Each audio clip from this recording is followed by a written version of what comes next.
Ladies and gentlemen, welcome to the 2020 New South Wales Age Championships, proudly presented by your local club. My name is Harold Marshall. I am here with Simon Tate. Simon, we are going to be with you all day. Fantastic to be here at Swansea Belmont. Oh, you bet it is. Look, it's Teams Day. It's a great day. I'm psyched for it. I know the guys out there are psyched for it, and we've got a bit of a wave on. A little bit of a wave on. We are looking at a top of 25 degrees here today. Slight 1.5 metres southerly swell. We are expecting some showers. I'm pretty sure the rain's already been and gone, but it is going to be a fun day out there. A little bit brisk on the sand, but it's going to be hot in the water. You bet it is. I think one of the best craft you can have is a seat. Get it up on the dunes and watch the action unfold. It's going to be unreal. That's it. The punters are out in their droves there. We are going to be going down to our first race of the day, which is going to be the under-19 female beach relay, coming in to the last few legs there. And fantastic that we can actually bring you out onto the water here in Day 2 Teams Day. Terrigal looks like they're out there in front, followed closely by the cap there of Allura.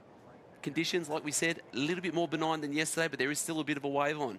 There sure is, and what a treat that we've got this out in the water camera. I did a bit of water safety yesterday and actually watched the action as the girls and guys hammered up over the back of the waves. It was airtime on the skis, so I can't wait to see what the girls dish up. Fantastic. So out there, see Allura there. This looks like about the secondary pack there. We just into the distance there. You can see the bigger group coming through there. North Bondi, no surprise there. Lily Finardi just pulling over the top of that wave there. Been at the top of the rankings a long time now within the 17s and 15s age group. Taking a little breather, making their way through. That little secondary bank, it did fill up a little bit on the low tide yesterday. It was pretty difficult conditions coming in, a lot of work. But coming off that high tide 7 o'clock this morning, not too much to deal with there for young Lily. No, that's right. Look, it's a little technical shore break coming up onto a bit of a steep bank. So the teams are going to have to watch transitioning from the water onto the sand, but no troubles there for North Bondi. Yep, so again, yeah, Lily Finardi, fantastic day for her yesterday. A lot of teams events, but she'll definitely be going to be one to watch in the individual board, swim and iron there tomorrow. And there it is, gold medal for the first one we've seen there today. Under 17 board relay, Lily Finardi. Fantastic effort there for North Bondi. 6 points for the club. Yep, look, I mean, hey, that's what it's all about. You've got to keep racking up the points for your club. Cooks Hill there in second. Yeah, Who's that in third? Ginger Allen from Coogin, Star Caps. And then again, we're just going to see filling out there, Swansea Belmont, followed closely there by Wanda, but the 1, 2, 3 is going to be North Bondi, followed there was closely by the cap of Cooks Hill. Yeah, and my beloved Coogin. Your mates there up at Coogin. Go girls. And then Pride is on here for the girls, so a couple of caps there, North Curl Voca's in there as well, North Cronulla. But fantastic. Like I said, it is a bit chilly down. These girls would like nothing more than just to get out there early. Manly and Newport, again, the rivalry, regardless of whether they're at the top, in the middle, or at the back. As you can see, they still want to get those shoulders in front when it comes across to that finish line. Oh, yeah, all the way. Finish the race, girls. They want every point they can get for their club. So like we did say, Teams Day today. Terrigal is crossing the line there. Fantastic to see, I guess, such an array of different colours from across New South Wales. Some great numbers out here this weekend of the 2020 state champs. If you had any highlights or any sort of standout performance from yesterday that you noticed? Well, bit of Far North Coast pride. The Lennox Head team of Jackson Bond and Ollie Sharp actually took out the under-15 board rescue. And, yeah, in front of the Newport boys too, so that's always nice. Great winner. We did see that yesterday. A couple of fist pumps getting up over the line. Nothing more than seeing when the guys are getting, putting in the hard work. Most of these kids' seasons could start anywhere from July through to September, but it is a long sort of 6 months. Persistent, constant effort, application week in, week out, and then come away with what would have been their goal. Get a bit of bling. That is unreal. I mean, they work so hard, training every day in the pool, on the beach. And they've also got patrols they've got to do now as well. So it is a big workload for all these competitors. It is huge. It's, board race, board rescue ties directly into surf lifesaving. Yeah. Fantastic to see them get out there. But even we're seeing today with the board relays going on, nothing better than being out there, getting a bomb from out the back, coming through, sucking it in, coming up across that finish line. And, hopefully we're going to see a lot of that action coming up today. All right, so I'm going to cross down to Hannah on the beach. She'll be with you all day today with the winners from North Bondi. Hannah, holla at us.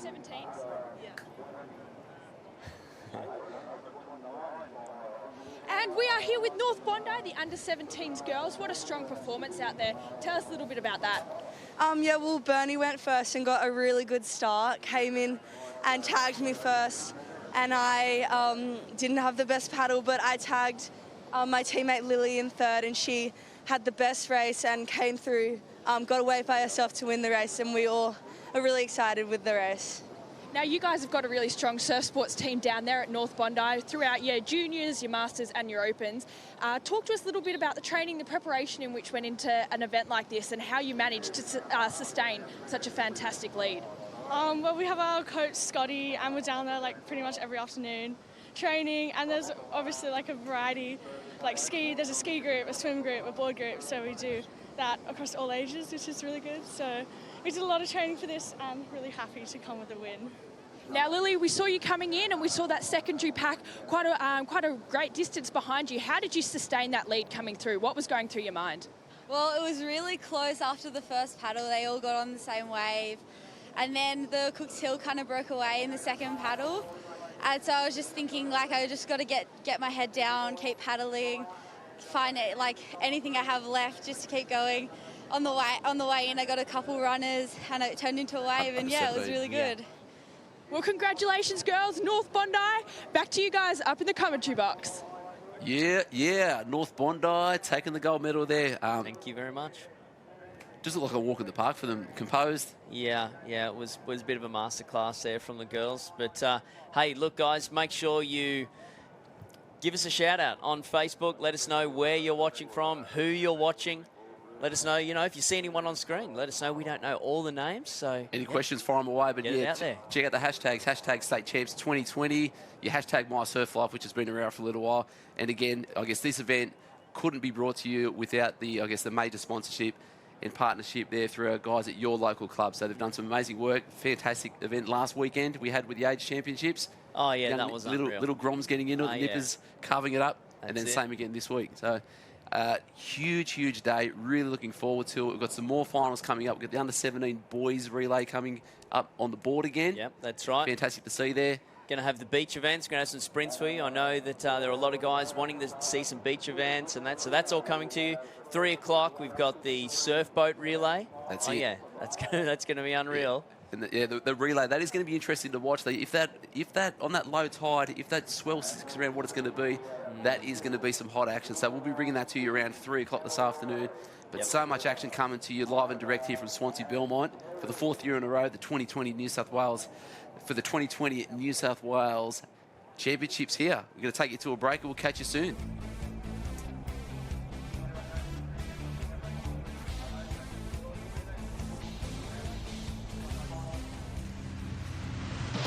Was that possible?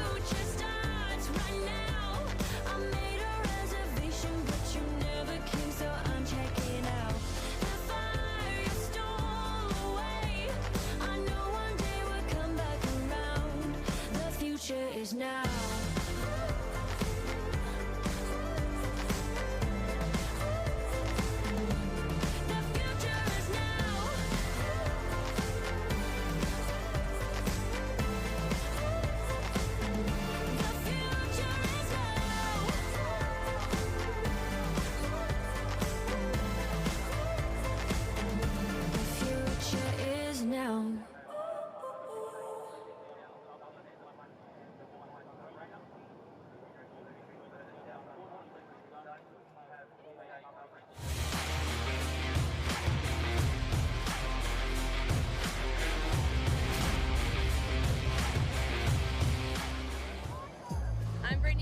I'm 20 years old and I'm from Wanda.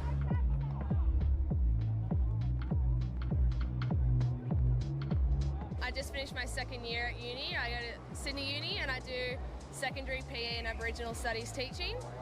And then I work up at the Wanda Bar as a lifeguard on the Bait Bay beaches. First experience probably was that I can remember was when I was in the under sixes, my first day of nippers. I think that day probably just ran around in the sand a bit, didn't really get too much in the water. My Iron Heroes were Nathan Smith and Hayden Allen, so they both grew up locally. Nathan originally was from Cronulla and Hayden started off at Wanda and Cronulla, and so they were both local, and Nathan's now my coach, so it's really awesome to be able to have watched him when he was young and now have him be my coach. When I was growing up in Nippers, I wasn't the best in the water, but then when I got a bit older, I started to get a bit better, and then when I got into that under 17s age group and under 19s, when I started to do those like summer of surf irons, I thought, oh, yeah, I'd really like to give a good crack at this and see how I can go. My turning point was when I did maybe get out in that surf when it was a bit bigger, and I thought, oh, it is just water, I can do it. And I think you just have to keep going out there and putting yourself out there, going out there again and again when it's bigger. Yeah, you might get smashed. You can see on the TV, some of the older people still get smashed, but it's all in a bit of fun, and you get to go out there with your friends, so might as well go out and have a crack. I did like the weight in under 8s, actually. My team got disqualified in the under 8 relay at state. We came 3rd, and they said we didn't touch.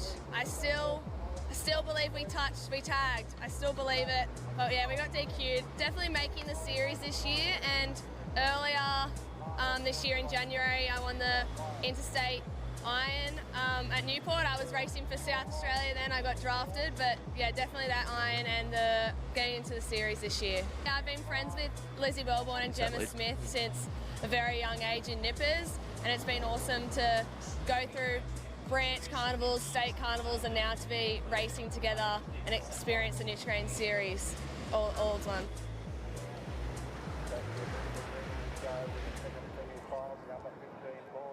All right, guys, welcome back here to 2020 State Championships of Swansea Belmont here. Again, my name is Harold Marshall, Simon Tate with me on the left. Yeah.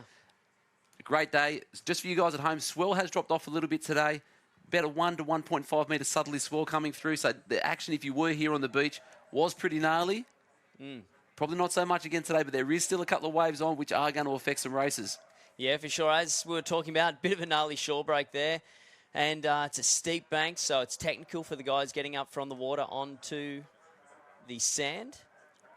And we're going to go to the beach sprints now. So let's see what the fastest man on sand have got to dish up for us, or the fastest girls. Mind you, while we not start with that, International Women's Day is going to be tomorrow. So if you are coming down to Finals Day, be sure to have your pink on to represent everything that is good about the women in all of our lives. So that we will be celebrating that as a special occasion, as part of the march past there. But we are down to, looks like we've got the heats here for the beach sprints only. So it's about 3 heats there ready to go. And then it's going to be a few. North Cronulla going to be pretty predominant here today as well.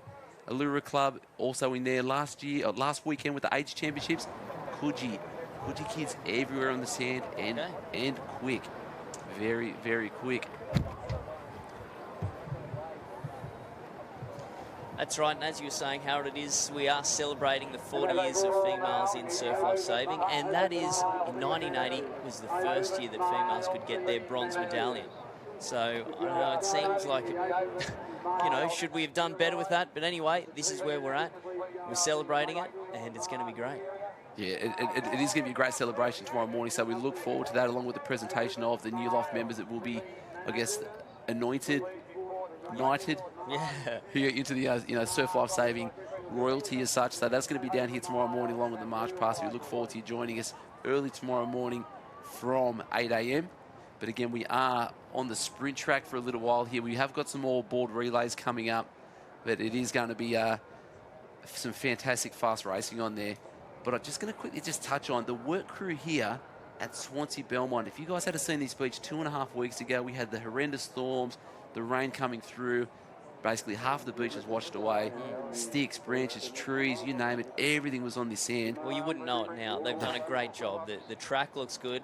It's fast, too, because it's had a bit of rain overnight, so we're going to see some quick times here and some great racing. Yeah, I think we did have Fletcher Davies down there earlier. It did give the rating at about 8.3. Yeah, no, that's a good rating. It's a high rating. It is a high rating. So we're looking at there. So we've got the caps there. Molly on the far side. North Cronulla coming through.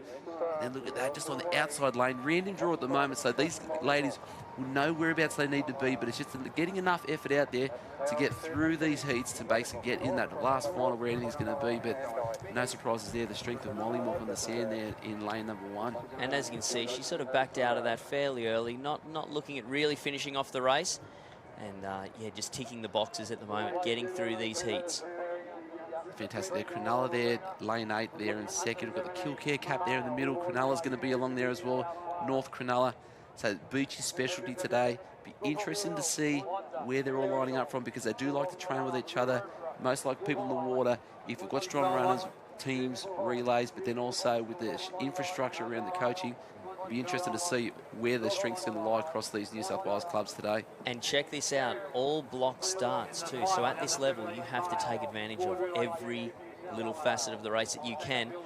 So they've all got their little technique and their routine that they go through, making the blocks in the sand. And a lot of work does go into it. So this is what race 2 of probably 100 that will be on here today. So there'll be lots of gardening, weeding, filling in the holes, and it's funny, you get to the finals time and it looks like they're so far down in the ditch because they've literally been in there all day. So, and again, tough, easily the toughest job, officialing job on the beach of any carnival. Well, a great initiative they've had. They now film the finish with an iPad so they can go back and actually get the results right. It's heartbreaking when you're waiting on the sand for the official to come out and you're sure you've got the win, but no, they didn't see it that way. But now it's all on the iPad and they can tell exactly what they're doing. So this is going to be good. I like to watch the girls getting into their blocks. So their hands are on the line. All their weight is on their hands. Basically, if they were to pull their hands away, they're going to go face first into the sand. And you watch that gun goes, releases them, the hands come up, and off they go. The cap there in Newport. Like I said, interesting to see, you know, the older competitors have been doing this for a little while with the younger ones. The butterflies will be going, lots of shaking, lots of nervous energy there, little twitches of the fingers. And we're going into heat 2 to see how we go. Allura there, North Cronulla as well. So we're going to see what's going to happen. North Curl. I've got my money on her. I reckon she's going to be a winner here. Allura in the top there, Cronulla through, but it looks like it's Allura there at the moment. Fingal, look at that, just flying on that inside there, lane 3. This is where the legs be burning. Want to make sure that that technique is there. Chest is nice and high, keeping those arms driving those legs. So Fingal taking out heat number 2 there on the beach. Just see that. Nice, all the way. Nice tall girl. Skipping across the sand, that's what you want to do. You don't want to be bogged down in it too much. Track, like we said, is fast. So the girls are getting some good traction out of that sand. In beach running, as opposed to your track running, you're trying to get just a bit of a flatter foot on the top of the sand, so you've just got a little bit more purchase area, so that when it does get time to explode off that next step, that we're in there. So, you know, it's track performers primarily on their toes, but you just got to try and get just a tiny little bit of a flatter surface area there. So great win there from Fingal. Yeah, nice one. So we'll be back up. Well, here we go. We've got the boys. So they're back into the racing. 40 years, like we were saying, 40 years of females in surf life saving. We want to know about your stories. We want some photos. Let us know. You can send your information through to member services at surflifesaving.com. Yeah, let us know. Social media, send us your stories. There's nothing better. I love Get it there, right? Get it now. The old nipper photos from, you know, my wife was a nipper back in the day. I never did it myself, but, you know, you see all the old photos with your traditional outfits for their R&R and their march past. Yeah. And it's good to see those actually coming back into the foray again. So last weekend, a lot of kids, lots of teams marching. There's some big numbers out there. And it is trying to go back to pay homage to, I guess, where the original foundation of surf life saving started and then how it's evolved through, like you said, 40 years ago. Yeah. I know. Doesn't seem like that long. We should have done better, but hey, we got there. And look at the girls. You know, the Spice Girls thought they had coined the term girl power. If you want to see girl power, this is where you come down to. You know, girls on the boards, on the beach, in the swim, they are weapons.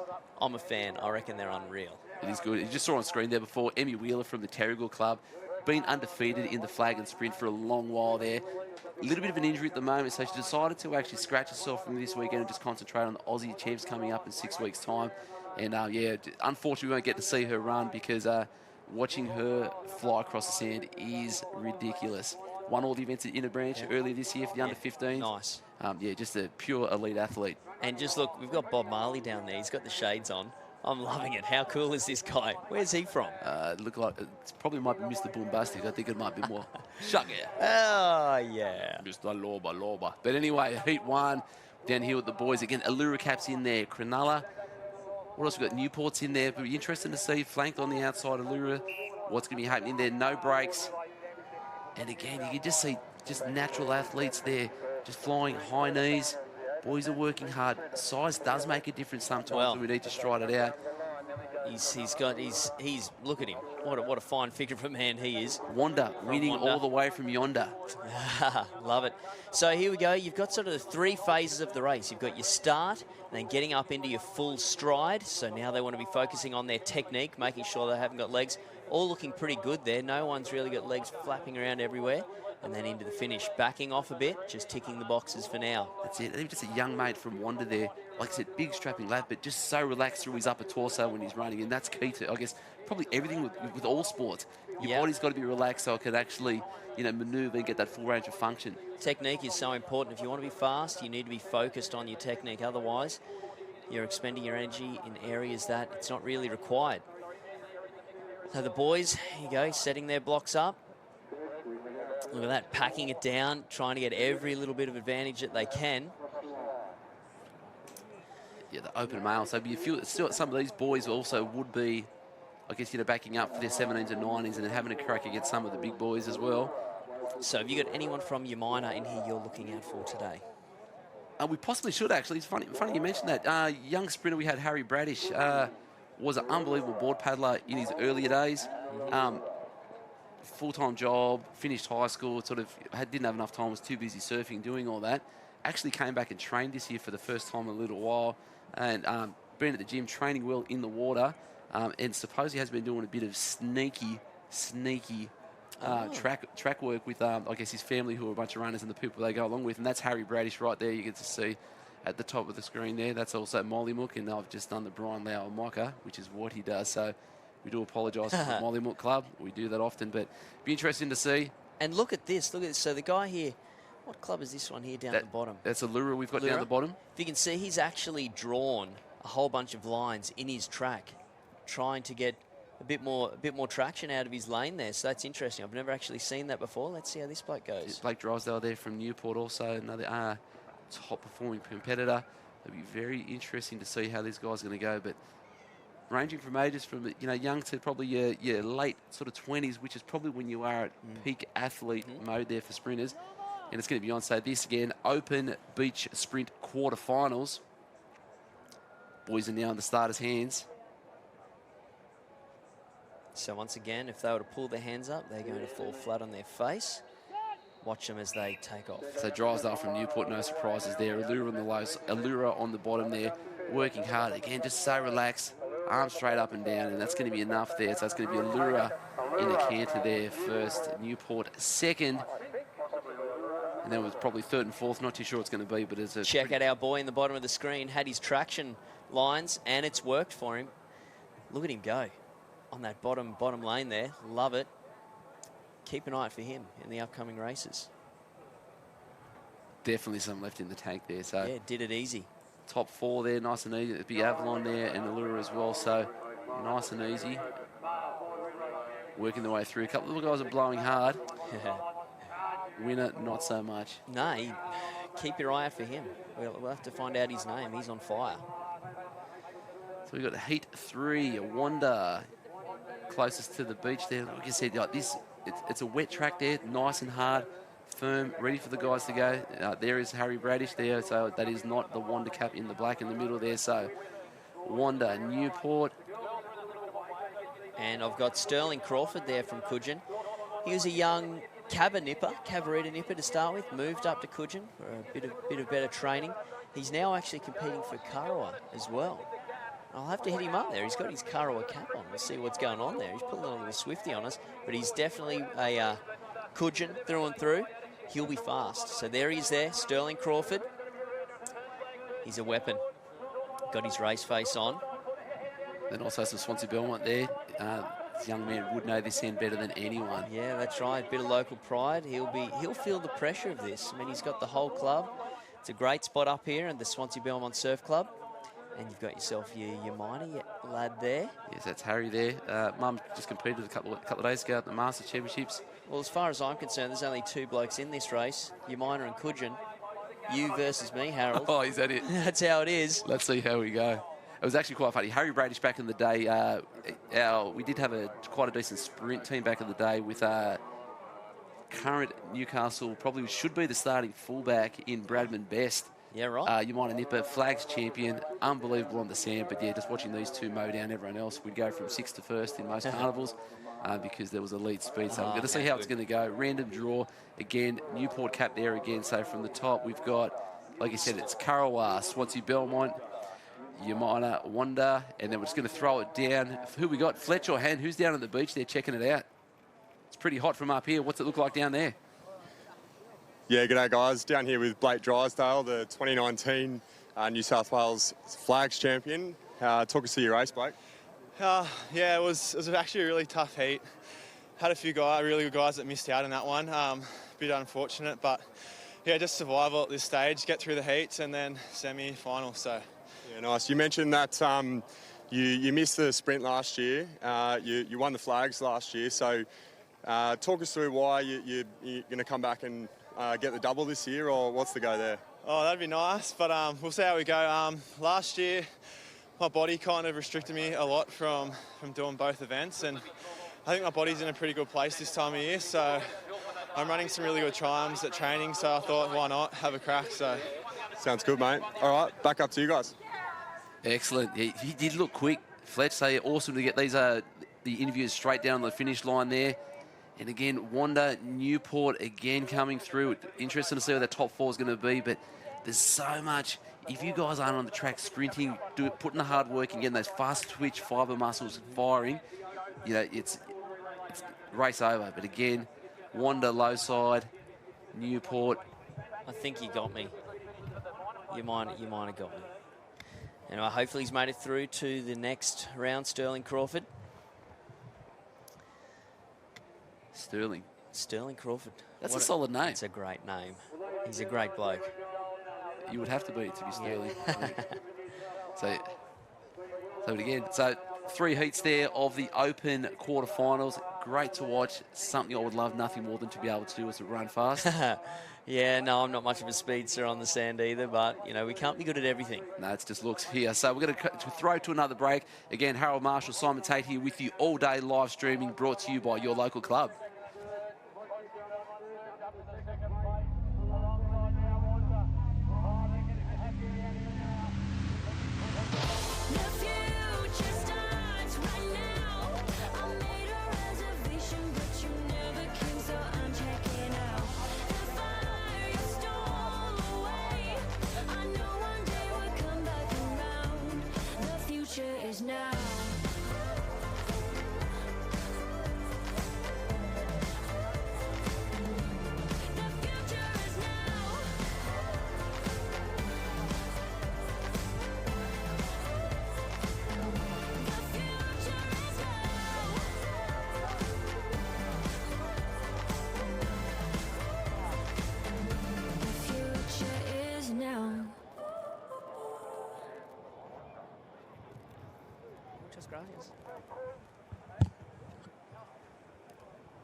Gracias. Okay. Hey, guys, we're back. Hey, Lake Macquarie. I think I want to move there. How good does it look? It is.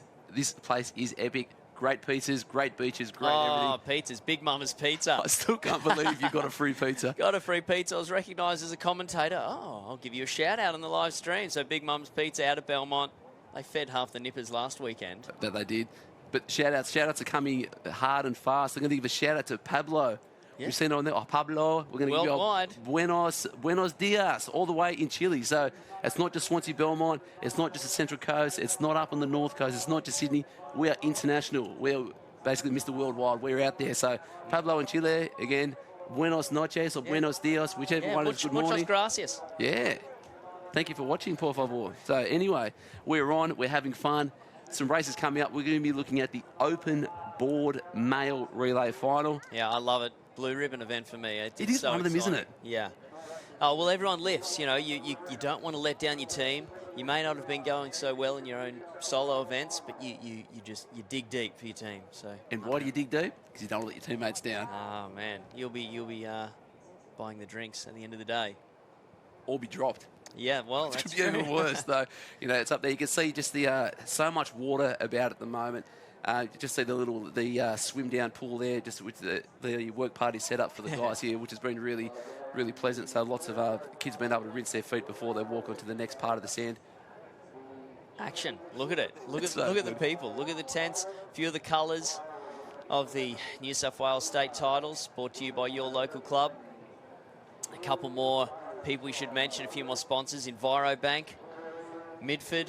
So all those pink vests you see there, they're supplied by Midford. They also do a lot of school uniforms. The merch that we're wearing up in the commentary box, young Tucker's getting amongst it. Hey, that's probably a future lifesaver right there. And that's exactly what it's all about.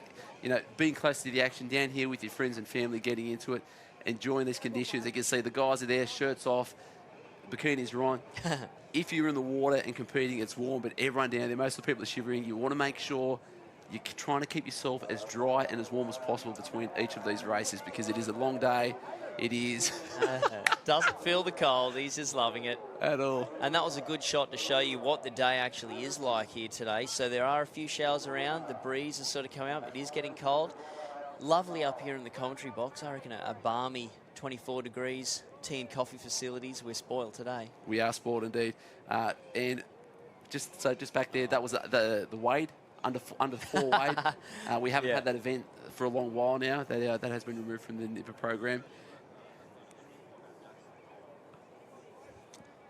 We're going to. So, you know, just as we're pulling away from the beach, we're going to now go across and learn a little bit more about a guy I had a nice chat with at Parliament House in October.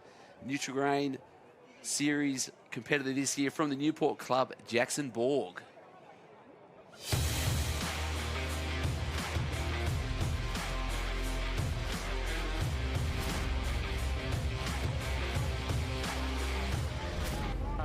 Jackson Borg, I'm 21 years old and I'm from Newport Surf Club. First life-saving experience that I can remember was my first training session in under 9s, where Dad brought me down for my birthday as a birthday present. My iron heroes growing up were probably Kai Hurst and Ali Day as I got a bit older and fully got into it. Worst surf life-saving thing for me as a kid was just about everything, because I wasn't that great. I was just chasing everyone coming last, but sort of stuck around the training, was in it for the fun of it, and then eventually got better. Favourite leg's definitely the swim leg. Besides training, I'm at uni doing a Bachelor of Biotechnology. I also work with the Sydney Northern Beaches branch doing surf school and going around giving surf safety talks. Yeah, I've done a few on patrol, some in an IRB with, I think my brother was in the IRB with me, and another last season I had to rescue a few people on tubes. Fantastic. Jackson Borg. Favourite leg? Swim leg? Yeah, well, hey, that's the exact leg you want as your favourite leg. It's all about the swim. It's the basis for so many different things. If you're a gun swimmer, you're going to be good at running. You're going to be good at board paddling just because you have that endurance, you have that fitness. Yeah, and also, a lot of the, I guess, different coaches I speak to, they said, you know, if you've got to be elite at least one of the legs, preferably, it needs to be the swim. Because just the disparity between a first and I guess even a 10th spot in a swim leg of a 9 or whatever it may be, you know, that could be the race there. So, but it's interesting to see Jackson Borg. You watch him on the TV, doesn't look like the biggest guy out there. He'd be 6 foot. Yeah. It's just these guys are absolutely machines. And looking down at the beach, we are looking across for the open board relay final. There is a couple of machines down there. See one down there with your cap on. Oh, yeah. Luke Schaffer, the big chaff man. Got a bit of a man crush on him. Oh, I'm all over that as well. Cool. Thanks, man. Thanks for saying that. It's pure specimen. Yeah, and just spent 3 months in Hawaii by the looks of it from his Instagram. It look like it loves his surfing, and this is what it's all about. Surf lifesaving is not just about, you know, getting in and competing and trying to win every race or do your PBs. You've got to love the water. You've got to want to, you know, once the session's finished, if the waves are on, we're staying out there. Look, they're all ocean men. Every one of these guys, they'd be into everything, skin diving, you know, spear fishing, surfing. They'd do it all. Yeah. So as we look now to the start line there, we've got Shelley Beach. 2 Coogin teams in there. The boys. The boys are in there, A and B. Look through your stats there. Tom Simpson there. from Shelley Beach, North Cronulla, Yamina Beach, Manly, Wanda, Redhead. They're going to be interesting to see how these guys go out there. Swansea Belmont at the far end. But, you know, it is about having the depth and the speed. So this is going to be very, very interesting to see. Lined up for Yamina, Bailey Johns there, current under-19s, state, Aussie and world board champion. So he had a cracking season last year. But, you know, as we sort of alluded to a little bit, how is he going to be from a 19s to an open event? It's a big step up. It is, but you know what? They're really not going to see it that way. They've trained. This is their creation. They've trained for this, and they'll be relishing the opportunity to go up against the opens. Yeah, and you know, and speaking of elite board paddler, just see in the background there looks like the number 2 paddler for Newport. Probably going to be close to the oldest man in the field out there, Stewie McLaughlin. Prone paddler, one of the greatest paddlers, or if not the greatest paddler Australia's ever produced. Here's my boy, Rory Matthews, down there, lining up. Second in from the end, go Star Caps, go Rory. So tricky little start here. It's quite a steep bank. Let's watch these boys. They'll keep their momentum as they run down the bank straight into the water. This is going to look unreal. A bit of a hold up. They're not quite ready to go yet. So important, the start. Well, it sets you up for the rest of the race. It's going to determine whether you're going to jag that wave, just bust through the back of it, and then onto the cans, because there's no friends at the cans. Not at all. It'll be interesting to see. So, you know, the duck will be out there. Will be nice and close to the action. Boys are now in the starters' hands. Clean start, and they're away. Just watching these couple of steps in there. 1, 2, 3, bang. Skim start over the top. On their knees, down and away. Yeah, so here we go. Little wave for them to contend with here. It's not going to be any trouble for them. They're just going to smash straight through it. Luke Chaffer had a great start. He was off like a shot out of a gun, and he's leading the way right now. Love it. Go Kudjin. And obviously, depth of the squad, so important to have elite paddlers paddling with elite paddlers when it comes to training, because you need that benchmark to see how you track against everyone else. Fantastic and all well and good to have your coach setting a nice program, but if you're not getting chased and pushed hard by the rest of your crew. I've always thought you want to surround yourself with the best people. And so you want to be, if you're chasing someone, you're going to be getting better all the time. And look, I just want to say it's a great effort for Kudjin. We're a small team that have come down to Swansea Belmont, and to get 2 teams in this final here, it's unreal. Fantastic. And if you guys at home just want to send your feedback through about how many times Simon is going to say the word Kudjin today. Well, I've got the under over at 150. But the shout-outs are coming through. Margaret Pearson, shout-out to Hannah Clare on the beach. She is the coolest commentator. She's also the youngest commentator. And it's fantastic that she gets so many days off school to come and pursue a career that she wants to get in real life. But you just see the guys now, 2 separate packs there. They're working nice and closely together. No point in making the move yet. Try and get them bunched up at that can, especially at the front. Just slow up that little bit to try and get the boards bunched up. Then try and drop the hammer a little bit. Put a couple of little spaces on there. And then it's, what do we got there? North Cronulla out in the front. Swansea Belmont 2. Allura there in 3rd. And then it looks like just a couple of guys flanked behind. Newport, Manly, Redhead, Yamina, Wanda. So they're all in there working hard. And look at that around the cans. There's no holding back. They're just hemming around that apex can. Now they're coming to the final turn can. And let's see if they can start picking up some of these waves as they make their way back to the beach. That's it. And just as they're turning that can, parents and kids watching at home, pay close attention to their legs. There's no heels anywhere near their bottoms. The legs aren't flying around. Trying to keep the body as long and as still as possible so the boards aren't flying around. Getting that rate up nice and hot. But now they've turned that last can. Boys, we want to getting up on their knees, trying to chase down any of these runners. So North Cronulla in the lead there. Boys have spread the pack, making sure there's enough space when it comes into that wave zone. Well, I'm interested to see a lot of the guys still. Now they're starting to get up on their knees now. You're a far better paddler. And look what we've got in the background. Hello, this is going to be on. We could possibly have the whole field on a wave here. These boys have got plenty of power. They're going to pull their weight over this wave. Look at this. This is going to be unreal, Harold. One's been dialed up. Operator. For you, I'll put that there. So what's going to be 2, 4, 6, 8, 10, 14 on this wave there. It's Could not you just filled up that little bit there, so it's not going to be that many. So tell you what, the coaches are going to see that left-hand side coming in, possibly not the best place to be. So it's going to be 6 on there. Coaches are the other board paddlers, and it's so important when you're in a relay, watching each of the races out there, seeing what the conditions are doing. Well, that's right. This race is definitely not over yet. There's still plenty to go. exactly what you said. You've got to work out where you're going to try and make your way into shore. Oh, there you go. Technical little transition up onto the sand. So Manly, Wanda, Manly, the top three there at the moment.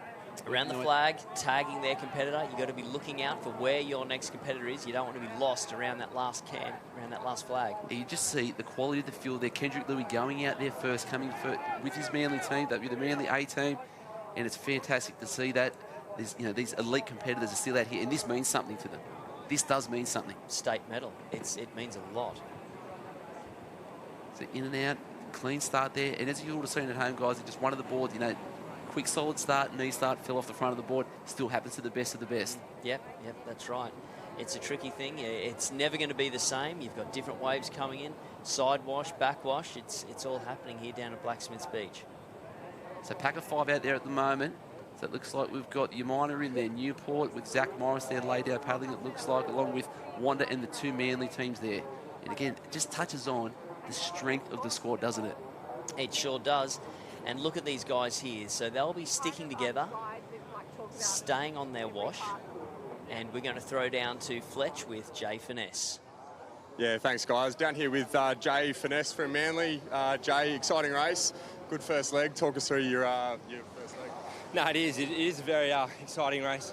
A lot of pressure when you go first, especially when you're in the A team. But, mate, just had to get up the front. I think you needed to come in that first wave and just try to get up the front and start on Will Budd going out, and I was lucky enough to hold on and get that first wave. So I did my job, and now it's up to the other boys. Yeah, nice work, mate. The conditions have obviously, dropped down a bit since yesterday. So, obviously a bit of a shore break here today. Tell us about the conditions.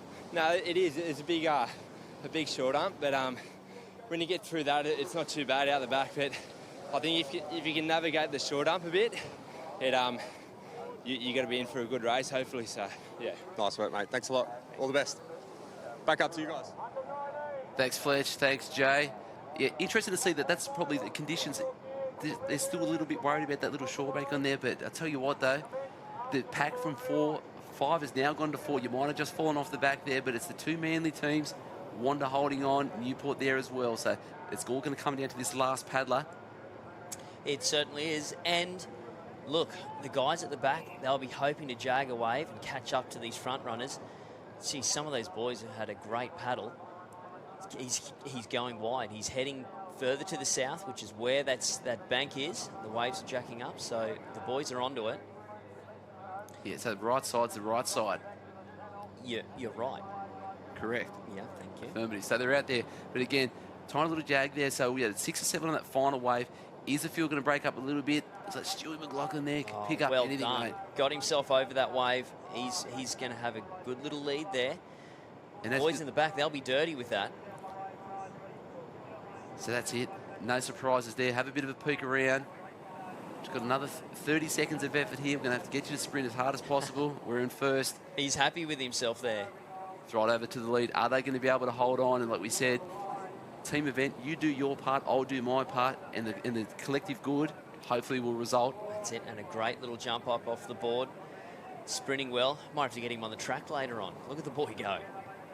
Athletes are athletes. So Manly won, making their way out there. That's going to be a tough lead to chase down, but like you said, is it going to be on the jag? What's going to be coming in? Wanda there in second. The rest of the crew, they're coming through. Newport, North Cronulla, working hard there. We've got it. Second Manly team, working around, hands are up, shaking. Still interesting, hand in the air.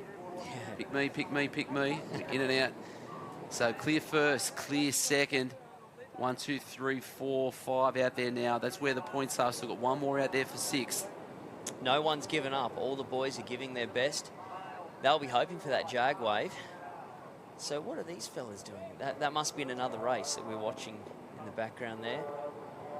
So not sure what pack is this the lead? This would be 4. This would be 4, 5, 6. 1 and 2 are clear at the moment. Redhead chasing hard at the back. So and it is so important with surf. Anything can happen. Oh, nice punch through. So you can't be shutting it down. You can't be thinking. You can't be thinking what's going on. What are we going to do? But Fletch, tell us what's happening down there on the beach, mate. Yeah, so I'm down here with Minnie Allen from Wanda. Minnie's part of the old boys in the race here. So, Minnie, talk us through the race, how it's played out so far. Mate, it's a very long paddle for us old boys, but we got away. A couple of little runners coming in. Bit of swell at least for once, so it helps us out getting around the cans. We're struggling a bit, as you can tell. So you got your cousin Hayden in last. How do you think this last leg's going to play out? Oh, Hayden knows how to pull one out. He's been saying he's feeling pretty good, so we'll see. I think he's just holding on a second here, but I think he's got a bit of tight at the beach, so we'll see how he goes. Beautiful. Should make for an exciting finish. Back up to you guys. Yeah, it will be an exciting finish, but Manly just appears to have extended that lead even further. So it looks like first hopefully won't get touched here. Not too much coming through, but like you said, Hayden Allen, can he hold on? Oh, I reckon he can. Look at him go. He's just relaxed there. Be interesting to see if he jumps up on his knees here or he just stays in the prone position. He's in a commanding spot at the moment, so let's see what he's got for us. And then the old boys from Wanda trying to hold on for that second spot there. Yeah, go the old boys. And then the pack of third through to 6 points on offer, like so important. Oh yeah, Points and pride. They will be hammering the whole way. No one's going to be holding back. Like we said, they could just jag that wave and come away with some points for their club. I'll tell you what Minnie Alley's just said, it's been great to have a wave on, and as soon as he said that, nothing's come through. So, our first place paddler, he's got nothing. It just headed out that little bit right, like we said before. That's where it's coming through, but it's going to be... The boys going to get a bit of a runner here. Let's see if they can pull over the top of that. It's quite fat out there. Second through to seventh out there at the moment. Redhead's still working hard. They would have done a lot of training sessions here. And the guys are working hard, have a bit of a peek over their shoulder. They'll be knowing where they are. But like we said, Hayden Allen from Wanda, they're working so hard, trying to pull over the top of that. One more to go. How many are going to pull this off? Well, I think they're on here. They'll be able to pull over the top of this one. Will it be enough to reel in first place and have a sprint for the finish?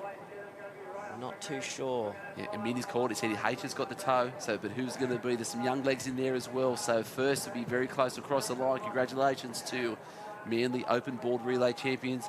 Would have won this a few times before there, but it's going to come down to second through to 6. So shut it down, Manly. Fantastic win, masterclass. Perfect. Start to finish. They did very well. Now it's going back around. It looks like it's going to be Newport there working hard on the outside. That's going to be Newport there in 2. Third is going to be on Allura. Just over the top there. So Allura third. Fantastic. Manly with the dominant performance though. We did say that was going to be the case. And Angus McPhail there. So he's getting some points for us. Love it.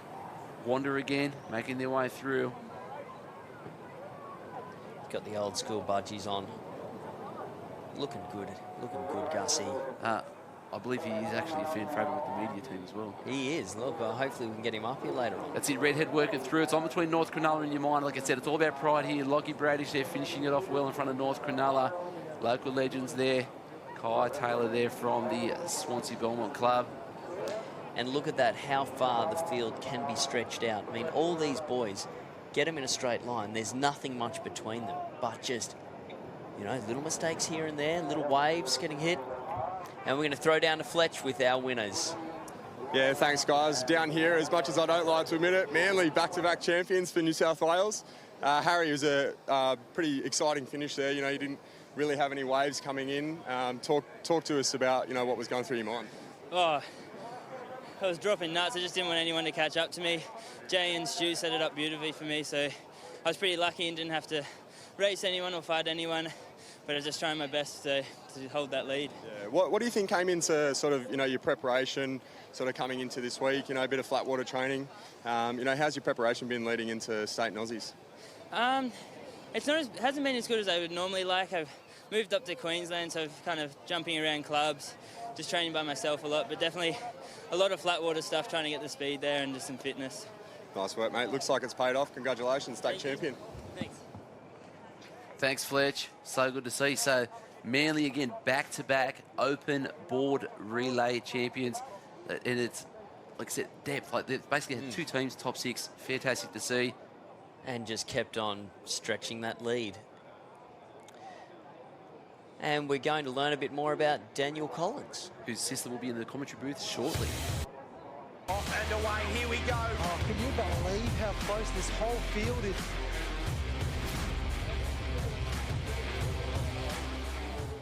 Hi, I'm Daniel Collins, 23 years old from Redhead Surf Club. And it's Dan Collins with the pink goggles who swum his way almost up into second place. He's had a great performance there, but Dan Collins goes up and around through the chute, maximum points in race 1. Collins in 1. Dan Collins come through first. He's got a massive crowd down here. First life-saving experience, I got involved in nippers from, age 4. Tagged along with the older sisters' nippers groups and tried to do my best in flags and wades. I wasn't really that good at beach sprint or flags, so I guess I overcame it by getting good at the water and following that later down the track. So yeah, I just avoided it. As a little kid, I guess I really looked up to Zane Holmes and Shannon Exline. They were the two that were sort of always at the front and always battling it out when I was a little kid. Tuning in on the weekends and watching it. I think it was on Channel 9 back in the day, and Mum would record it just so that we could re-watch it. I guess I decided from a pretty young age that it was a goal to be a part of the Nutrigrain series. I used to get pushed into big waves with Dad when I was on my little foamy, and we used to reenact the commentary. So yeah, I guess when I was a little kid, it was something that I definitely aspired to do in the future. Hold down a full-time job throughout the summer for 30 weeks of the year and study part-time at uni as well. I work as a professional lifeguard in Newcastle Council, so yeah, we occasionally have to do rescues on our beaches. Christmas holidays last year, there was a family that got washed off the back of our ocean bars. There was a lifeguard down at the ocean bars that responded, and I was the second responder. I jumped off the rocks with a rescue board and got to the patients and made sure that they were safe and secure, and then we were retrieved by a jet ski because there's no access back to the beach from where they were. There's a lot of rock shelves around that area, so our jet ski from a neighbouring beach came around and picked them up and returned them to shore safely.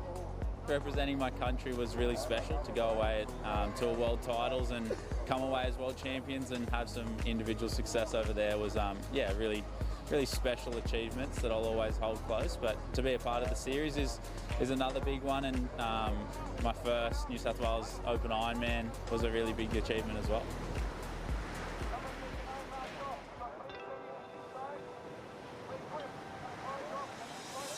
So I was checking out the waves, taking the dogs for a walk, looking for fishing holes and things like that. And I noticed a couple of young blokes run down to the beach. So we were here for training for competition, and we were here this afternoon, it's Thursday, and we always train here to gain wave skills. We usually have 10 to 15 at training, like all different skills and ages. It's really good and friendly vibes. Everyone's super encouraging and always like pushing you to do your best. So that afternoon the conditions were, it was big, had like a 5-foot northeasterly swell coming in across the beach, which was creating a big rip right out across the bluff. I noticed a couple of young blokes run down to the beach, 4 boys actually. They jumped into the water in a place that we normally jump into to get out the back, go for a surf, and it was deep. And I knew there was a strong current there, and I thought to myself, gee, I hope I know what they're doing. I hope they know what they're doing. So we were finishing a race, we were coming in, and we were going around the lifeguard tower, and then Ray pointed out to Nick that there was somebody in trouble. And I was immediately thinking where the waves were and the quickest way I was going to get out. So I ran down to a slight rip to try and get out to them quicker. And I was looking at the conditions, and then my immediate concern was how they were and how they were going to react when I got there, whether they were panicking or whether they were calm, and just assessing the conditions. So my training kicked in, so I knew what to do. They were all in trouble, and I knew they weren't going to be able to swim against the current because they were trying to swim against it instead of swimming over to the bank, where, coincidentally and fortuitously, there was a squad training. One of the boys was struggling quite significantly, so he jumped on my board, and by that time Ray had paddled over, and he was with the other two as I paddled into shore with this boy, and one of them hopped on Ray's board. Jet paddled out, Ray and Nick brought 2 in, Jet had the other guy floating and getting him out of the rock area, and then I paddled out to help Jet and board him back in on my board. It was a mass rescue, and I was totally relieved when I saw what was going on from up there, because I couldn't do a darn thing and no one else on the beach could have done anything. I thought these guys who'd gotten into trouble were very, very lucky that the guys were out there on their boards. Sadly to say, there were too many witnesses that spoke to me afterwards and said that if it wasn't for our club members going to their aid, at least one fatality would have occurred, at least. As a result of good training and communication and knowing what to do at exactly the right time, you measure it in lives saved. That's at what cost is a life. That's the importance of it. It was a situation where our kids could spot the danger very early, and they were first responders, and we're extremely proud that they could see the danger developing. Well, I felt kind of nervous. I haven't really done anything like that before, but when I was telling him what to do, I felt good, like I knew what I was doing, and it just gave me confidence to do it more in the future. Well, this is my first rescue, and I was really scared when I first saw them out there, but then my confidence kicked in knowing that I'd done so much training for it and I knew what to do and I had the skills to do it. I'm extremely proud of what they've done.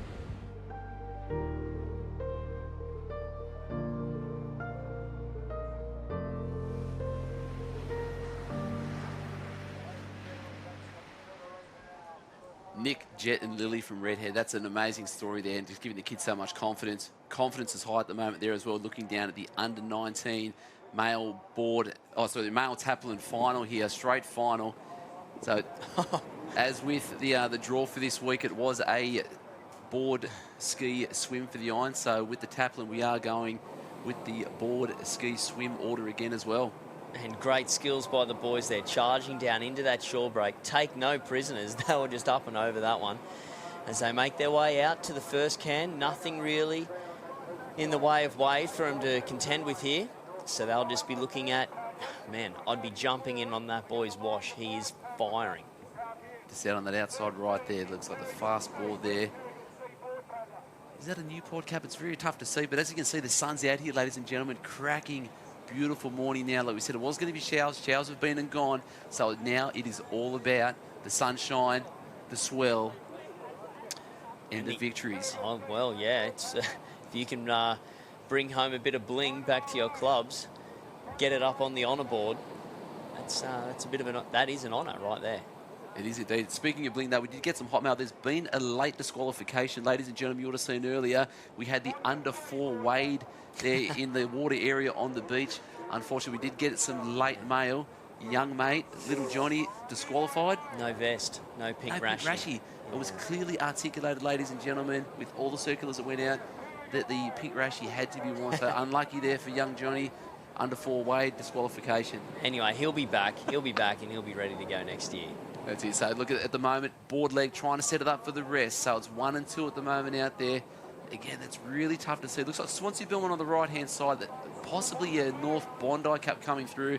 Bit of a bump coming through there. Boys going to have to work hard to make sure they're over the top. And that's going to turn 2 into, let's call that 5, working hard on the outside. And did you see that little bit of the little block there from Newport? That's a bit of tactics right there. There's no shortage of tactics from Newport.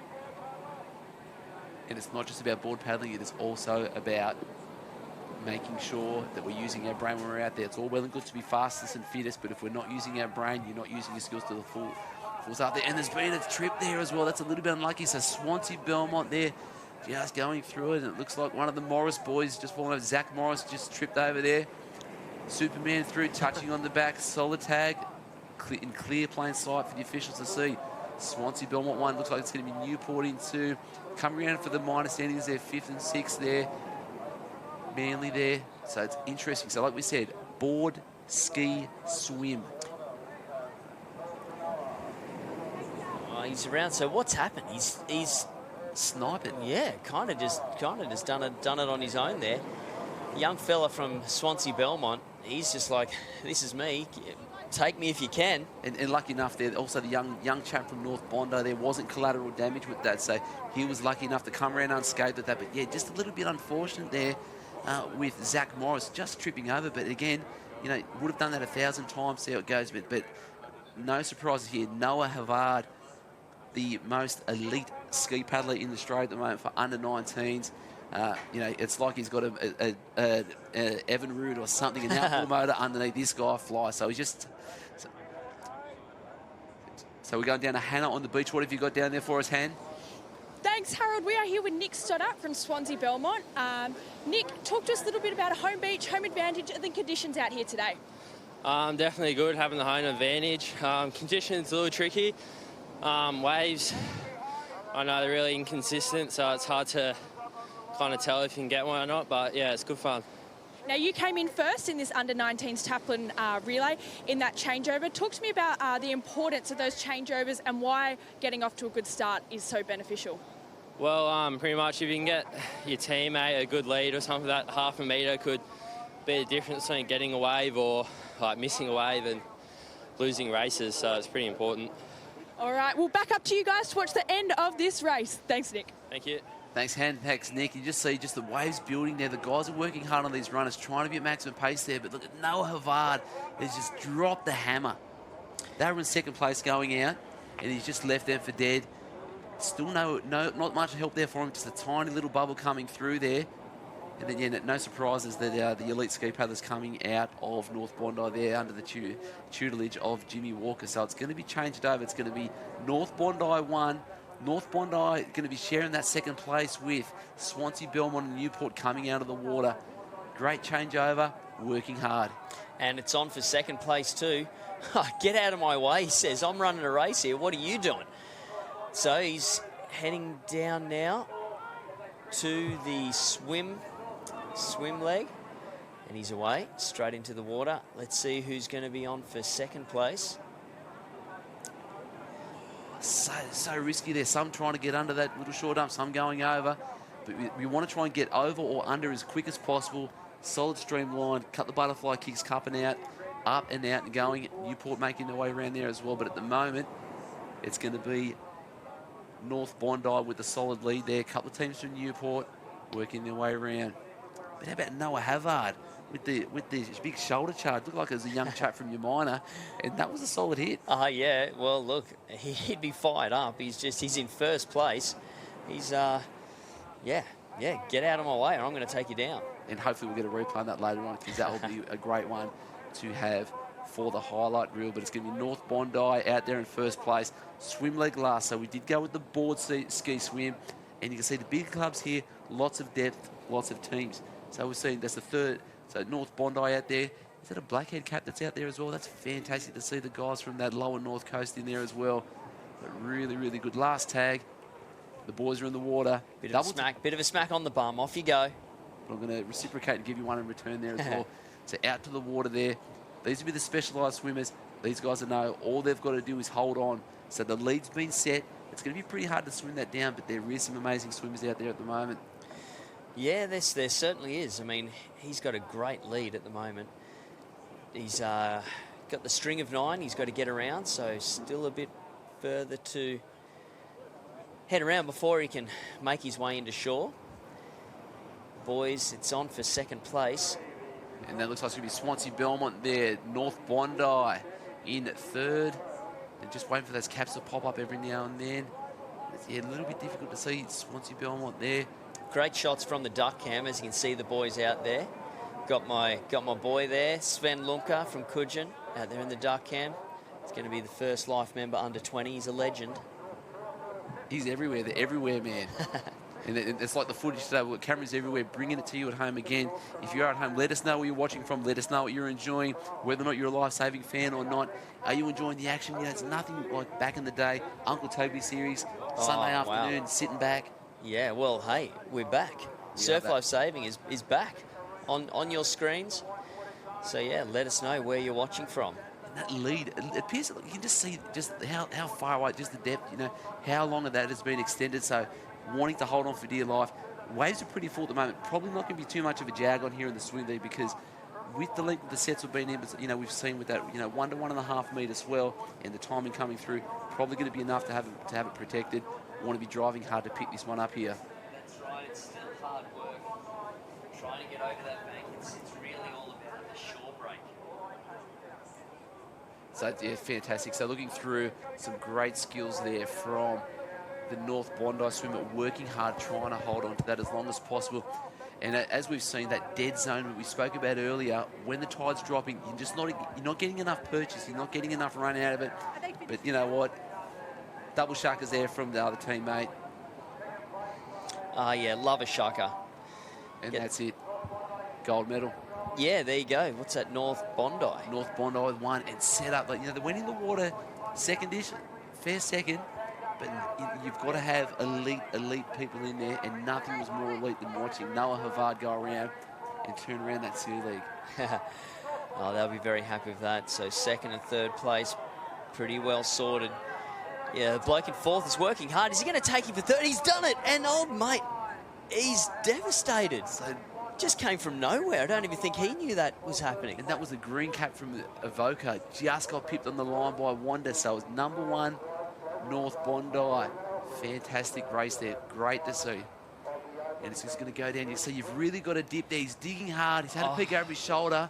And then that's it. Far out, Mum. Far out. Yeah, that's exactly what he said. Pat, state medal. I feel for that fella. He's probably going to knock himself up about that for ages. Working hard. Real barrack point, making their way through. Yeah, but yeah, it's so important, isn't it? You've really got to... Well, you have to be aware of your surroundings, like you were talking about before. You've got to be thinking about every facet of the race. We're going to throw down to Fletch with the winners. Yeah, thanks, guys. Down here with Ned Whelan from North Bondi. Cracking race, that one. Talk us through your last swim there. Yeah, went into the water first and just knew I had to hold him off there. And I tried my best, but it was a killer. Yeah, it looked like a pretty tough one, but notice you had Noah Havard there. You know, had a pretty solid ski leg for you in the second leg. So, you know, it must be pretty daunting going into that last leg with the lead. You know, you had the boys hot on the heels. What were the thoughts when you're coming in there? You know, you had the waves. You know, what was going through your head? Yeah, I was really just praying for a wave there. I was feeling it. I was feeling it a lot. I was hurting big time. No worries, mate. Well, congratulations, state champion. Thank you. Enjoy the celebrations. Thanks, guys. Good on you, Fletch, and good on you, North Bondi. I always love an interview with the swimmer straight out of the race. They can hardly even talk. I love it on the Olympics as well. But hey, great stuff. I think we are about to go to a break there. Yeah, we are going to get back down to the sprint track to see the guys straight on after the water.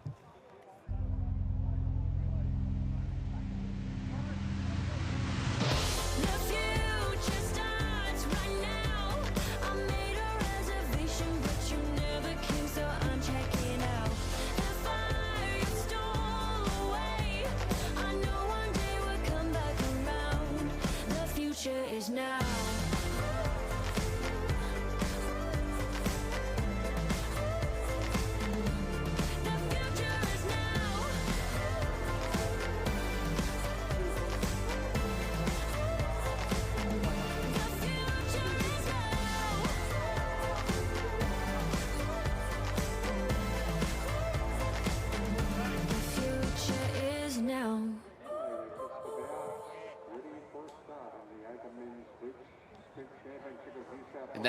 And that's it. We are part of the story down here. Lake Macquarie sprint finals are now on, back down to the track. Very interesting to watch. The guys have had their practice warm-up run just to get through the heats, and it's on. Yeah, so now they've all got their colour-coded vests on for these finals, so to try and make it a bit easier to pick the winners. So like we were talking about before, they're going to be filming the finish with the iPads. The boys are in their blocks. Wanda, Allura, Newport, and then Cronulla on the outside there, but it's going to be the Newport Cup on the inside, but we're going to be interested to see Wanda on the low side. The guys did dominate at the start through, and it looks like it's going to be the white vest there of Allura taking out the maximum points there and gold medal here. Solid start there from Wanda. Man, that's the traction man. He's the guy that set up his lane. But again, it's just elite speed. That top speed is what it needs to be. So Allura, gold medal, not as quick out of the blocks, but just that explosiveness and be able to get into that rhythm, punching through. Well, he got out of that start phase and got up into his full stride. He looked brilliant at full pace. So, yeah, gold medal. So fast. Interested to see. So, Allura, gold medal there. Wanda there. It would have been close for second. Tight for third. We'll get those results back to you when they come through, but nothing better than, I guess, watching medals being handed out on a team's day. First, early in the morning, we've seen some action in the water. We're back down on the beach. Down to the judges, seeing what's happening down there. Allura knows they've got it won. Yeah, he's pretty confident with that. The other boys will be a little bit unsure. So we'll wait and see what the judges are obviously just going through the footage on the iPad, working out exactly who finished in what position. iPad being reviewed. Yeah, that's judges right. in the lane. And look at that. Some of the colours of the New South Wales state titles brought to you by your local club. Yeah, well, still just waiting for the results there. Just with this weather, you can see there was a lot of umbrellas out earlier, keeping the rain off. Umbrellas are still out now, keeping that sun off. Yeah. It's got a bit of a bite to it down there. Yeah, interesting. So there can be a bit of deliberation down there, waiting for the final to see what is going on. Well, it is for a medal. They want to make sure they get it right. And, yeah, make sure that the right people get home with their bit of bling. And with these sprint races, 90 metres, execution, it's got to be perfect. No room for error. Well, yeah, 90 metres, it happens very quickly. I'd like to see what times they're actually pulling over that 90, see if we can get someone down there with a stopwatch. It'd be interesting to see what difference it is from track to the sand. Yeah, it's so fast. And a lot of dedication, and it's, making sure that the muscles are mobile, loose. You can't, and it's one of these sports you can't really have too many nagging injuries. If you're a board paddler or a swimmer, possibly to have a bit of a shoulder thing going on, because that's what's always there. But when it comes to this pure explosiveness of just power for 90 metres, you've got to be on your game. So Allura there, congratulations. There it is. Dominant gold there in the white chesty bonds. Wanda, no surprises there in second. Third place. Third and fourth to Newport. Allura again for fifth. And then that last minor placing is handed out to, very difficult to see, let's call that Wanda. But so fast, great to see. Again, lots of shout outs coming through. James Johnson from Terrigal, good to see you online. All right, and we're down with Fletch with the winner, Michael Hunter. Yeah, g'day guys. I'm down here with Michael Hanna. Congratulations, Open Beach Sprint champion for 2020. Michael was just telling me he's won this race now 3 times in a row, and it's actually his first year of Open. So tell us how it feels to be, finally in your age group winning the Open Sprint. Yeah, definitely. It feels amazing. It's just great to always come out here and race against top class boys, and then to come away with the win. It's awesome. So I'll try and let you get your breath back, but tell us about your preparation. How's your preparation been leading into the state titles and Aussies in a few months? Yeah, I think it's a lot of training on the track. I guess it's just staying uninjured, so I could keep training and keep getting faster and faster, and then to go from there and then come into race almost at like PB shape. It definitely helps, and yeah, then to get a win at the state, it's awesome. Beautiful, there it is, guys. 3-time New South Wales Open Beach Sprint champion, Michael Hanna. Congratulations. Thank you. Cheers, guys. Unbelievable, Michael Hanna. He was like a storm on there, wasn't it, building? And as you can see in the distance there, guys, a little bit yuck out there at the moment. Cloudy, chance of showers. We've had the showers. The south to southeast winds, 20 to 30 Ks, 25 degrees today. In the sun, it's probably not going to feel 25. I'm feeling it's going to be about the 27 to 28. Yeah, well, that wind coming out off the ocean there, it's cool. The water is cool, and it's keeping the beach cool too. But hey, Michael Hanna there, it just goes to show the energy he just expelled in that race. I mean, he'd been finished for a while there, still no breath. It's hard work on that sand. And only the 3rd time he's won it. In the Yeah. first time he was supposed to do the event. He's a weapon, so keep an eye out for him up at Aussies in a couple of weeks. Michael Hanna. Michael Hanna. So fast. But yeah. And it is one of those sports, it's, unlike your swimming, your board paddling, a lot of his track work would be measurable. So he would know his times. He'd know how to be tracking and things like that. Same with on the track there as well. Sand consistency doesn't change too much, so your time's thereabouts. So you find that with these athletes, for their tracking, it is a lot easier for them to manage to see how they actually are, how they are feeling. So interesting to see. But Michael Hanna. Yeah, I know. He had, just like the swimmers, he had no breath to even speak. But well done there. He's got himself a gold medal. Yeah, and not the biggest of lads. No, that's right. But you could see he had some good, strong legs and arms too. I mean, he was the full package, and he's got a good technique too. And I guess that is one of those ones where technique is of the utmost importance when we're on the track, because any inefficiencies of the energy you're expelling is basically wasted. Yeah, that's right. I mean, it's over in a couple of seconds. So the boys have got to be on point. That they do. So Michael Hanna, so we've been on the beach track. We're looking down now at the under-17 boys. So this more than likely would also be with the ski behind the under-17 Taplin relay semi-final. So we're in there. Terrigal lined up, DY next to them, Wanda. And it looks like we've got the Mona Vale cap there as well. Another Terrigal, Wanda. Guys are out there, North Bondi, Newport, Manly again, North Cronulla, under-17s. Taplin making their way out now. So the boys are into it. Still not much in the way of waves for them to contend with here as they make it to the first can. So we've got a bit of a front runner. A couple of boys jumping in on the wash there. Just smart thing to do. Save a bit of energy as they bust through their first wave. They've got a hit there. So who have we got out in front? Can't quite pick that cap there. Looks like the cap of Terrigal out there. That would be one of the green twins out there. Prone paddler, great board paddler. Part of the Interbranch series last year down at Bulli. But yeah, it's going to be interesting to see. So 17s, they're going to have the ski in this event. First year these guys are actually on the big craft. Conditions now just a little bit more benign. So we had a bit of a wave on this morning. There was a bit more of a bump out the back. You just see it's got that tiny little bit more glassy. So there's going to be some fast conditions out there, but a lot of work for these kids. Yeah, there is. They're not getting much of a hand from the waves coming in, so they've got to make sure they're paddling all the way. Pretty relaxed out there at the moment. Semi-final, they're just looking at ticking the boxes, not really looking at stretching it out, really exerting themselves. It's a long day. These boys can be doing upwards of 15, maybe even 20 races, depending on how many finals that they're going to make their way into. So it's a huge day. And then what are they got to do? Back up again tomorrow? Yeah, that's right. Bring it on tomorrow. Finals. So the lead there, we've got Get over it.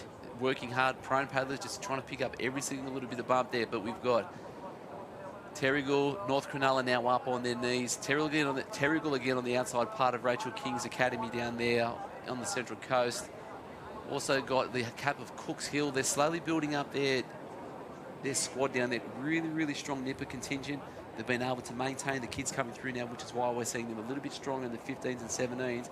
And it all does, stem from the depth and the nippers building the club up. So fantastic to see. Terrigal 1, 2, and 3 at the moment, along with North Cronulla just taking them out for the lead. So the guys be working hard, trying to making sure they're tagging the right people. And they're tagging on. So that's the two Green brothers there, about to tag on for each of the teammates. And North Cronulla there as well. And as you can see, as they were rounding that last flag, they were having a look at the field, making sure they know exactly where their competitor is, where their teammate is, so they can give them a clean tag and set them off on their ski leg. And tag needs to be on the competitor, not the craft. There you go. And just a little bit difficult to see a couple of the guys there, especially the waves coming in, that little awkward shore break we've been seeing all day, trying to find some space to get in between the massive amount of sheer volume of skis that are on the beach, making their way through there. Last little tag there for tagging point. There you go, the tag straight on the competitor, not the craft. And unlike a ski leg where the starter can actually pick the break and pick the wave so they get a nice jump onto their ski, with these events, when they get tagged, they've just got to go. So pretty technical there for the boys when they're doing the tag on their fellow competitor. Yeah, most definitely. So Terrigal's still out there. No surprise to see that North Bondi out there on the ski, working hard. Swansea Belmont now making their way through the pack there in fourth. They're just getting that nice little inside run as they get around to the apex. It's exactly where you want to be, making their way through. And now we're going to go down to Fletch with Ryan Green from Terrigal. Fletch. Yeah, thanks, guys. Down here with Ryan Green, first leg of the under-17s Taplin semi-final. First year under-17, so it's your first year of the Taplin here. What was the first experience like? Oh, it was very tough out there. All the boys gave a good shot, but like, man, it's tough. Yeah. The conditions looks little bit tricky on the ski there, but it looks like you made the most of what you had and got the boys off to a good lead. How are the boys looking out there now? Are they going to hold on, do you think? Oh yeah, definitely. Keaton, superb ski paddler, superstar. He should hold on and give it to Sam the way home. Beautiful, mate. Well, I'll let you go down and collect the skis. Good luck. Back up to you guys. Green in the flesh. Yeah, that was some great paddling there, but interesting to see holding it off at the moment, just pulling over the top there. 1 and 2 working their way through. And like I said earlier, Swansea Belmont just, taking inch by inch, minute by minute, just slowly pulling back the little lead there. So it's going to be 1, 2 on that front wave there.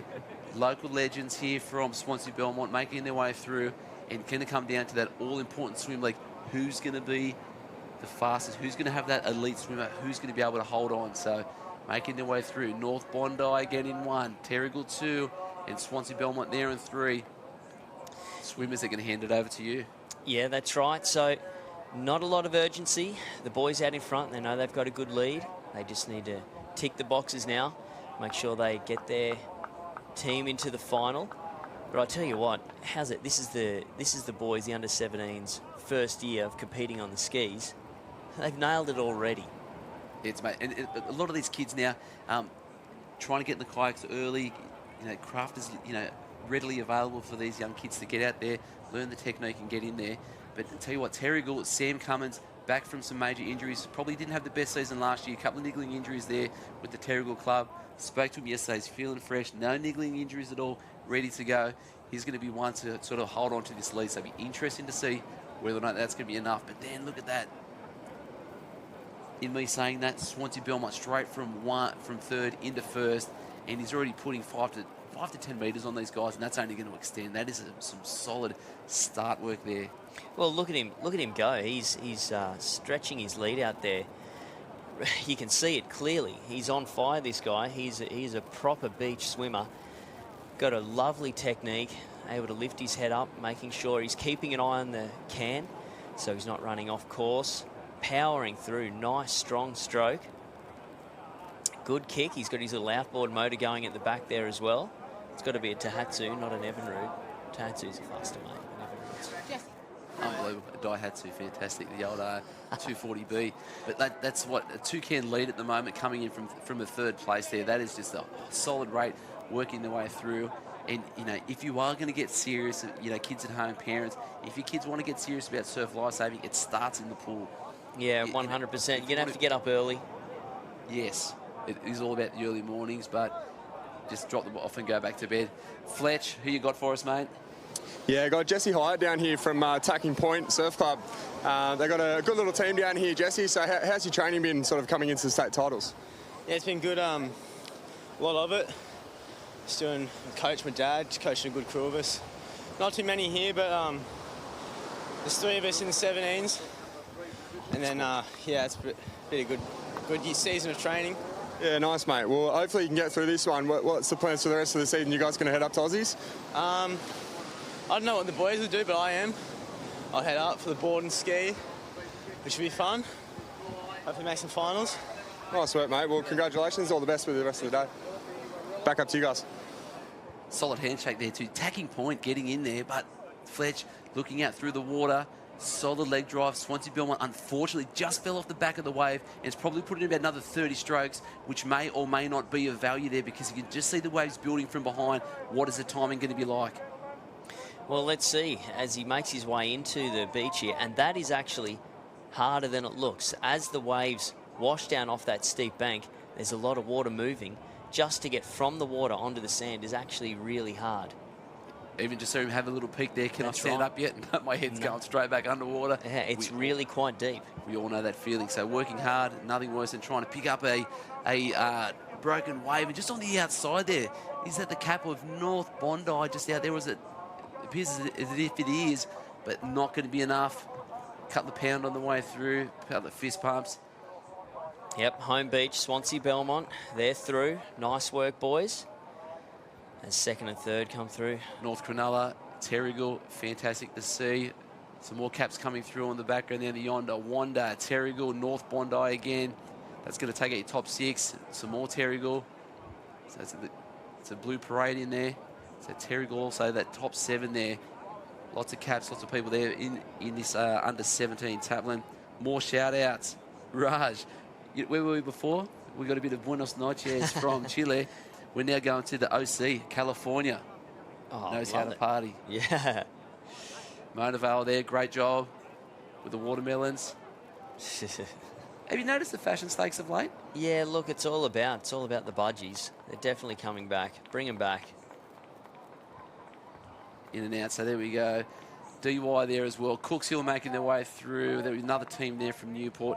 Fantastic to see. So under 17 Taplin semi-final. Nice and easy. Just get through. Just got to get through that top there, boys. Ready for that next slot out there. And again, action. See the far side. Boats are on the water. 2 water areas today. We're going to throw down to Hannah. Thanks, Harold. We are here with Daniel Chisholm from Swansea Belmont. Home beach advantage. Talk to us a little bit about that. Oh, yeah, it's good to always beat your home beach. You know the conditions, so it always helps in the back of your mind. You can tell where you got to be and how you got to come in. But yeah, it's definitely a good advantage. Now we're looking out here today. There's a little bit of a wave out there. Previously, even last week during the juniors, there hasn't been too much of a wave. Are we waves people down here? Oh yeah, it's always good to have a wave. We don't usually get a wave like this, so it's always tough. And it's always good to challenge it. And a wave does definitely help. Yeah, so yeah, it's good. Now talk to me a little bit about your history within this team. My team history is really good. I've just come up down from the level above, but it's really good. And I'm glad to work with this team, yeah. Thanks, Daniel. Thank you. Thank you, Hannah. Dan Chisholm with a swim from deep. That was unbelievable to watch. So good. Fantastic to see. Yeah, well, we were talking him up. A great swimmer. He stretched his lead out, just kept powering through. And Swansea Belmont into the next round for the Taplin. Looking across to the beach, more heats there. A couple of guys with the finals bibs ready to go there as well. We will be getting down there at some stage. We did see earlier the boats are out there. We are crossing to them later this afternoon for the boat relay. That will be from 3 p.m. this afternoon. But the action aplenty coming through here. Swansea Belmont 2020 Surf Life Saving Championships. Yeah, that's it. Brought to you by your local club. So, during the fires, the clubs provided 56 shelters and evacuation centres, giving over 24,000 displaced people a roof over their head and a place to sleep, serving over 42,000 free meals. They were taking in hundreds of cats and dogs. So your local club doing their part when we need them most. So that's great stuff there, and they're awesome supporters of Surf Life Saving. Yeah, the stuff that actually that really matters amongst the community. So it's fantastic that that Surf Life Saving New South Wales has been able to link up with such a community-minded organisation. So your local club again supporting this event for so many years. Yeah, been here a long while. And then also, if you are down around within the merchandise area, be sure to check out the local guys that are down here. The guys from Dolphin are down here, one of the major sponsors of the event here as well. So they've done an amazing job. And you've seen the Lake Macquarie Council. This place is a beautiful place to be. So it's really fantastic to see them. Envirobank, again, pushing through, spreading the word and about recycling, the importance of us looking after the environment. Yeah, that's right. And we all want to do our best for the environment. We love the ocean. This is what we're all about. So any bit of rubbish down on the beach, make sure you pick it up. 3 for the Sea. That's also a great initiative. That's it. So we're just going through a couple of the relay heats here. So the guys got the baton in their hand. It looks like we've got 2 clubs there from Cronulla working hard.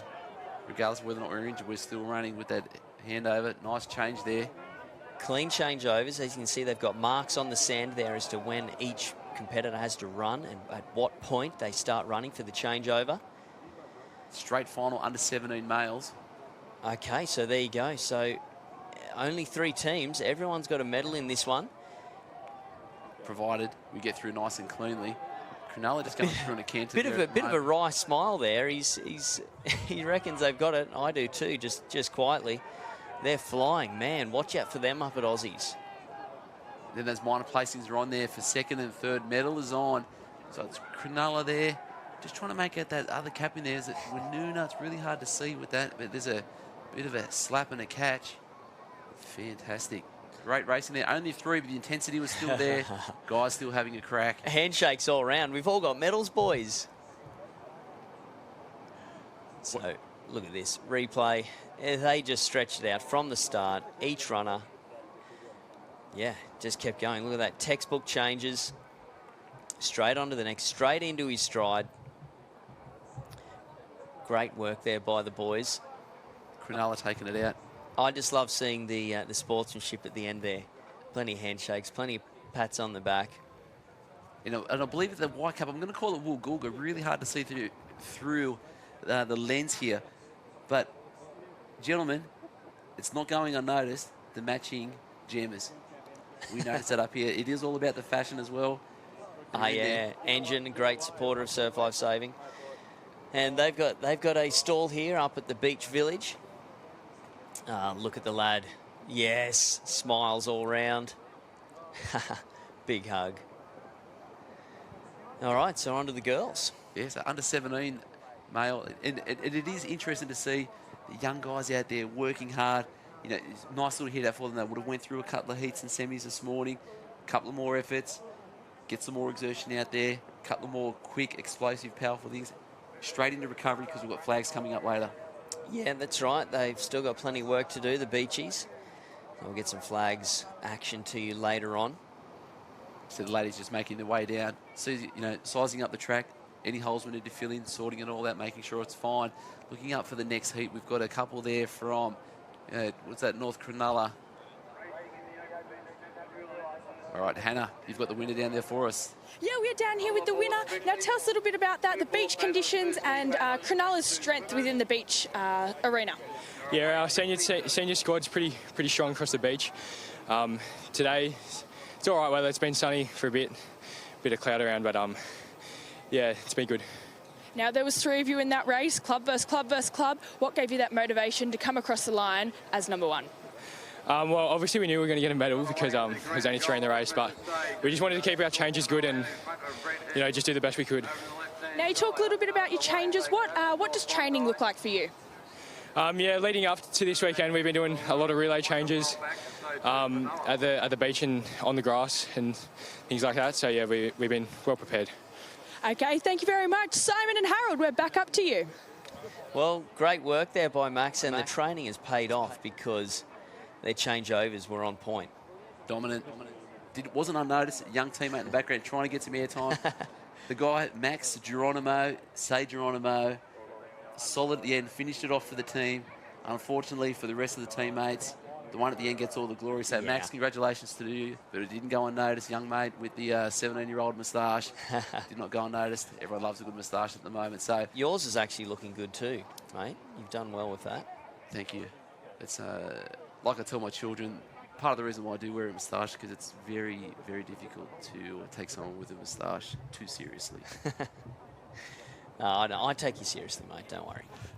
All right, so we've got a couple of teams from North Cronulla there. Alex Rampoldi there on screen, being one of the top beach athletes, probably even since I can remember when we had Slate down at Yamina back probably 5-6 years ago in the 12s, 13s, 14s. She was in there taking all the cookies back then. So we've got 2 teams from North Cronulla. And again, like we said, it is about the strength of your squad. So if we've got someone elite like Alex Rampoldi in there, we're training together. We're relaying together. We're doing it all together. So when it comes to state, we're going to have some depth and see how we go. Allura there, got the nice team as well. And then again, the cap of Cronulla. Well, they're very strong. They're strong everywhere. But let's see what they've got. The boys just took it out. Let's see if the girls can do the same. So pretty relaxed there. I think the girls are, you know, well, it's 3 of them are going to come away with the medal here. It's going to be one that doesn't get any bling, so... But it still points to the club, though. It all still goes to the club championship at the end. These points are of the utmost importance. So there's other clubs probably on the beach or on the sand that probably could have just scrounged together 4 athletes, get some extra points for the club. But again, tight schedule, Yeah. That's where it's going to be. That's right. You can't do everything. At state, there's a lot going on. You know, probably there'll be a lot of girls in the water right now. They just can't be in two places at once. So sometimes you have to pick whether you're going to be on the beach or you're going to be in the water. That's it. Leah Starr's saying go North Cronulla. She's ready for them to go. We just saw Chris Jones, area referee, ready to go. Clean start again. No surprise. Alex Rampoldi working hard. Relax up into the stroke now. You just see the high knees pushing through. Allura's giving it a crack there as well. But this is only change number one. What's going to happen here? Well, let's have a look. Got their marks on the sand there, indicating when they are to start their run to collect the baton. What's his team out on the end there? They're flying. So North Cronulla going well. North Cronulla flanking the inside and outside of this there. Nothing too aggressive on the changeovers there. The girls know they've just got to get it nice and clean. No point in being silly. Just 4 clean changeovers, 3 clean changeovers, and then we're going to be thereabouts. North Cronulla in the lead. Allura coming last. Who's got the speed at the end to finish it off? So just making sure of that changeover then. Nothing real fast. They're in control of the race. North Cronulla have got this one sorted. Cronulla's giving it a crack, though, for that silver medal. They're pushing hard. Allura knows going to be able to hear it coming, but there we have it. First place, North Cronulla. Allura in second. Cronulla in third. Yeah, valuable points there for North Cronulla. First and fourth. And just explosiveness off the start. Well, yeah, I mean, there's 3 stages to your race. You've got your start, then moving into your full stride, and then your changeover. And they're all well drilled. So good work there by the girls. Good points for North Cronulla too. That's it. So still, so patient at that start, because nothing worse. The fast twitch fibre muscles need to be ready to go, but not too early. Well, yeah, that'd be terrible, braking and letting your team down. I'm not sure what the policy is here, whether it's a one break. It's a one break, so. But nothing to worry about there for the girls. Good work. That anchor just bringing it home for North Cronulla. So good to watch. And again, Leah Starr loving this at home. Obviously the big North Cronulla fan. Glad that we could bring this to you at home, wherever you may be watching. And again, more points, 6 points again for North Cronulla. Yeah, so a couple more of the sprinters warming up there in the walkway. And we're going to throw down to Fletcher with the winners. Yeah, thanks, guys. Down here with Leah and Emily Rampoldi. Girls, you're the under-19 beach relay champions of 2020. How does that feel? Oh, it feels amazing. We've been working really hard this year, so it's really good to get a win. Yeah. Yeah, very nice. So you've got your other sister, Alex, down the other end, and your fourth is... Lucy. Lucy. Okay, so we've got the triplets who are from the North Cronulla club here that are the 2020 champions for the beach relay. How does it feel to be, triplets in a team winning with your sisters? Well, it's not very often you get triplets in a relay, so it's pretty cool to share it together, yeah. Very nice. So you guys, in North Cronulla, you guys are a really strong club in general, but obviously your beach team is becoming pretty strong. So talk us about your preparation coming into state and obviously Aussies in a couple of weeks. Well, it's good having all of us together training. We always want to beat each other, so it's really competitive at training, so we're always pushing each other. So it's really good leading up to Aussies. Yeah. Very nice. All right, girls, well, I'll let you get your breath back and prepare for your next race. Congratulations. Thank you. Back up to you guys. How is that not a story? Triplets. Triplets in a sprint. Oh, that is amazing. I thought we saw the name everywhere, but you're literally seeing the name everywhere because they are everywhere. Yeah, and look, that's surf life saving, isn't it? There's so many great stories. There's another one right there, the triplets from North Cronulla. And you just see the two girls at the end, they were so close to finishing each other's sandwiches. All right, sorry, we're not quite in tune. Not as much, but yeah, fantastic to see. So 3 ladies, that's we might try and get some more information on that later on, but no doubt we will see them on the beach track. But the triplets are out there doing it for North Cronulla. Fantastic effort. So again, beach action, surf action, it's all happening. We will be going down to the ladies' water arena at some stage this morning. Their program hasn't aligned with the men's program, so there's a few people at home asking questions. When are we going down there? No, when it's ready to go, and when we've got the events to bring you, we'll get it on down there for you. Here at the 2020 New South Wales State Champs. Brought to you by your local club. everyone's local club. So great again. Some more relays will be moving our way into, should be the 19s, ready to go shortly. Lots of manicuring, a bit of groundskeeper work, getting the track ready. Preferably to get those little lumps out of there so we don't see any Zach Morris snipers. Yeah, well, earlier. That's right. And he got a replay on that one too. So Zachy, the big trip replay. I'm sure he'll be pleased with that one. That will be on Instagram at some stage. And speaking of which, make sure, guys, if you are watching, follow us across all forums on the social media platform. You can get us on Facebook, Twitter, and Instagram at #StateChamps. Say hi to us in the comment section. Let us know where you are. Let us know what you're watching from. Let us know what you're enjoying. But to tell you what, I'm really enjoying watching these sprint ladies go through at the moment. Such like just pure strength and speed. Yeah, sure. Look, I mean, at this level, the girls would all be training a lot for this. I'm sure we've got some little A's on the sand here today. So they'll get their technique. Everyone's doing the block start, trying to take full advantage of every little piece of the race that they can. A great day down here at Blacksmiths Beach. Did you know that Wolverine was filmed here? A scene for Wolverine, Hugh Jackman's Wolverine, was filmed here at Blacksmiths Beach. Really? Yep, certainly was. So it's a signed photograph of Hugh Jackman in here with his claws out. Pretty cool. Bit of trivia there.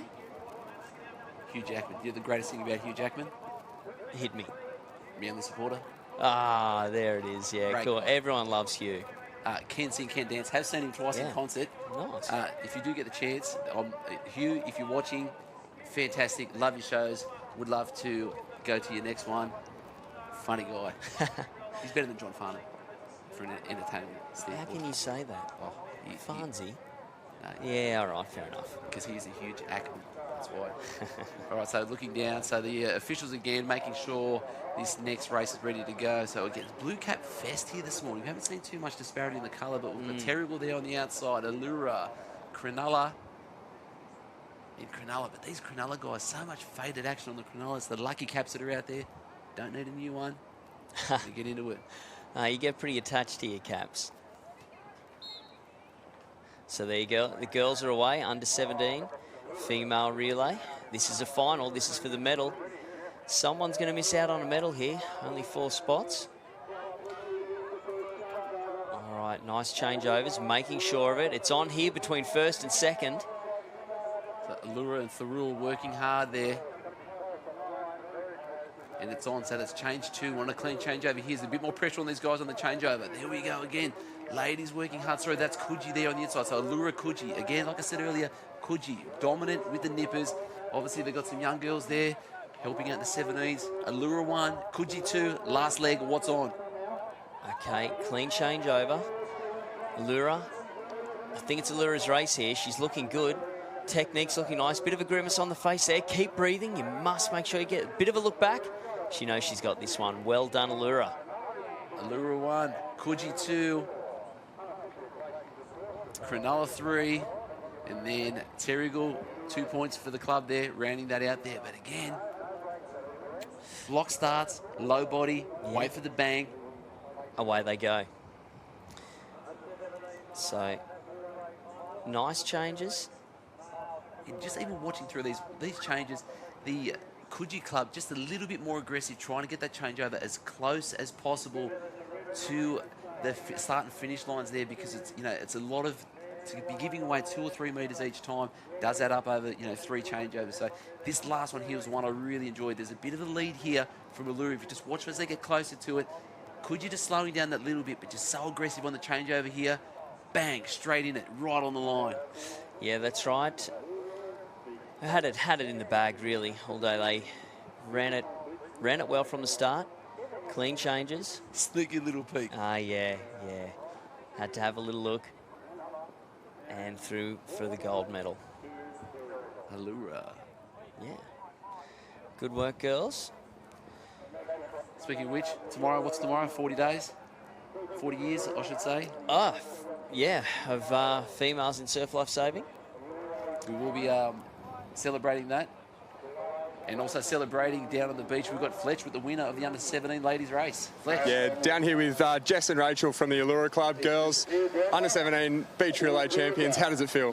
Pretty good, yeah. Pretty happy. Yeah, so good to just come down here and get the win. Yeah, very nice, very nice. I saw you had a cheeky look at the finish there to see if anyone was coming. You felt pretty comfortable? Yeah, felt pretty comfortable. It was pretty fun. Nice work. So, you guys have had a pretty awesome carnival so far. Just had Michael Hanna getting his third Open sprint champion. So, how's the preparation coming for your whole team coming, into state and Aussies? We had a few really good training sessions leading up. Yeah, we've had a few good sessions. Just getting ready to the best that we can. With all our training, sometimes it's a bit hard to get together, but we get together when we can, and it's a good session when we do. Yeah. Nice work, girls. All right, congratulations. Thank you. Enjoy the rest of your carnival. Thank you. Thanks, guys. Back up to you guys. Well done, Allura. They've got themselves a state gold medal. Winners are grinners. Everyone loves a bit of bling. And enjoying it. Yeah, that's right. Having, so much fun out there, hanging out with their mates, training hard through the week. There will be a lot of cold mornings and afternoons, no doubt, with these sprinters. Rain, hail or shine, we're still out there. At least when you're in the water, you're wet anyway. But if you're running and it's wet, not much fun. No, it's not, but hey, it all paid off for the girls. So yeah, look, at Swansea Belmont, guys do a great job here. Make sure you get down to the beach village. Plenty good gear. Great food too. Got the Turkish gozleme. I'll buy you one of those later on. Thank you, that's a promise. Just for you guys watching at home, we did actually have a change with the program and also the layout of the beach. So we have had some comments around the female water events. Unfortunately, due to the size of the swell conditions, the whole beach has actually shifted one area to the right. So our coverage that has been set up for a couple of days can't actually reach the females water area. So we do apologise for those technical difficulties, but we do promise you we will be bringing you all the women's races tomorrow. Finals day Sunday. But it's great, I guess, in hindsight and also from the other standpoint, we are able to bring you a lot of beach events today, which we usually don't do in the past. So for you beaches out there, we appreciate everything you do, and we're going down to the under-17 beach relay. And surprise, surprise again, some similar caps there. Coogie's out there. Wanda. Terrigal's back in there. North Cronulla. North Cronulla, yep, they are strong. So looks like these boys, hey, look, they may not do a great deal of sprinting here. There's not so many block starts going. Let's see how they shape up. It is the relay, so it's a long race in the starters' hands. Oh, geez, that looked close, didn't it? It did. Anyway, they've let them go. And just on the north side there, Cronulla. So they've been dominant so far this morning, working hard, making their way through. Terrigal with a great little change over there. And 1, 2, 3. It's been... Well, there you go. It's as easy as that. The other boys, they were looking good out in front. I thought they'd slowed down for the changeover. They're going to be clean, but yeah, probably need a little bit more training there. We're going to get back and have a look at that a little bit later on the replay, no doubt. So 1 and 2 have just had the double drop, but at the front there, working hard, breathing on the outside. But Cronulla's come from nowhere. They've dropped the baton, hands are gone in the air. So it looks like it's going to be a 1-2 changeover there for the last one. Look at that pure speed in the middle. That is working hard. Cronulla there on the outside. It looks like it's going to be Cronulla. And again, some outstanding speed there. Yeah, They've won well that done. by 6 or 7 metres with a drop baton. There's Big Maxi again. Brought it home for the boys. Well done. Is that going to be geez, that was close. But is it going to be a clean changeover? We'll wait to see. Let's have a look what happened here with the boys. I thought they'd slowed down, making sure of their changeover. You watch this here, backing off the pace just a bit. What's gone wrong? Everything. And you can see they've both been dropped behind the line. The camera's going to follow the race though, but they need to get both feet behind. Didn't look like the Cronulla lad actually yet got both feet behind the line. That will be with the judges there, but fantastic racing there. So that was a solid lead out there. I believe it is the cap. It's really tough to see with the lighting there, but I'm either going to call that Port Macquarie, possibly even Woolgoolga there, but great racing. Had a peek over his shoulder. Cronulla's still working hard. Have a look at this here, where North Cronulla came from. What a great change they had. And then he just streams away, power down, maximum effort, comes through with the win. Super change and super last leg there from North Cronulla. Cronulla. That's just Cronulla. I keep getting them mixed up. Okay. But gold with the asterisks. Yeah, big time. I'm going to throw it up there to see what is going to happen. Lots of deliberation. Judges walk around, nothing worse when you're down there. Oh, yeah, well, look at this. The extended congregation. Yeah. Well, there was a bit going on in that race, so they'll have to talk to both ends to make sure they get all their results right. So you're saying that was Cronulla? The Cronulla. North Cronulla's got the gold and the blue. Thank you. I think, yeah, definitely keep an eye on those boys up at Aussies. And that second cap, sorry guys, I'm really struggling to figure out which one that is. I'm either calling it Woolgoolga or Port Macquarie. Depending on the angle camera, it could even be Tamarama or Woonona. So if anyone at home knows any of them, if that's your children out there and we're not paying the respect they deserve, give us a shout out. We'd like to know. But again, the matching jammers, it's all about the style stakes. Awesome work. Oh, we're probably going to have to throw down to the beach shortly to see what it was. Looks like Cronulla is walking to the table. There's no heads down. I can see Fletch in the distance here with his arms. Fletch is there with the guns out. What's the dealio, mate? I want to get it. No, this is more important. Hey guys, down here with Ace and Max, the winners of the Under-17 Male Beach Relay. Boys, despite the drop baton, you managed to crawl your way back and get the win. How did it feel? Oh yeah, it felt good. You know, we had a pretty strong team here today, so yeah, it was good. And Ace, you've got yourself a bit of an injury down there. We got first aid waiting on the sideline for us. So, you know, how'd you feel? Despite the drop baton, you crawled your way back and got the boys back into a pretty good spot. You know, how'd you feel after that? Oh, it was good. Just tried to get as much ground as I could. That's all. So you boys, you know, you've been obviously training pretty hard. How's the team looking for Aussies? Preparation's been good, but yeah, we'll see what happens leading up to Aussies. We've got a few injuries as well, so yeah, obviously with you. All right, boys. Well, all the best. Ace, we'll let you get back up to first aid, mate. Thanks, guys. Thank you, Fletch. The old lifted toenail. I've always said to my mum, there's a reason why I bite my fingernails and pick my toes, so that doesn't happen. Straight to first aid. That's going to be a bit of a painful one. Hopefully not going to affect the running. Aussies coming up in about 5 to 6 weeks, but again, Cronulla, it was so tight on that changeover, but fantastic to see that the guys got the all clear from the judges and they're all okay. Again, Max Geronimo, probably my favourite name of the day so far. Big time. What a name to live up to. And we're going to throw back down to Fletch. Yeah, g'day guys. So down here with the Woolgoolga Club, boys, so close to getting the win there. You know, I think you guys were the most consistent across the race today. So, you know, how'd you feel coming into today? Yeah, we felt pretty good. Like, it was obviously, you know, tough competition and everything, but, you know, we just wanted to give it our best, and obviously it paid off, yeah. Yeah, very nice. So obviously it's a fair drive down for you guys. So, you know, a fair bit of preparation gone in today. You know, how's the training been over the last couple of weeks? Well, actually, we haven't been doing much training as a team. We just haven't had time. Been lots of doing individual training. But the band changes weren't too good today, so that's what let us down in the end. But, yeah. Always improvement. Yeah, I mean, you know, coming up to Aussies, I'm sure you'll have lots of time to train together and get those baton changes, you know, dialed. So, you know, how's the preparation coming into Aussies? Oh, preparation, it's going to be hard and all together this time. So no more individual training. We'll have to come together certain days of the week, just train baton changes, make sure you stick on the right side of the lane whenever. And, yeah, it's going to be good. Nice work, boys. Well, congratulations. All the best. Awesome. Thanks, Fletch. If you find out, can you find out what's the go with their jammers? What's going on there? Yeah, pretty funky trunks, I'd call them. It didn't go unnoticed. We'll have a quick look at these things. What do you call these, boys? So last year we had watermelon swimmers, and Fashion Fish really liked us as a group, so they made us pineapple swimmers this year. So yeah, Fashion Fish makes our swimmers. It's good quality, nice, looks good. There you go, Fashion Fish. Very nice. Got the Hawaiian style jammers. That is so good. Awesome work, boys. Looking good. Looking good, boys. Enjoy. Take care. Oh, look, straight onto Instagram right there. The boys from Woolgoolga. And, you know, that's a long drive, Woolgoolga. That's nothing compared to Coodgin. We've got a long drive. But could you pull off those pineapple? No way, jammers? man. No way. Look, I've been banned. My kids have banned me from wearing anything like that. Can't even wear Speedos. I don't like your family.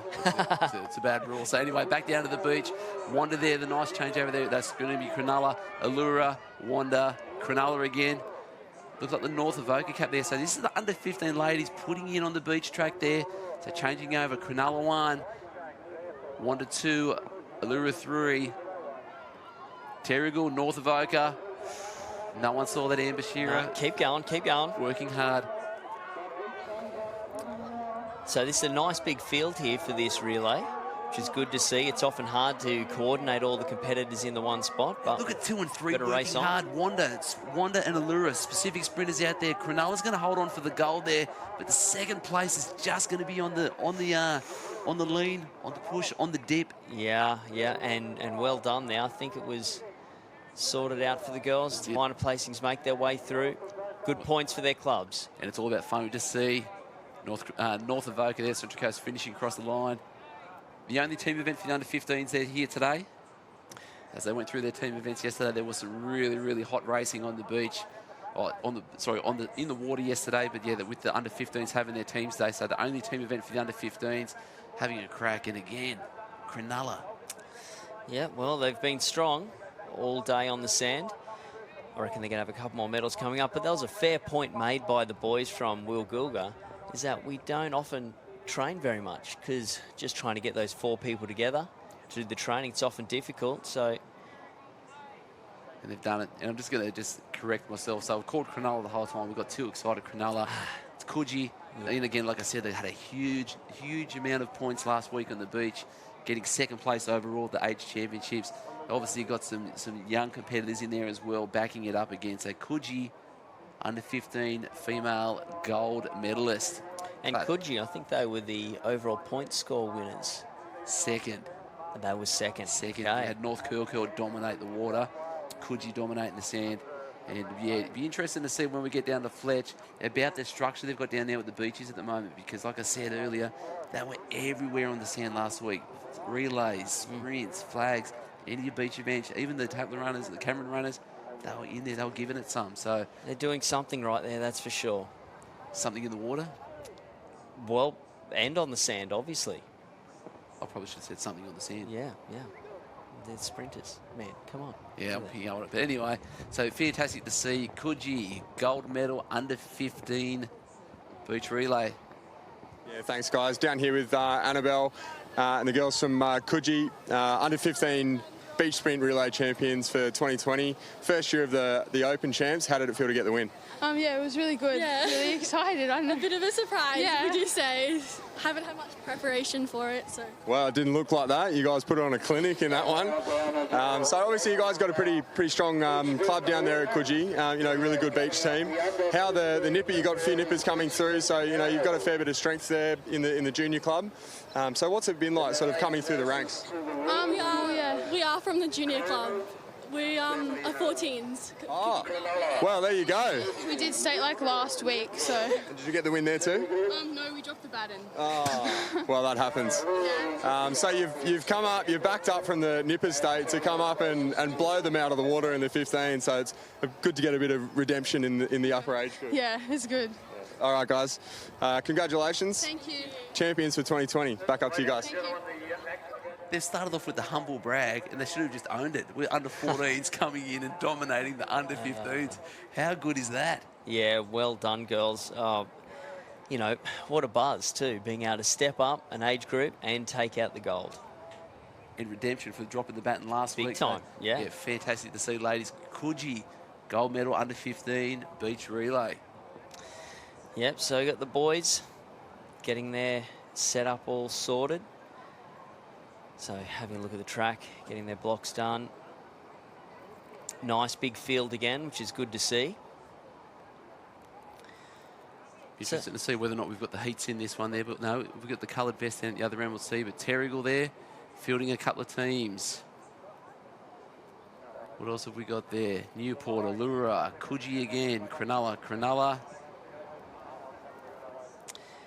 That cap is one that, gets us every time. Could be a Sawtell, could be a Newcastle. No, we're going to go Corrimal. And I like it here, so it gets us every time. Oh, well, It gets me every time. You're pretty rock solid with the caps. I do try hard, but it is very, very difficult sometimes, and there's nothing worse when you sound like an idiot when you say the wrong thing, when you say the wrong cap. That guy doesn't know what he's talking about. But that's right. We try and do our best. Hey, is there any matching gear?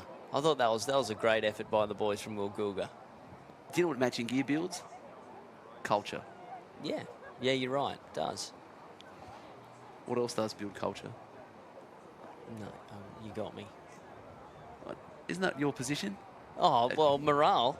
Morale and culture, same thing. Morale, culture, same thing. Yeah, I'm the morale officer up at Coogin. That's my official title. Does food build culture? Oh, well, hey, look. Every Saturday when the boys are doing their training, the girls, they go and have breakfast together after training. It's I mean, we've all got to do it. It's great hanging out. And just throwing it home as well, there's probably nothing better than a solid breakfast at your surf club cafe post the session of it on Saturday morning. Oh, that's living the dream right there, isn't it? I've got to go to down at Umina Beach, which is my bacon and egg roll from John at the cafe. It's double bacon, double egg with mushroom and and aioli. Fantastic. Okay. Enough about my guts. Back to the beach. Terrigal, 1, and then it looks like we said Corrimal, that is. Change over there in 1 and 2.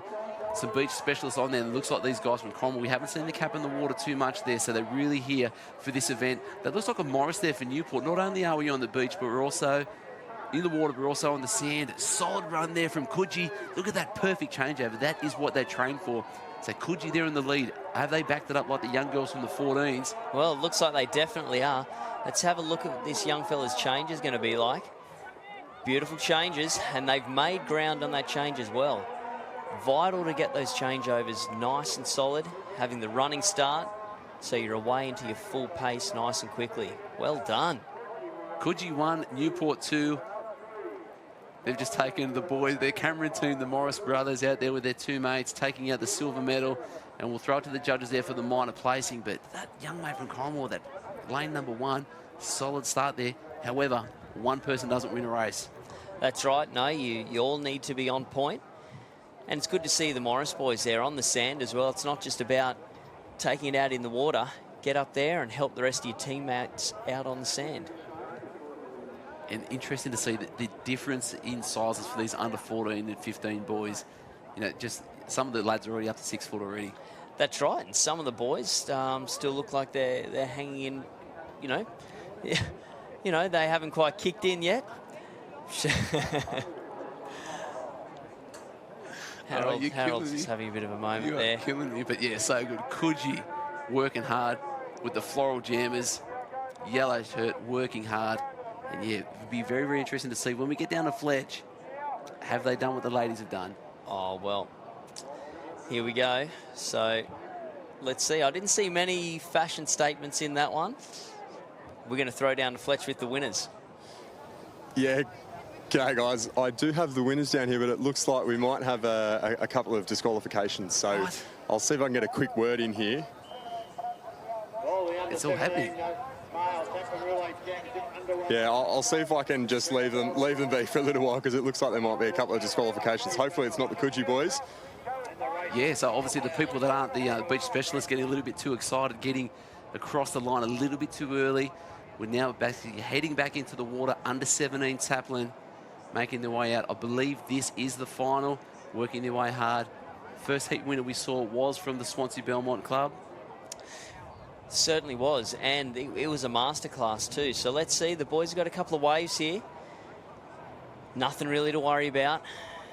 Pretty well, it's a tight pack. Looks pretty mean there in the middle of the pack there. No one's really giving you much space. If there's no space, no hands in the water, you're not going anywhere. And just see, that wind was supposed to turn around today. It is just on 10:47 now. Just see, it's gone from that little bit glassy at the back now. You just see when the waves are popping up, that southerlies come through. You can just see the top of the water moving across. Going to make difficult conditions. Flags are now flopping around.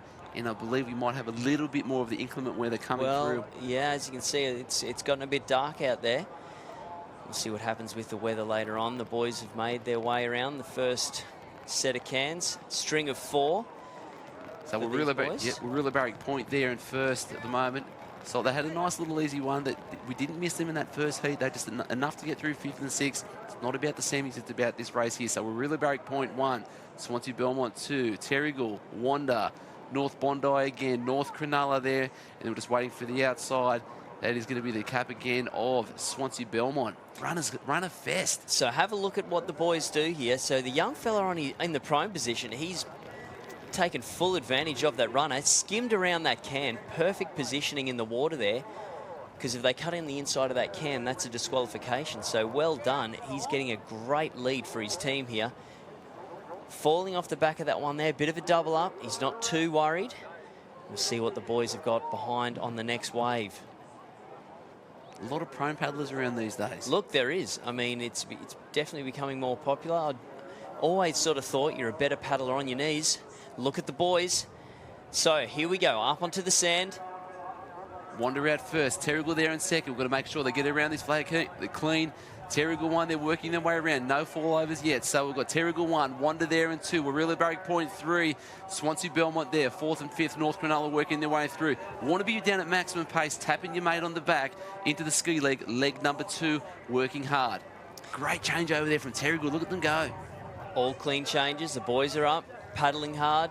Who's out in front there, Howard? I sort of missed that cap. Terrigal out there in front. A couple of guys are just going to get clipped through, but Terrigal's now clean water, green water, ready to go. The pack for 2nd through 6th, clipped a couple of times, going to have some work to do, making their way through. But I did remember from the last one, Swansea Belmont, really good ski paddle, but it did come down to that swim, which was ridiculous. And he was strong in the swim too, so Swansea Belmont, my money's on them. Let's see what the boys have got as they make their way out to the cans. So you've got the string of 9, which is for the swimmers. The string of 4 was for the board paddlers, which the boys just went around. Now the fellas are making their way out to sea. Terrigal still holding on there. Warilla Barrack Point just falling off at the back there. North Bondi with looking for 7th, 8th, 9th there. North Bondi, Swansea Belmont again. Terrigal, Newport making their way back through there, just a little bit further back. Another Terrigal team, Wanda, and then it looks like the cap of just out of shot there, just rounding out the numbers there. But at the moment, Terrigal still holding on. However, Swansea Belmont leading the pack, ready to have a crack, ready to get there. So all around the cans cleanly.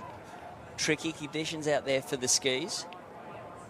Duck now in place, ready to go. We'll be able to bring you some footage coming across. But again, this is where it's going to be hurting. There's be Keaton Pollington there from the Terrigal club there, also out of the Avoca Kayak Club. Does a lot of flat water work, but also in there.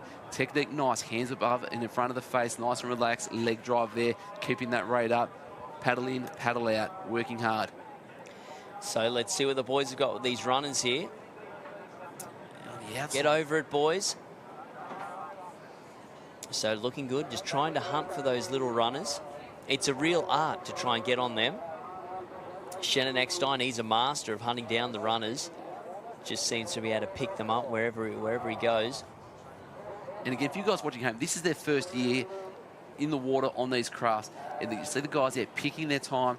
No need for any sort of late takeoffs there, because what the most important part of this race now is making sure that we're actually getting into shore on the ski.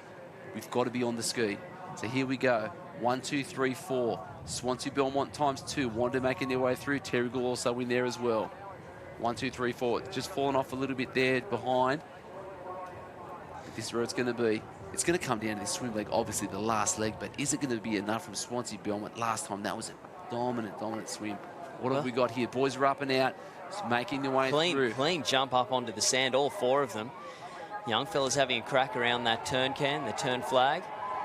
So let's have a look. Are they looking up? Yep, so here we go. Having a look to see where their competitors are to get a clean tag. The swimmers are away. Launching Superman. Love it, boys. Go, go. Couple of different lines there. Terrigal's just gone a little bit further right there. Coach has probably seen something there. We've seen the waves double up in that area. Is the water moving out just that little bit faster through there? But the local knowledge there of Swansea Belmont have just gone straight up. But as you can see with that shot there, just with that wider angle, Sam Cummins from Terrigal obviously got the word there from Coach Rachel King. We need to head a little bit further right, try and use the surf to our own advantage.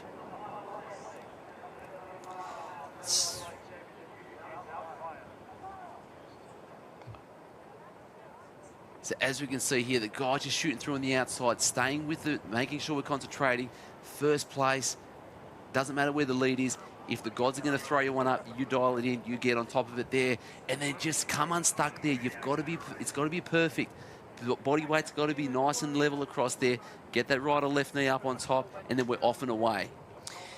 And then once you make that mistake, you've got the rest of the boards to contend with as well. I mean, it's not up to the handlers to get the boards out of the way. The competitors have to make sure they get a clean run up onto the beach.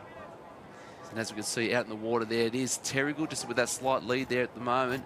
But then again, as we can see, just a bit of action going to be there. It's going to be a bit of rough and tumble through there. But Sam Cummins there from Terrigal holding on. He'll be giving this full crack there. Wanda trying to stay on that right side of his hip.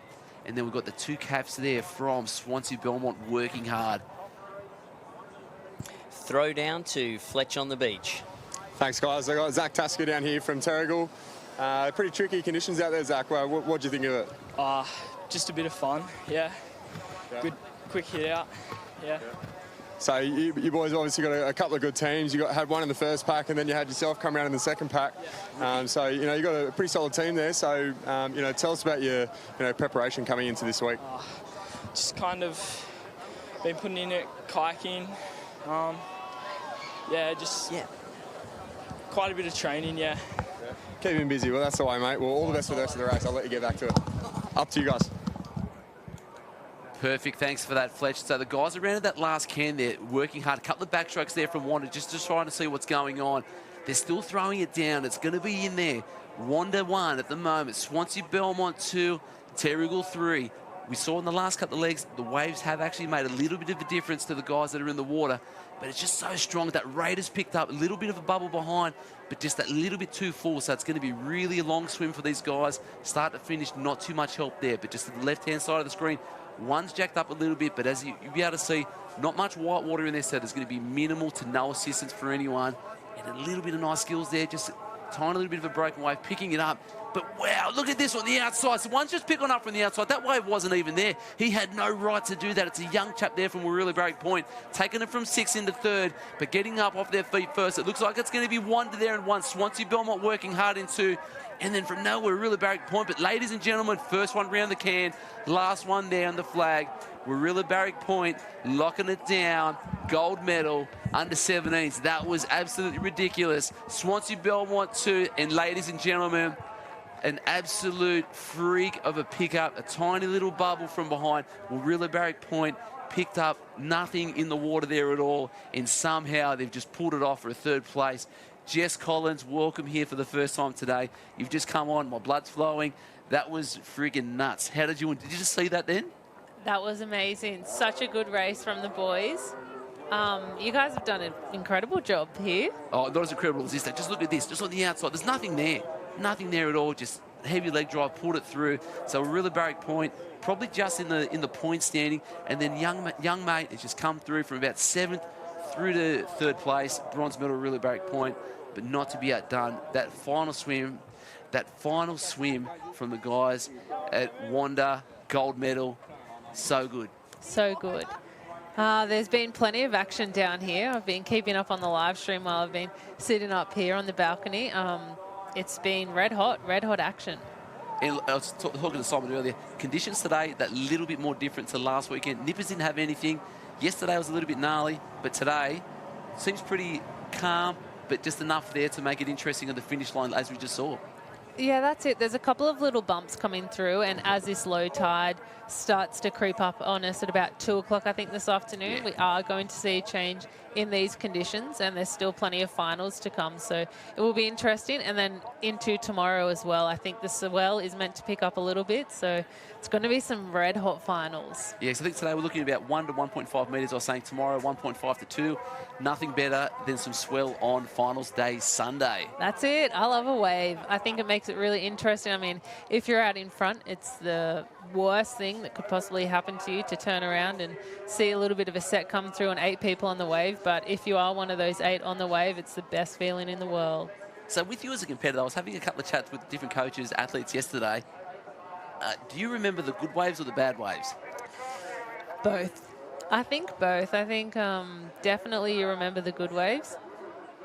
This looks like we're actually onto the Open Women's Beach Relay final at the moment. Correct. So we're out there now. North Cronulla Cronulla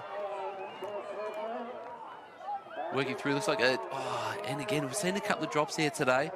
Curl working hard there as well. On the outside, we've also got Coogee. But what is it going to be? That looks like it's going to be North Curl changing over there. North Curl, Cronulla. North Curl gave away about 1.5 metres to 2 metres there on that changeover, which is where they've just lost that lead. Girl from Cronulla working hard there. North Curl trying to match up. Here's our fourth leg. Here we go. North Curl and Cronulla. It's 1 and 2 here. We're watching the final of this. It's Cronulla. Cronulla in the yellow. She's taking the lead. North Curl slowly behind. Here comes North Cronulla trying to make a bit of a gap there. So it looks like Cronulla in 1, North Cronulla in 2, and North Curl in 3rd in our Open Women's Beach Relay Final. Cronulla have been outstanding today. It's been just nothing short of, I guess, the result of all the application hard work they've put in throughout this season. A lot of the guys are saying a lot of track work, a lot of beach work, and obviously it's paid out in spades for them today as a club. Well, the technique is phenomenal. The girls powering through here, and as you see, the changeover, just superb. There's no mistakes, no drop battens whatsoever. That was a really quick changeover from the Cronulla girls. Our 3rd leg here, this is where they kind of made their gap on the North Curly team. As you can see back a little bit there, the North Cronulla team, they're nowhere on screen at the moment. So that 4th runner from North Cronulla has had a fantastic run leg. Still not even in the shot there, and just flying through the outside. So a pure sprinter over someone who's fast is going to get them every time. That may not make sense to you guys at home, but just from North Cronulla, that is elite pace. So fantastic. Run them into that 2nd place, but nothing taking away from Cronulla there. So good. Nothing beats a gold medal for these girls. So that was our Open Female Beach Relay Final. And you can see the boys again manicuring the sand, ready to go for the Open Male Final, which will be up shortly. But it would be interesting to hear when we head down to the beach from Fletch. Thoughts from the ladies. We again see the Rampoldi triplets are in there again, running hard. Silver medal, but the guys from Cronulla, it has been nothing short of spectacular watching these guys on the sand here today. Yeah, it's outstanding. There was a competitor a couple of years back, Bree Masters. She was from the Cronulla club. I think she took out a couple of New South Wales Open titles and plenty of the age. She's made the move, and now we'll just go down to Hannah with our winners. We're not on yet. We are on here with the winners of the Open Female Beach Relay. Cronulla, tell me a little bit about the rivalry between the Bay Beaches. It's really good. Like, we love to verse each other. They're such strong competitors. Just happy to take the win out. Now, say you're happy to take a win out. Obviously, there's a lot of training and preparation that goes into something like this. Tell me what your training looks a bit like. We do a lot of sessions together. We try and do as many as possible just to get everything clicking. So, yeah, happy that it's all worked out. It's all paid off. And what's on for the rest of the weekend, girls? Any more events we're competing in? Any finals in which we should look out for? We've got mixed relay and then flags, yeah. Yeah, same, flags. All right, well, congratulations, girls. You are now state champion. Thank you. Thank you. Yeah, congratulations to the girls from Cronulla, and there you go. Ones to watch for the mixed sprint relay and the flags to come later on.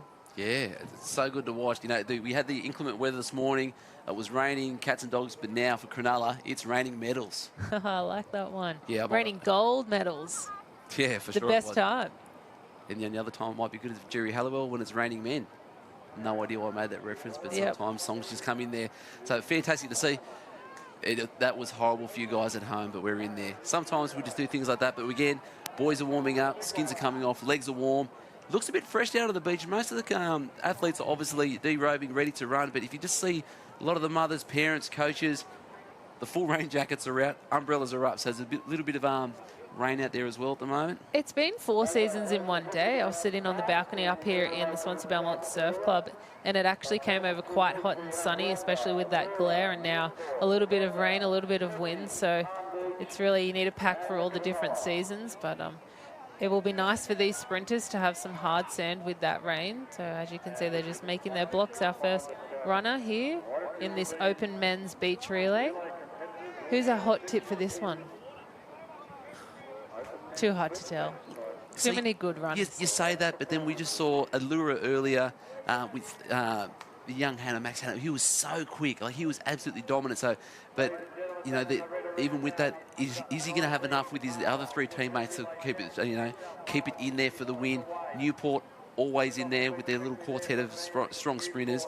But I'm just going to stick with what I've been saying all day and reacting to the results. Let's just go with Cronulla. And here they go, Open Men Beach Relay Final. And we're there at the moment. So Allura working hard out there at the moment. Wanda's in there as well, but it's only one leg of three. Solid changeover for two of the teams, but it's going to be Wanda and Allura working hard. The pure sprinters from Newport are now making their way through. So the bits of teams are in there. Coogee on the outside, but it looks like it's going to be foot one there with Wanda. Allura 2. Newport was in 4th, 5th now, making their way through top side of the track, but it's Wanda all day at the moment, down to Allura. This is where Hannah's going to come into it. 1 and 2, here he comes. He's got 15 metres to make up. He's put the hammer down, he's working hard. One looks like it's on a treadmill, but he's working hard. He's sizing him up. Is he going to have enough track there? And he's not. Jeez, it was so quick. He came back at him. I'd love to see the replay on that, but still, Wanda out in 1, Allura in 2. Not sure who crossed the line in 3rd. Here's our replay. So Allura, fantastic start. But it was Wanda. I think it's nearly come down to the young kids from Woolgoolga. It's all about the matching Aussies, whether they're jammers or not. If we're a team, we're dressing like a team. If we're dressing like a team, we're running like a team. If we're running and acting like a team, we're going to take this race out. Well, and you need to keep the hemis nice and warm. It is. So they're up there again, but look at that. Start to finish, they've done so well. You know, I haven't seen this many drop battens in a little while. Especially in a state final. So what was that? That was 2 at both ends, the 2nd and the 3rd transition there. And it just shows the pressure, how much these guys want it. You know, they've worked hard. They want the medals. They want the results. It's just unfortunate. The couple of guys just a little bit of, probably a bit of a look up to see where we're at. Possibly a bad handover. Double cork there from the teammates. They'll be watching this live stream back, ready for the Australian Championships in a couple of weeks and saying, okay, what mistakes did we make? The coach will be drilling them a couple of times over. I imagine they're not just going to do 1 or 2 practices with that baton change now. It's looking like 100 changes. At least. And it has to be perfect. Like, they're all fast runners. They've all done it 1,000 times before, and we cannot make errors. And as we've sort of seen in the surf there, this is the state championships. There's no time for errors. No time for errors. When there's medals on offer, there is no time for errors. But we'll cross now to Fletch with our winners. Yeah, thanks, Jess. I've got James and Matt here from Wanda.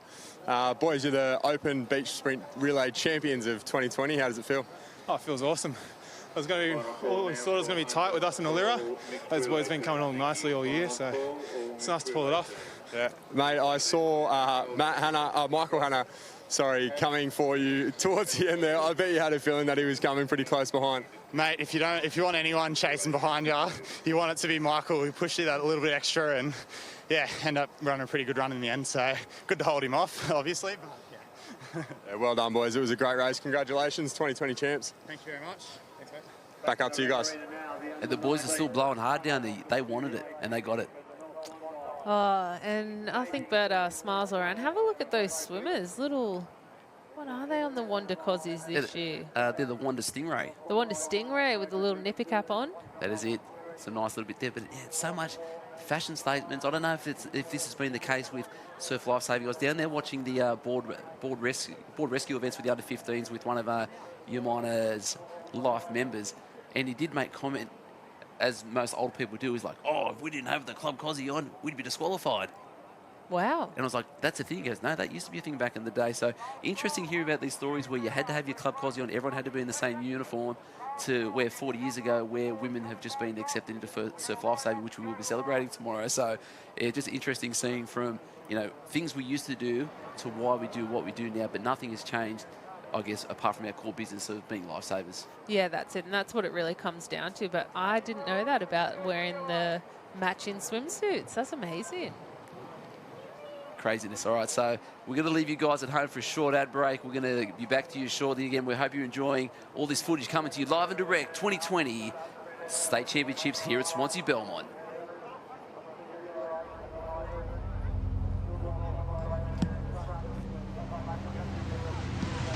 The future starts right now. I made a reservation, but you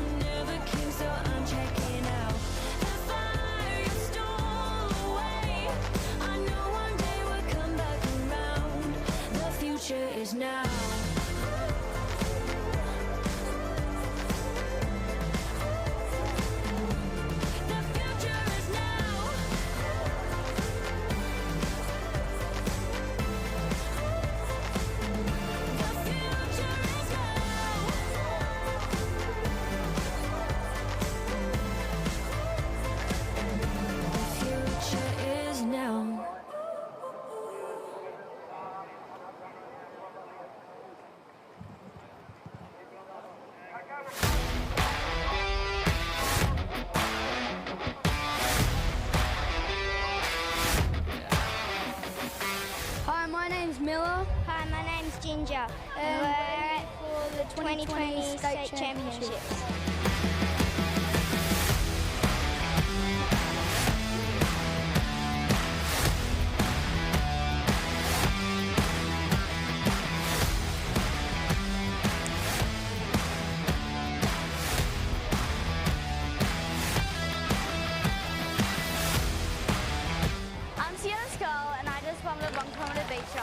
I just love the competition. It's always fun to come down, get just out in the community and stuff, compete against other people.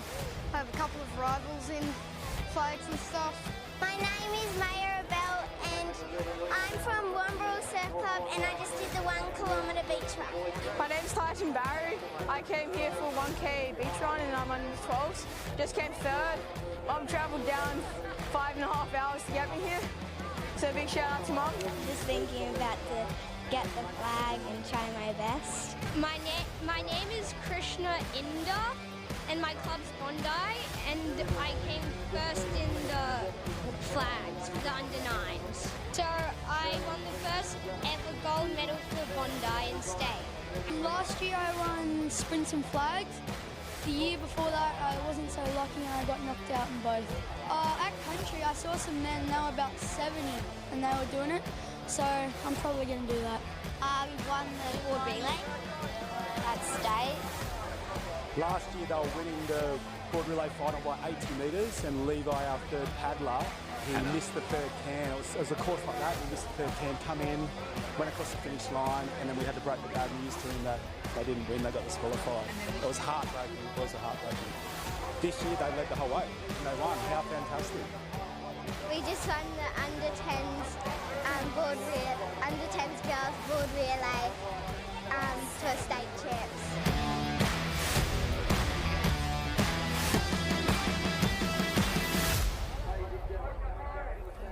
Yes, welcome back, ladies and gentlemen, to the 2020 Surf Life Saving Championships here in New South Wales, Swansea Belmont. We're going to throw straight down to the beach with Fletch. What is cracking, my brother? Yeah, g'day guys. So I got Michael Kemby here from the Allura Club. Michael just had a close second in the open beach relay with the boys. Michael, we've got the mixed relays coming up. It's a fairly new concept. Can you tell us a little bit about it?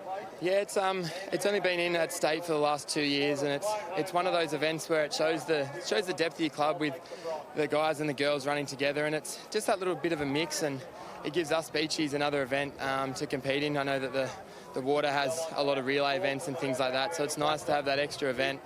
It brings a bit more interest, and it means that if you don't have a full relay team for the boys or girls, if you only have two guys, 2 girls from your club, you can get that relay going on and try and build up a little bit of team spirit and stuff like that. So it's one of those new concepts, but it's a fantastic event to be involved in. There you go. There's a little insight into the new concept we've got going on here, the mixed beach relays. Thanks a lot, guys. Back up to you. Fantastic, Fletch, and it'll be very, very interesting to see. A lot of these clubs, Allura, Cronulla, North Cronulla, did have some strong beach in the women's and males. Teams are going to be split. Bragging rights internally there as well. Oh, absolutely, and it's another event that these beachies can do. I love that. The water competitors do have plenty of different team events and individual events, and it's just a shame that we don't have other beach sprints, but this one allows for, 2 of our best males and 2 of our best females to be in a team and race, and I'm really looking forward to it. I don't remember if I watched it last year, so to me it feels like a first time, so I'm looking forward to it. No, it is, it's good, and like Michael did touch on there, it's also for the smaller clubs there as well, where you might only have 3 girls and 2 guys, whatever it is, so it gives you that opportunity to be able to fill out, I guess, an extra event you get to participate in, because that's probably one of the key things that Surf Life Saving is really trying to focus on and harnessing at the moment, is in that retention and engagement between, I guess, the under-14s to the open competitors, because you need to have those more events and different things that will keep them all engaged and, I guess, staying with Surf Life Saving. Yeah, absolutely, and not just have our big powerhouse clubs, like they are fantastic, but it is good to see the little clubs. There was a girl from Wombrel there in the interview, and I haven't heard of that club since I was a little nipper, so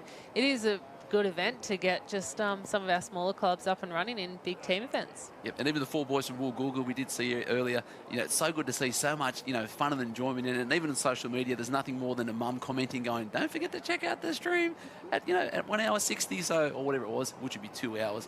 Great work there, Harold. So it's really, really good. Fletch, we're back down to you, mate. What's cracking? Yeah, thanks, guys. Down here with the under-19 ski relay champions for 2020, boys. How's the race? Yeah, it's pretty good. I got us off to a nice little start, and then Hayden put a big kick in around the cans, and Freddie brought it home. We all paddled really well, so stoked. Nice, nice. So you got, obviously, Jim there as a head coach at North Bondi, ski coach. You guys have had a really, really strong couple of years, especially at state. How's the preparation been coming into the state titles this weekend? Yeah, awesome. It's been a lot of hard work, spending time in the gym and on the river as well. It just goes to show how hard work pays off once you do a lot of training. Yeah, nice work. Looking forward to Aussies? Oh, absolutely. We've got the team ready and everything. 4 more weeks of training to get little skills up, and we can probably do it again. Oh, well, good to hear, boys. Love the confidence. All the best for the rest of the carnival and Aussies. Back up to you guys. That was pretty confident. I hope he hasn't jinxed it, but I mean, a gold medal here and a gold medal at Aussies, you wouldn't be complaining with that. Yeah, and I like Noah Havard.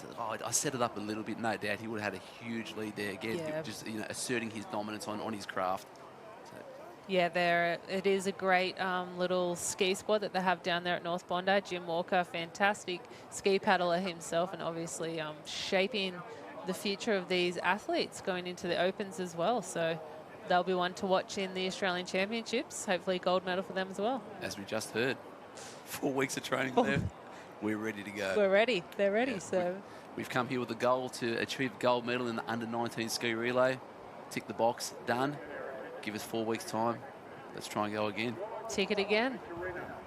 Very, very interesting to see. Conditions last year at Aussies, not conducive to skis, but great for viewing.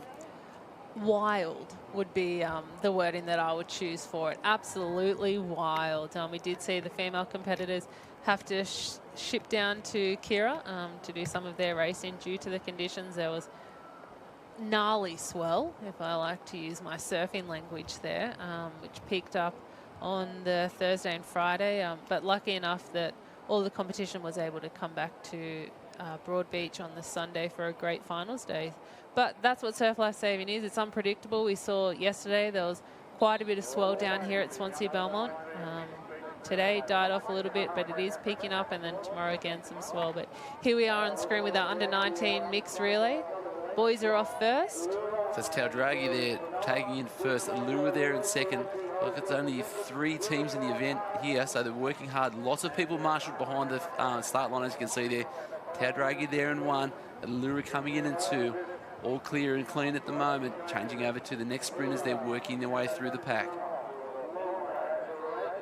But yeah, Taldraghi, haven't said the name once yet today, but it's great to see them out there. And exactly what we said, smaller clubs being able to fill teams to see how they're going. And they're down from the Illawarra branch down there, so fantastic to see, especially when you've been back in the day. It used to be Helensburgh, Stanmore Park, Wollongong City, all these teams down there. But the guys from Taldraghi, it's so good to see them in there. But it was a solid finish there from Cronulla coming across in second there. Taldraghi just finishing off that in third, but Allura taking that out quite easily there.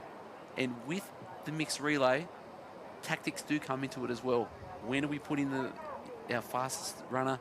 When are we putting the ladies? Do we want to try and match them up to run against other people? Or are we just running our own race and just be confident in our abilities and what we've set up? Yeah, that's it. It can be very tactical. Some of the females are very, very solid sprinters, possibly even better than some of the males, but it does come down to where you want to position your runners. It's also very tactical in the normal gendered races to see where they want their fastest competitor. Do you put them off first? Do you put them off last in the back end? And we did see that in our open mail. Oh, and that was the change there, the drop of the baton, that cost them the second place. And here comes Cronulla. But it does look like we have a lot of competitors lining up. So this possibly, I think, is just a heat. And we're going to just throw down to Fletch now to have a little chat. Thanks, guys. Yeah, down here with Jack and Ella, 19's mixed relay. You guys ended up with a pretty comfortable win there. How'd it feel? It was pretty good. It was just, I don't really know. It was all right. It wasn't too hard. There was only 3 teams, so it made it a bit easier. But I was looking forward to the sprint finish, but they've dropped the baton, so we've got an easy win.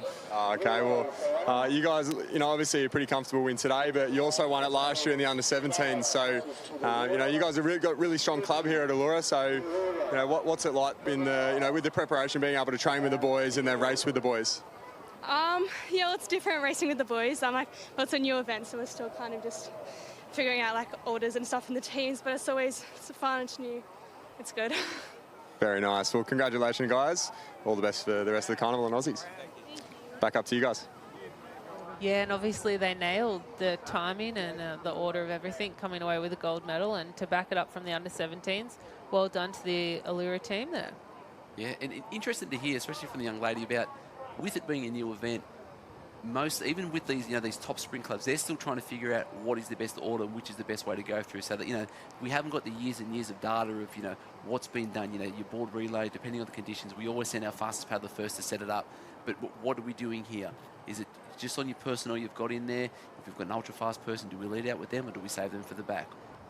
Well, I think there's never going to be a mould that you want to have fixed. I'm thinking in our board relays and in the water events where they do have orders of things that have been going on for plenty of years, once you throw in a different board paddler, someone that maybe is a very good starter, so possibly putting them first, but maybe the good starter is also an amazing sprinter, and if it comes down to it in that third leg to do a sprint finish, well, then you want them there. So I think that with this mixed relay, it's going to come down to that, and every year it's just going to be very different to know who to put where. And I think just the most important thing is the baton changeovers. As we saw just then, it makes the difference between a silver medal and a bronze medal. And even, I guess, with the size of the competitors there as well, I know that you see, especially with a lot of the open relays, you've got two big lads that take up a whole big lane. Is it easier to have a boy always changing to a female just so that we've got that little bit more breadth of space to make it a little bit more comfortable coming through? But, obviously this is going to be a conversation that these athletes will be having with their head coaches, how they're feeling on the day, and whether or not they're feeling in sync with the person they need to change over. Is it a right-handed changeover to a left-handed changeover? Because some people feel more comfortable. But yeah, I don't know. Like she said, we're still trying to figure it out. We are trying to figure it out up here. We're not sprint coaches, thankfully. It would be a tough job. But Allura figuring it out with the gold medal. With the gold medal, and looks like they've got another team in this event too, so who knows, maybe another gold on the way. So 17s, so we've got the team from Terrigal there at the top of the screen. Cronulla, Allura, Coogee, and Cronulla rounding it out. Straight final, mixed relay. We've got 3 boys and 2 girls running against each other. 2 ladies are in the middle there. They're wanting to be holding on for as long as possible, but it looks like it's Cronulla going to be changing over there in first place. Terrigal's there, Allura's there as well. Cronulla's still in one, Allura coming through. Terrigal did have a drop back there on the left-hand side, but it looks like it's Cronulla there at the start. All the ladies are now on the sand, changing over. Coogee had a great run there. So Cronulla changing over to the lady. Coogie's chasing hard. Coogie's going to be changing over to the, I believe it's going to be their last guy working over. Coogee in 1, Cronulla in 2, Allura in 3. Oh, but it's a close race out in front. Coogee and Cronulla trying to battle it out for the gold medal here. Cronulla's had a great run. Cronulla coming through with a win. Coogee in 2 and Allura in 3rd in our under-17 mixed relay. As we'll see our replay here. We did have a drop baton there from Terrigal, so we'll keep an eye on that one. So Cronulla have opted for the male, female, female, male change over there. So they let off with the male, get the lead set up, throw it over to the middle 2 ladies, hold on for dear life, try and protect it as long as you can. So they extended this a little bit here with their first runner because they ended up running against the other 4 ladies there, changing over again. This is where Coogee put the hammer down. Chasing hard, and she's just been working so hard here. But the next one, it's Geronimo time. Watch this from the outside, Geronimo! And he's done that for the 3rd time today. So fast. And it's such a close finish. You can see the face just there on the Coogee competitor. He knew he was coming behind him, and he just gets him over the line.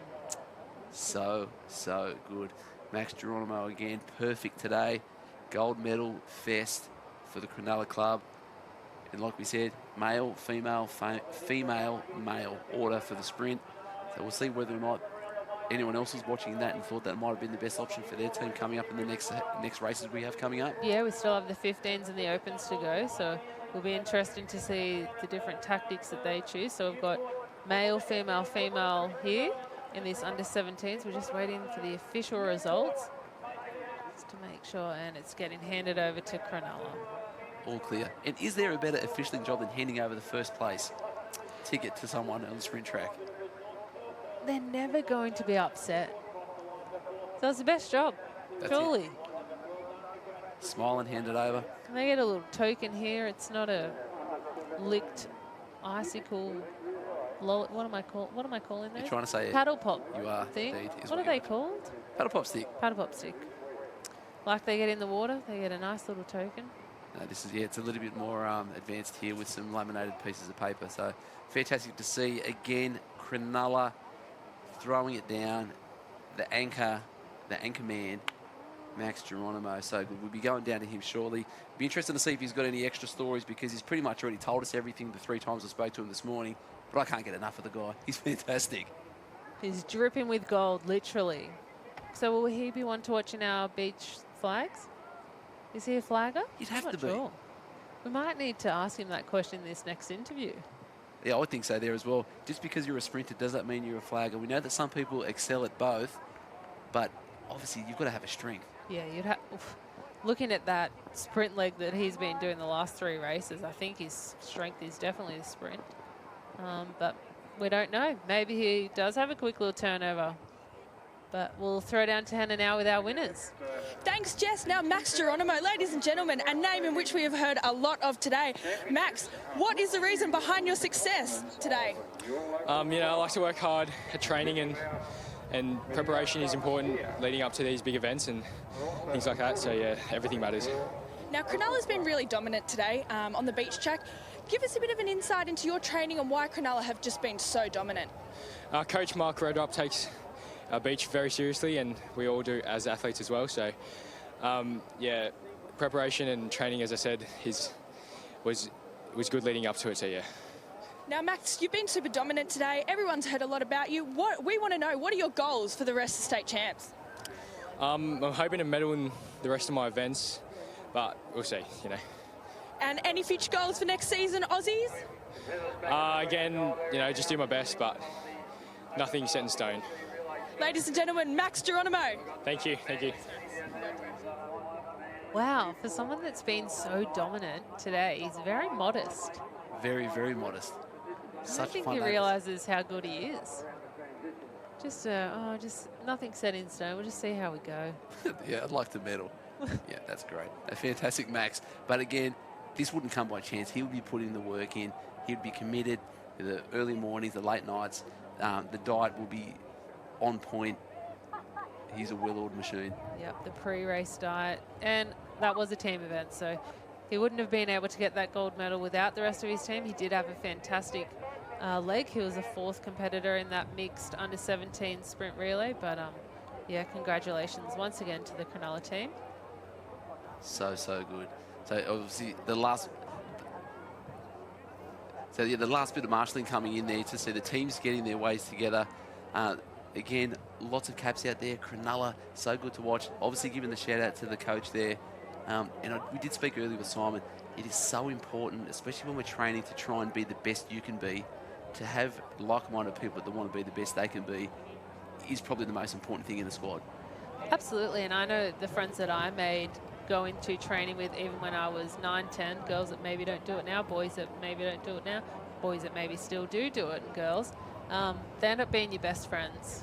I mean, you hate them some of the time. You want to beat them at training, which means you want to beat them when you race with them as well, but they do end up being your best friends. And I think it's so important to have that sort of a friendship going into it. Otherwise, you don't want to turn up to the beach to go and train or at the pool and hate the person that you're in the pool with. Or not enjoy it. Or not enjoy it, because you won't go back. Yeah, and as we heard earlier from Michael, the addition of the mixed beach relay completely ties in exactly what you're saying. It gives you that extra opportunity to be able to compete with your friends. Absolutely. And cross-gender as well. We don't have any events nowadays that are the cross-gender. So it is good to see the girls and the boys hitting out together and trying to match up with each other. I know the boys probably don't like when the girls beat them, and the girls love it when they beat the boys. So I think it's a great event. Yeah, most definitely. I know last week the mixed relays, they're always a fun event to have, but with the Cameron, which is the, I guess, the modified Taplin event that we have down at the Nippers Carnival, that is still a mixed event. So you've got your boy swimmer or your boy and girl. One have to be a swimmer or board paddler, then your two runners, boy and girl, there as well.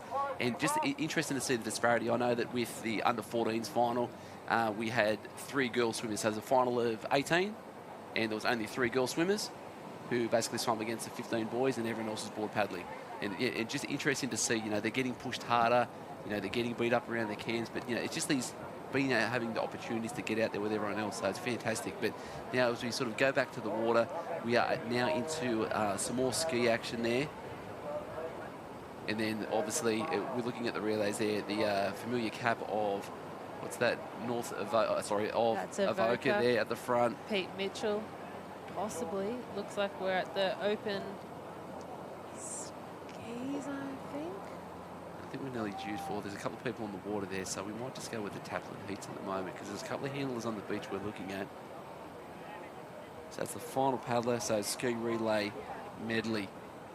I have no idea why we said medley, because I'm reading off the screen. So we're up there. We've got Avoca, Newport, Allura, last paddler making their way out. They're going to be wanting to get in and out there. Nice and easy. Jackson Borg coming through there from Newport. Second Allura competitor hitting his last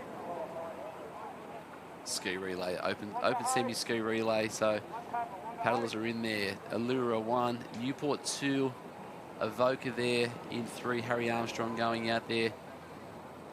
A lot of these people would be ski specialists. Yeah, the ski paddlers, a lot of them are just ski specialists. You will see a couple of the Ironmen mix it in here, but lots of ski specialists. Plenty of the dads having a bit of a hit out. It's a very social thing, the ski paddling, I like to think. You sit on the ski and can have a chat at training. Well, I did anyway. I wasn't very good at the ski league. That's what you coach for, guys. You coach for well aware what you're doing out there anyway. So as we can see out the distance there, Allura, Newport, Avoca, Redhead just coming through on the inside there. Again, ladies and gentlemen, this is a semi-final. So it'll be the top 8 that will be going through to the final later on today. So we don't want to be doing too much work, expending too much energy, just making sure that we're not giving away too much. And just as we get down there, we're going to now cross to Fletch on the beach. G'day guys, here with New South Wales Open Ironman champion Jackson Borg. Jacko, we're in the middle of the Open semi-final of the ski relay. How's it played out so far? Yeah, it's played out really well. The surf's really nice and cruisy. There's a bit of big waves coming through. But yeah, we're in a comfy spot right now. Charlie wanted to be tagged second, so managed to do that for him. It's always pretty promising when you've got a Brooks going last for you in these type of races. Yeah, you guys must be feeling pretty good for the final? Yeah, feeling good. He's got a little bit of legs on him, so be happy even if he gets on away with a few others. Very nice. All right, guys, back up to you. Thanks, Fletch. As we see the guys coming in, Allura's still there in first. Avoca just pulling down on the top of that one. So the top 3 probably won't change too much now as we go into the just around that last can. But the probably 4th through to 9th or 10th still in there. Need to get in that top 8. Yeah, top 8 into the final. That's crucial. And there are a couple of waves coming through. So it's important for these boys to try and get around that last turning can as quickly as they can. So 3 on our front wave. Newport, Avoca, Allura. Redhead trying to pull over this one now. That's Justo McMullen doing a great job. Shout out to Justo. And 2 on the wave behind. That looks like it's possibly another team from Newport Manly. Oh, and there's another one off screen. So we've got 4 and then 4 again. So there's 8 that we can see on screen. So it'll be top 8 getting into the final, which will be later on this afternoon, is Open Male Ski Relay. 3rd and final competitor now, so a run up the beach to finish in between our turning flags. Minimal expenditure of energy there, so just shut it down, boys. 1 and 2. It's Fletcher Armstrong making his way through. The guys from Allura, so 1, 2, 3, 4 in shot now. 5 and 6 around the can. That's going to be 7 and 8. And it's going to be a bit of work there from the young mate from Coogin. It looks like it's Scotty Mack that might be working hard, but that's not going to be enough. So 1, 2, 3, 4, 5, 6, 7, 8, rounding it out there with Wanda and Manly taking it through to the final. And Coogin there, another couple of teams there. So a little bit unfortunate. Collaroy showing their face. And like you said, it is about those ski specialists. So a couple of the boys will be out there early, Saturday, Sunday morning, a couple of early morning sessions through the week. Let's go and have a crack in the open board relay, or open ski relay. Yeah, and a lot of competitors, especially with the ski leg, they train all through winter because I like to consider it as a little bit social. Also, they've got the kayaking side of things as well, so a lot of these competitors will be backing it up to do the regatta sort of kayaking style events. But like I said, winter training, usually if you're on the flat, you should be able to stay dry. Just a bit of wind chill, throw an extra wind park or something on, keep the wind off your chest, get the vest on, and you're still away. That's it. You're lucky enough that you're not getting too wet. So I do enjoy the ski relay. I think it's a great event to watch. You see the boys really get around each other, and the girls too. We did see the open females. Unfortunately, we just can't get a camera crew down there, just the way that the conditions are today. But have no fear, tomorrow for International Women's Day, we will have all the live action from the females. And we're going to throw down to Fletch now. Yeah, thanks, Jess. Down here with Jaden from Coogin Headland. Comfortable through to the final there, Jaden. How did it feel? Yeah, good. Definitely a tough race, but always good to come down here with the boys and get amongst it. Yeah, you guys got a good crew up there, you know, with Scotty Mack behind the helm. You know, how's your training and stuff been coming in, sort of, you know, leading into the titles? Yeah, good. Definitely. Scotty's working us pretty hard. Always, you know, making sure we're prepared for state and Aussies. So, yeah, it's good training to come down here for, you know, ahead of the big one. I'm sure I'll have you well prepared for Sunday night and Monday as well, I'm sure. Oh, absolutely. Always. No worries. Back up to you guys. Yeah, good to hear, good to hear. Lots of preparation going on. We love that. And we will be looking forward to seeing them later on this afternoon in the ski relay final. Yeah, it's going to be some hot racing there. I know that the Evoca Club missing a couple of Olympians at the moment. Probably got their focus elsewhere. But you see a couple of the young Armstrongs picking up the slack they're left by, I guess, such elite paddlers there, and obviously all coming out of the Evoca Kayak Club down there on the Central Coast. But yeah, just nice conditions. Next heat coming up. So we've got the under-17s coming up, which we did say earlier. Like with a lot of the young nippers, but once they're sort of the 12s, 13s, we want to get on the big board. But sort of most of these, you know, boys and, you know, young ladies now, when they're the sort of the 14s, 15s, when can we get on a ski? When can we get on? It's such a different sort of a paddle. It's not from a nipper board to a big lay-down board. It's yeah, it's a completely different sport in itself. I know it took me a very long time to, I wouldn't even say this, I can't believe I was about to say master, but to get on the ski and give it a go. Trying to navigate getting out through the surf. If anyone has ever sat on one that's on our live stream, very, very difficult thing. It's not something that mum and dad sits on the beach and goes, oh, we'll be able to do that. Mum, radio, jump in it, see if you can. And I guarantee you the first time you sit in it, you'll end up falling off the other side. They're so tippy. So we have to take our hat off to these competitors that are battling it out in these tricky conditions, out and in the surf. Yeah, just also in between races there. Again, some great footage coming to you from out on the duck there. To see the guys there from Bilgola just taking it nice and easy, looking for these little runners to come in. And again, for you guys at home, we will be live on the beach this afternoon for the boat relay. So we will be having the boat relay coming up from about 3 o'clock. Dave's going to be in here taking you through all the action. And I believe that you did say that there is going to be a bit of a change in the swell. They've still got that little bit of a gutter to contend with down there as well. So, and last year they did wreak a little bit of havoc on the finish line with the boat. So we'll see what will happen again this year. Yeah, I have heard a little bit of insider knowledge from the boat area, and apparently they're doing a dry start at the moment. I'm not too sure what that means, but just because of the shore dump down there, it's a little bit difficult for the competitors to contend with. So hopefully come that low tide, the shorey will be a bit sucked out. I'm not too sure what the conditions are like down there, but if we do look down to our northern end, it does look like there's a little bit more of a wave for the boats to have to contend with, which makes it very interesting. There's nothing worse than watching a dead flat boat race. I think it's Yes, there is. A dead flat swim race. Yeah, look, well, that's a pool race, really, isn't it? Without Get the black line, and we need some... Something, anything. But again, we were saying earlier, so the conditions up here 2 weeks ago, massive storms. Again, 4th year in a row, work party, lots of old faces around here that have been here for a long while, setting the beach up, putting on this great spectacle that is the state championships here at Swansea Belmont. That's it, and we wouldn't be able to have competitions like this without all of the volunteers, the people working behind the scenes that you're not even looking at right now, people that have set up tents and barricades and flags. It's a fantastic event down here at Swansea. They've had it for a couple of years and still another year to come. Hats off to them. Fantastic. I don't know if it's official yet, Jess, so just, ladies and gentlemen, wash your ears out.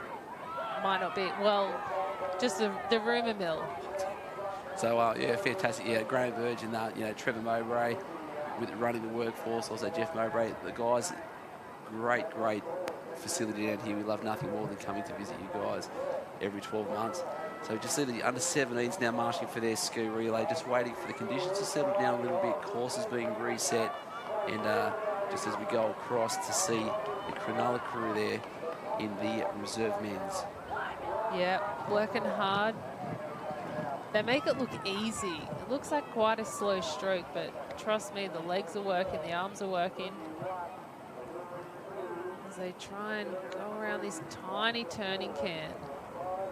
So the sweep at the back, it sits down, and it's really up to the sweep at the back of these big boats. They're the eyes of the boat, so when the boys are paddling in, the backs are to the shore. They're not too sure what's going on. They can see when a wave's coming, but it's really up to the sweep. So that's coming up later this afternoon. We'll be doing a lot of coverage for the boats, our boat relays. And at the moment, we are just waiting for the under-17 ski relay to go underway. North Narrabeen there. The helmets are on in these tricky conditions. The officials make the call whether or not the helmets go on or off. So the risk rating goes up, they check it out. Like you said, they've got that dry start, so having a chat with a couple of boaties guys yesterday, not something most teams would usually practice, because it does actually sound, it's similar to that of your Le Mans start at your inner branch and interstate. So the boat is actually dry, and we're moving it into the water, jumping in and getting out. So and they are heavy. Just everything with boats takes effort, and that's sort of one thing that these people that are out there, they are fit, strong people. To lift an oar, that's an effort. To move a boat, that's an effort. To put on the trail, that's an effort. Everything, hop in the boat, and these guys do it over and over again. They love it. They absolutely froth at it. Just and most clubbies out there watching would know that. You know who your boaties are in the surf club. Yeah, they're a separate community in themselves. Bill Goller here just. Oh, just giving the camera a wave. See, check me out, Mum. I'm on TV. So good to see. But yeah, fantastic. A couple of guys just doing some warm down paddles out there, but we're now going to the start line. Under 17 male ski relay here at the 2020 New South Wales Lifesaving Championships at Swansea Belmont. Oh, it's going to be a good race. The boys have gotten through a couple of team events already. Newport, our furthest northern on the left-hand side of this screen. You can see a couple of caps in there. Looking like we've got Cooks Hill. Yeah, Corrimal, Cooks Hill, Wanda. Freshwater. That is the freshwater one again. Sorry, do apologise. North Bondi, Terrigal, North Bondi again. Warilla Barrack Point. Rounding it out, so some hot racing. Just now on the starter's hand, waiting for the right moment. Waiting for the flag to go up, gun to go off. Yeah, and the butterflies will be going in these boys' tummies. They want to give their other two ski paddlers the best start they possibly can. In the starters' hands now as the boys just try and readjust.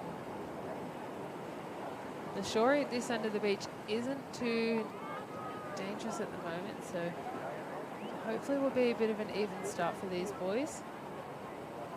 Now under 17 ski relay final.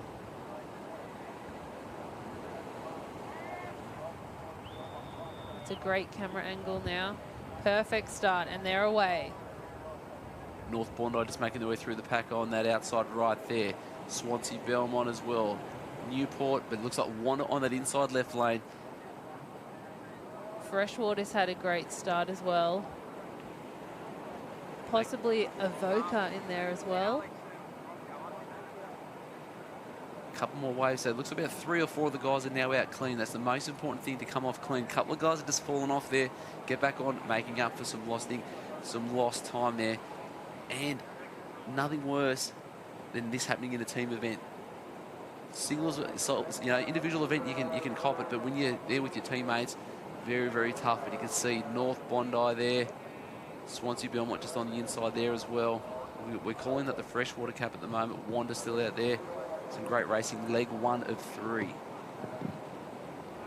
Yeah, 1 of 3. So as you were saying, you definitely do want to give your teammates the best shot that you can. You don't want to make mistakes in these team events.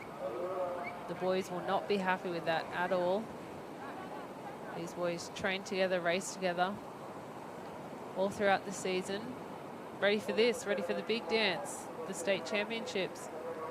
So just see Swansea Belmont, they're just trying to pick up that pace a little bit just to get a clean run on that inside apex can there, making their way through. Some great footage out there. Wanda there in 3rd, Swansea Belmont 4th, and that looks like North Bondi there in 5th.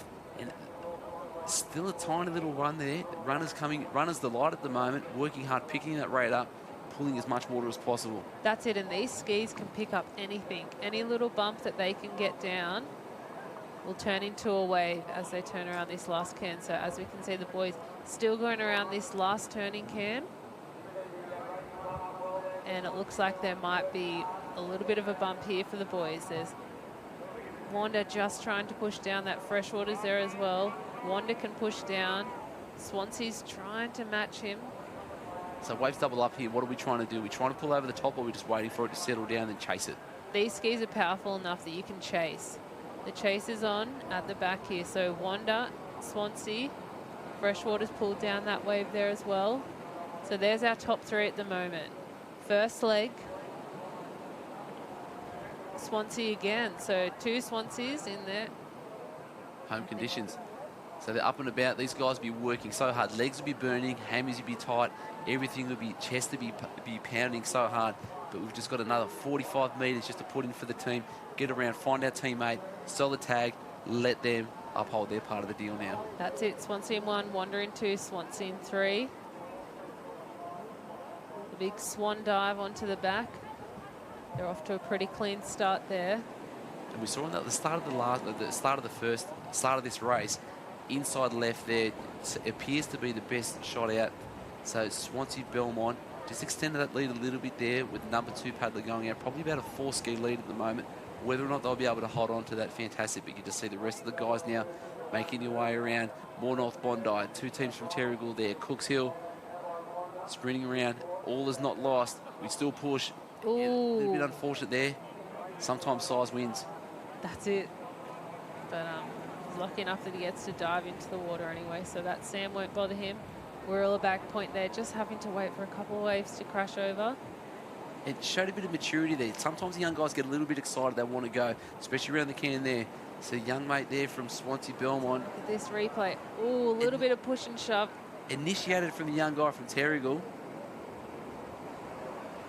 North Bondi, was that a fly that was on my left shoulder? Swatted it away. See you later. So, but you've got to be aggressive on these turns. If you don't ask the question, you'll never know. Unfortunately, the answer was no there for Terrigal, but they're out and about and around. Oh, I think we might have a competitor out in front here. The Swansea competitors just missing that first can. Wow. That's a bit of a game. The first 2 competitors, 1 and 2, both from the same club, their home beach. They've missed that first turning can, so they have to double back now. Oh, and then he's just gone across in front. There's nearly been a T-crash straight out the back there, but this is nipper-type rookie error. And it's clear out there. It's not raining. There's no sun on the water. Wanda's happy with it. They're focused and they've looked at the can. They're racing their own race, not following what everyone else is doing. And we'll just throw down now to Hannah. We are here down here with Ashby Allen from Swansea Belmont. You came in off that second leg. Now we're having to look out there. We've seen some dramas out there. How do you recover from a drama on the ski? So obviously being under 17s, we're probably not as experienced as the Opens and under 19s. But we just got to remember if we fall off, we have to get back as quick as we can and try and get the stroke rate up and try and maintain our speed through the waves. So being under 17s, you've just recently transitioned into the skis. Tell me a little bit about that transition process and how you worked to be where you are today. Well, obviously when I was in under 15s, under 14s, I wasn't too good at the board and swim at the Ironman. So I just thought, oh hey, everyone's going to start fresh on the ski, so I might work a bit early on the ski, and yeah, that's working.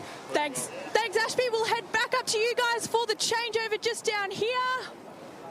Fantastic, thanks for that. Some really encouraging words there from Ashby. You know, advising that he wasn't the greatest of board, swim, iron competitors, but he did find something that he could actually apply himself to and have a crack at. But looking back out now, last paddler out there, no change in the lead after the error from the two guys from Swansea Belmont.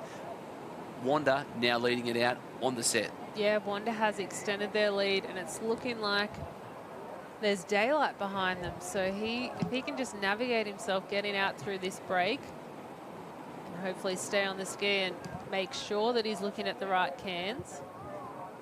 It's looking like it will be a gold medal. Freshwater coming around our turn-in flag now in this under-17 ski relay final. Third and final competitor in the water at the moment.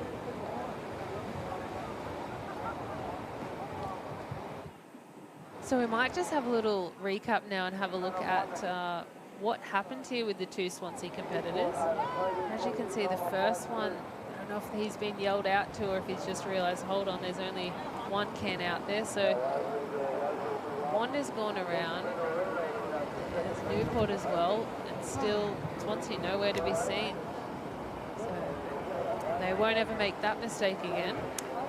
Let's hope not. It's Donny Van coming here just to change over from Harold. Harold's just got to take a bit of a break, but look at this action here, well out in front.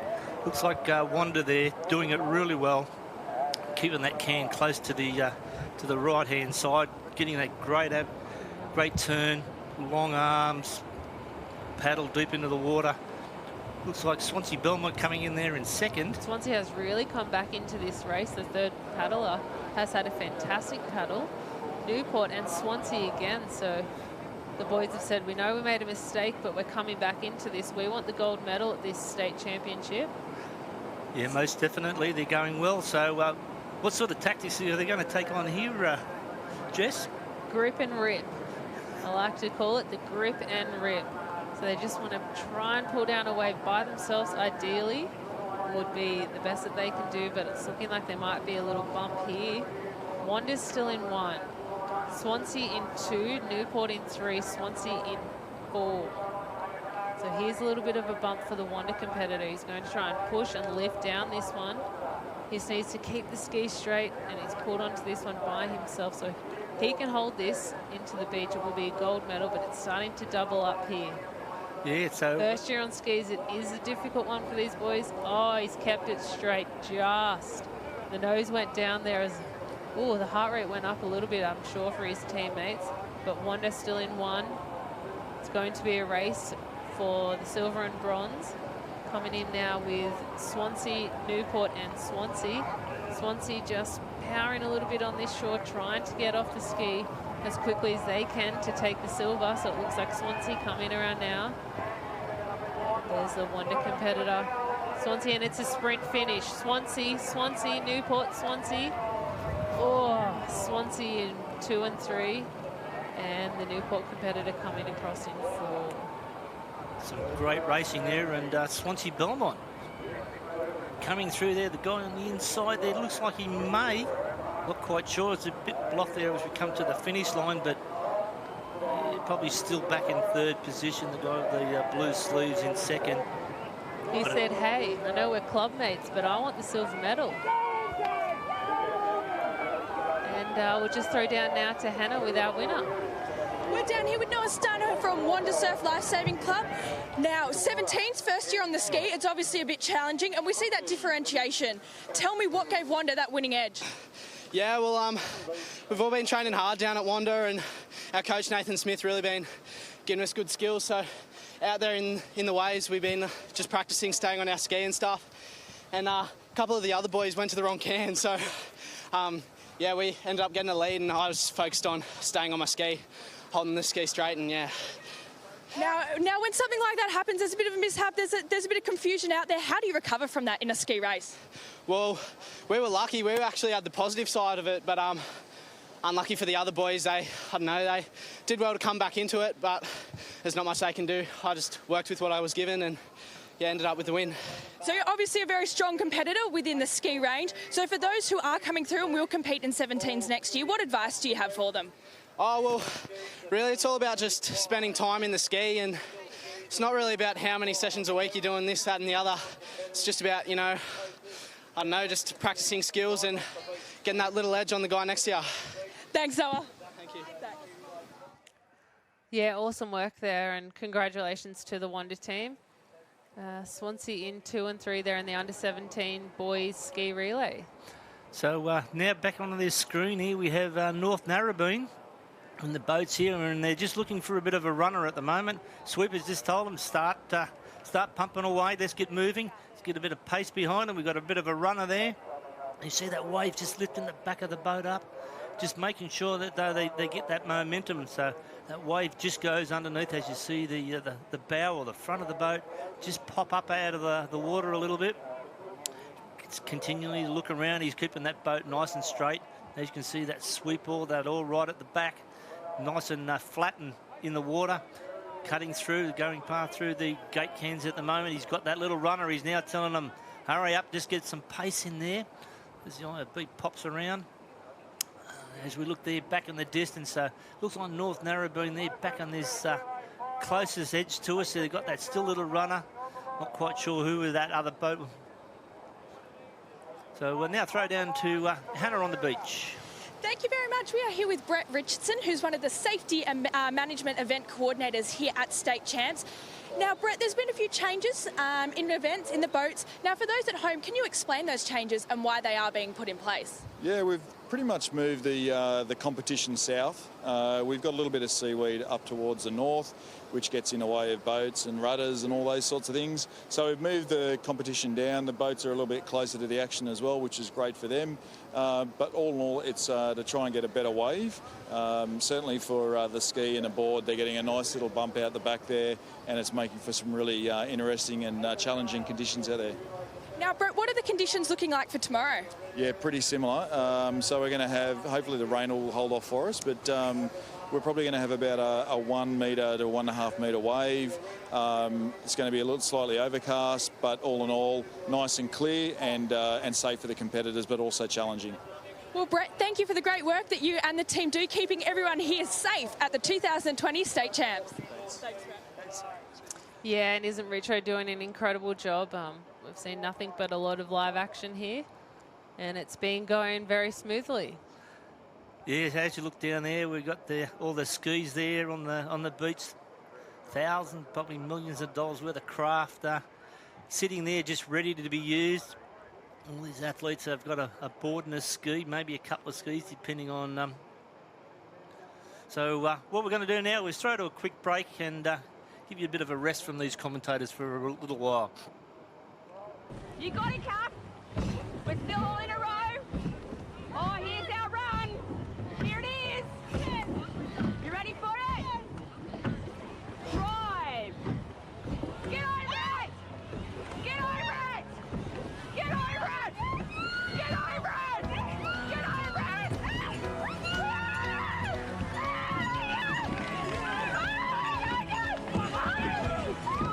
Oh my God, we won.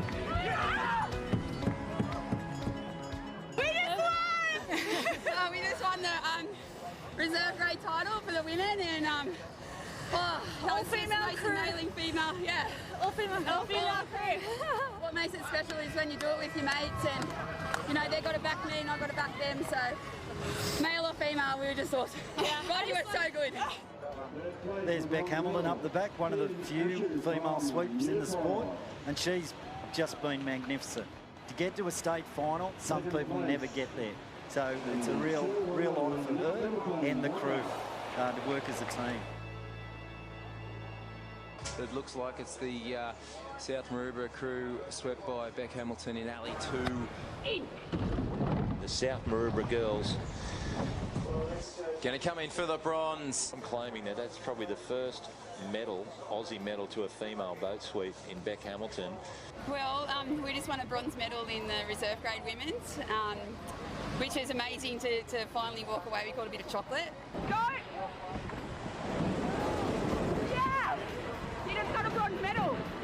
We just actually enjoyed it because we're like, look at there's such good crews getting knocked out because of the surf, and we said let's just stay safe. And I was always taught as a sweep to sweep really smart, and I said to the girls, we just have to be smart this weekend, and they are just the smartest rowers I know. And it was a five-person effort this weekend. It's like, I know everyone will talk about the fact that, you know, I'm a female sweep, but you've got to have 4 girls around you who do what they do, and they back me and I back them. So yeah, they're just incredible ladies. I can't speak highly enough of them.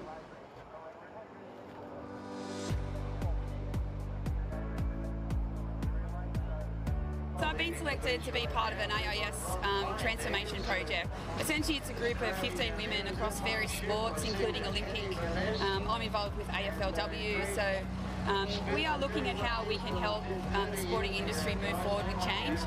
What it is you know, ex-Opals coaches, ex-Matildas, legal counsels for various bodies, all coming together to just help move along the speed of change that comes with women's sport being at that level. So especially around the commercial side, like AFLW and NRL and the rugby union, we're just trying to make sure that the girls are being looked after right, first and foremost, but also how do we get them to the men's level as quickly as possible.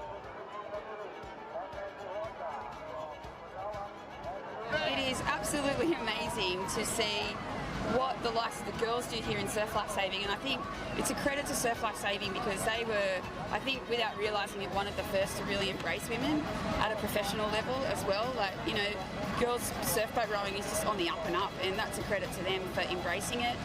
I just think, just enjoy it. Like, we're not here, and we shouldn't be here to try and be better than the blokes. We should just try to be equal. But yeah, we've just got to build it and continue building it. Like, AFL numbers are at 32% participation for women now. Let's make it 50-50, just like lifesaving is. So they've got a lot to learn from the lifesaving movement. It's a fantastic family to be part of.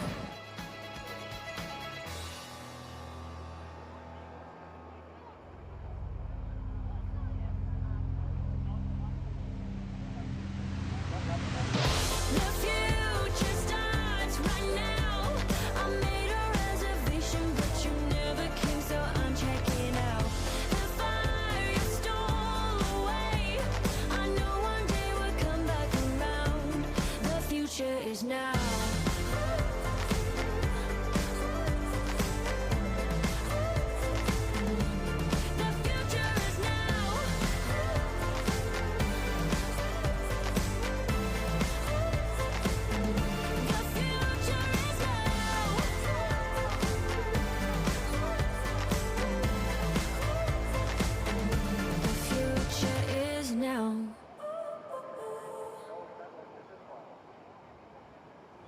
Yeah, beautiful Lake Macquarie, but as we can see now on screen, we do have some ski races, and it's looking like we've got our open ski relay final. Manly on screen there, 2 teams from Manly.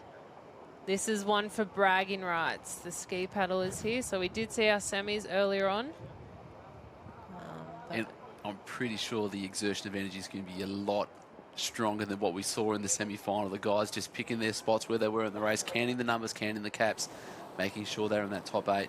But this is what it's going to come down to. They would have seen that previous race where just 2 errors was enough to send you from that gold medal position for the Swansea Belmont guys, handing the win to Wanda. That will not happen in this race. There will be no mistakes made. Even if there's a little slew or fall off the ski, these open boys, their teammates will give it to them. They'll know that they've made a mistake and that they've cost them not even just 1, 2, and 3, but possibly down to our 15th, 16th. They're fighting for all different places here. Because that all does matter. Even though we only take the points of 6, the guys want to know that if they're in this ski relay, they'd much rather finish 9th and 10th. That's it. And as we look at our start list here, we have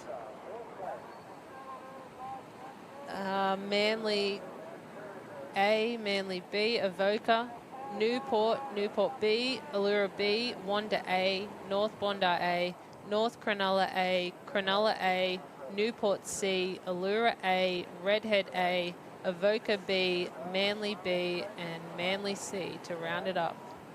So much depth. lots of depth. Lots of depth there. And a little bit of depth there at the start line. Starter just waiting for the right moment for the gun to go up, and then we're underway, and there's going to be water flying everywhere, thrashing paddles, getting out as quick as possible. Like I said, left-hand side of your screen did appear to be the best alley going out, and that last bit of the 17s. We'll see what happens with this one. Well, you can see now looking out that it looks like the waves aren't breaking as much on this left-hand side. So once the gun goes, it will be interesting to see what happens as we... Oh, and they're off in this open male ski relay final. And just as we say that, the two guys got clipped on the left-hand side, straight through in the middle there. A couple more waves to contend with there, just straight over the top on this one. A little bit of white water to contend with, and we should be okay after that. But it appears if one's just jacked up a little bit on the outside there, but it is going to be hopefully one or two through this one. It's going to be a race on there. Looks like Manly will sneak out, possibly Redhead there as well. So it looks like Manly on the left there, North Bondi, Manly out there on the right. So if you're the guys come through, one off the ski, Redhead there still contending through that white water. Same again with Cronulla. But we've already got clear water, clear 4 or 5 already out. Look at this replay, just over the top there on the outside. And then a couple wearing them straight on the chest. Straight on the chest. The boys are off. And that's the difference that it is if you're just in the wrong position on these waves. As we start to go into low tide at around 2 o'clock, it is starting to pick up and dump a little bit on that sandbank, but still out in front nice and comfortably. Manly in 1, Manly in 2, Allura in 3. Wanda there in 4, followed closely there by North Bondi, who we've seen so prominent on the skis here today across the 17s, 19s, and now opens. But it looks like out in the front there, Manly throwing it down hard, boys. Get chasing. Yeah. Around that third can, so grip and rip. It's only a short ski race. And with these powerful open men on these skis, they can pick up anything. Any little run turns into a wave. You see Wanda slingshotting on the outside. They're coming over the top there. Same with the Allura, same with Manly. Just not enough to pull over the top there. But Manly, just that extra ski length in front, possibly going to shoot down the front of that there, give them a slight little lead there. North Bondi following through along with the pack of everyone else just there on the outside. Hello, boys, here we are. And the race is still on, so this is just our first competitor in this ski relay. Still 2 more on the beach getting ready to go as the waves start to open up now. So it looks like a wave for 3 out in front. Manly, Allura. Looking back, a wave closely behind. The boys just paddling away from this wave now as it slows down there. Simple instructions there from the handlers. Go, go, go, go. Go, go. Run, run, run. Use your legs. Manly, Allura, Manly. Boys are working hard. Bit of a sider. Where's the teammate? Which team am I in again? Just double check we've got the right cap there. 1, 2, 3. Manly, Allura. Straight in and out. Left side, right side. 1 through the middle. And then the cavalry has come. 2 through to 9. All on the skis there. It's got to be perfect going out. Avoca pushing hard there on the right-hand side as well. Rates are high. Water's flying. And at the moment, we've got a really close contingent there for that top 10. And here comes the Newport competitors as well, coming through there as a wave kind of holds up these front runners. Avoca trying to sneak out the side there. Same on the outside left there as well for Manly. It's all about the green water. Stay away from anything that's white. We don't need that. We don't need a slowing down, especially when the pace is this hot. That's it. And the surf has just opened up for the rest of these competitors to try and meet up with our top 3. So they had the 3 out in front, a wave to themselves. We'll just see how much of a shake-up that has occurred. Now going around these last cans. So second competitor in the water now, just trying to paddle hard to get to the can first. So Manly still 1 and 2. Looks like Newport has come up. Allura's still there as well. North Bondi. So coming up to this apex, where don't you want to be? On the outside. The least amount of paddle in that you have to do, the better.